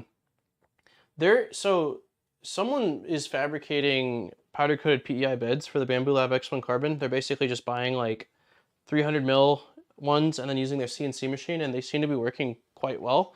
So my game plan is to either do the same with the CNC machine I have here, or yeah, that's probably it. Or hope that someone makes one that's like for that they sell, because there's clearly a demand.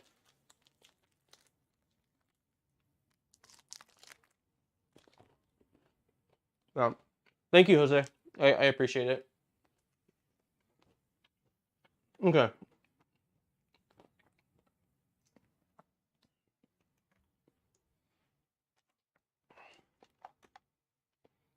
So now we've got, what's left? We've got y-axis and end stop. So X is done. Where's, okay, Z, which just plugs in here, and then it will route it on its own. So Y, it's basically Y and the bed.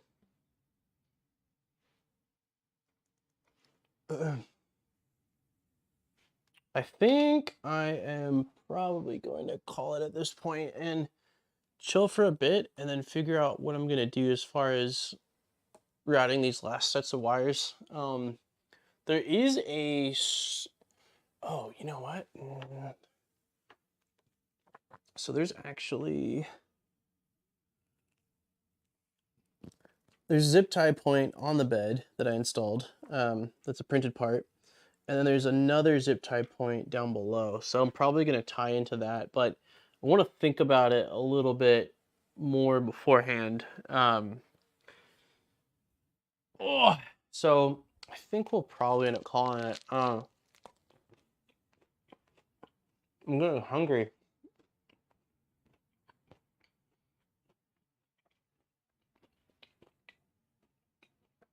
Let's check. Let's see. Go back here.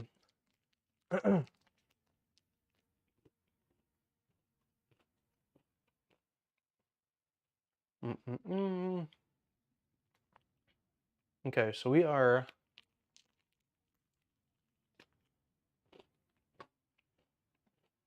here. So once I plug everything in,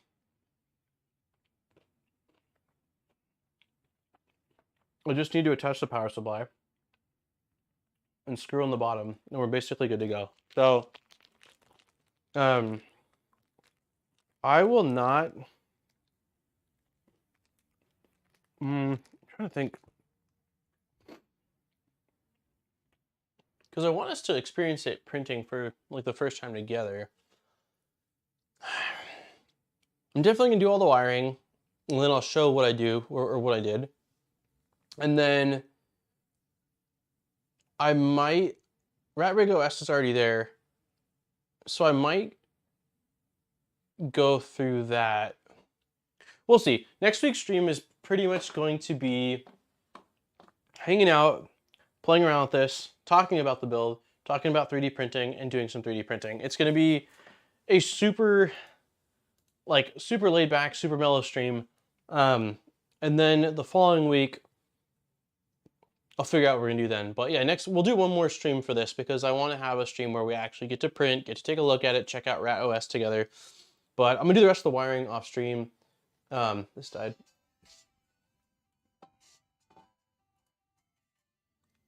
This died.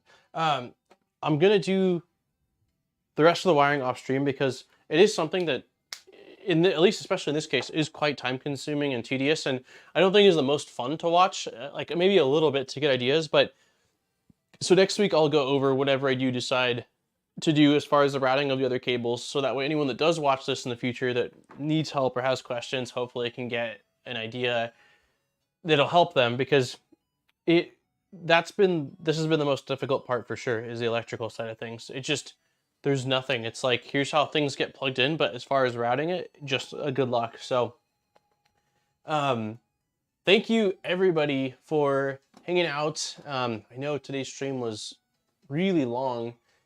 I think it was really long. What time is it here? Is it 4:12 here? So it's 5 o'clock here. Yeah, it was a little over 4 hours. It was a really long stream. So yeah, next week will be much more laid back. We'll do some printing, we'll hang out, we'll talk 3D printing, and maybe I'll get pizza. I'm not sure, but I hope everyone has an awesome week. Thank you everyone that liked and commented and chatted and gave me tips and recommendations for every donation. New members, all of that stuff. I really appreciate it. And again, we hit 2,000 subscribers on this channel between last week and this week, which is absolutely awesome. And maybe we'll end up doing something for that. I don't plan on doing another big, like the 1,000 subscriber giveaway stream. We'll probably do something like that, maybe at 5,000. Might be another like big mark to do that at, but either way, it is awesome. The channel's been growing, and yeah, I hope everyone has an awesome week, and we'll see you guys next week.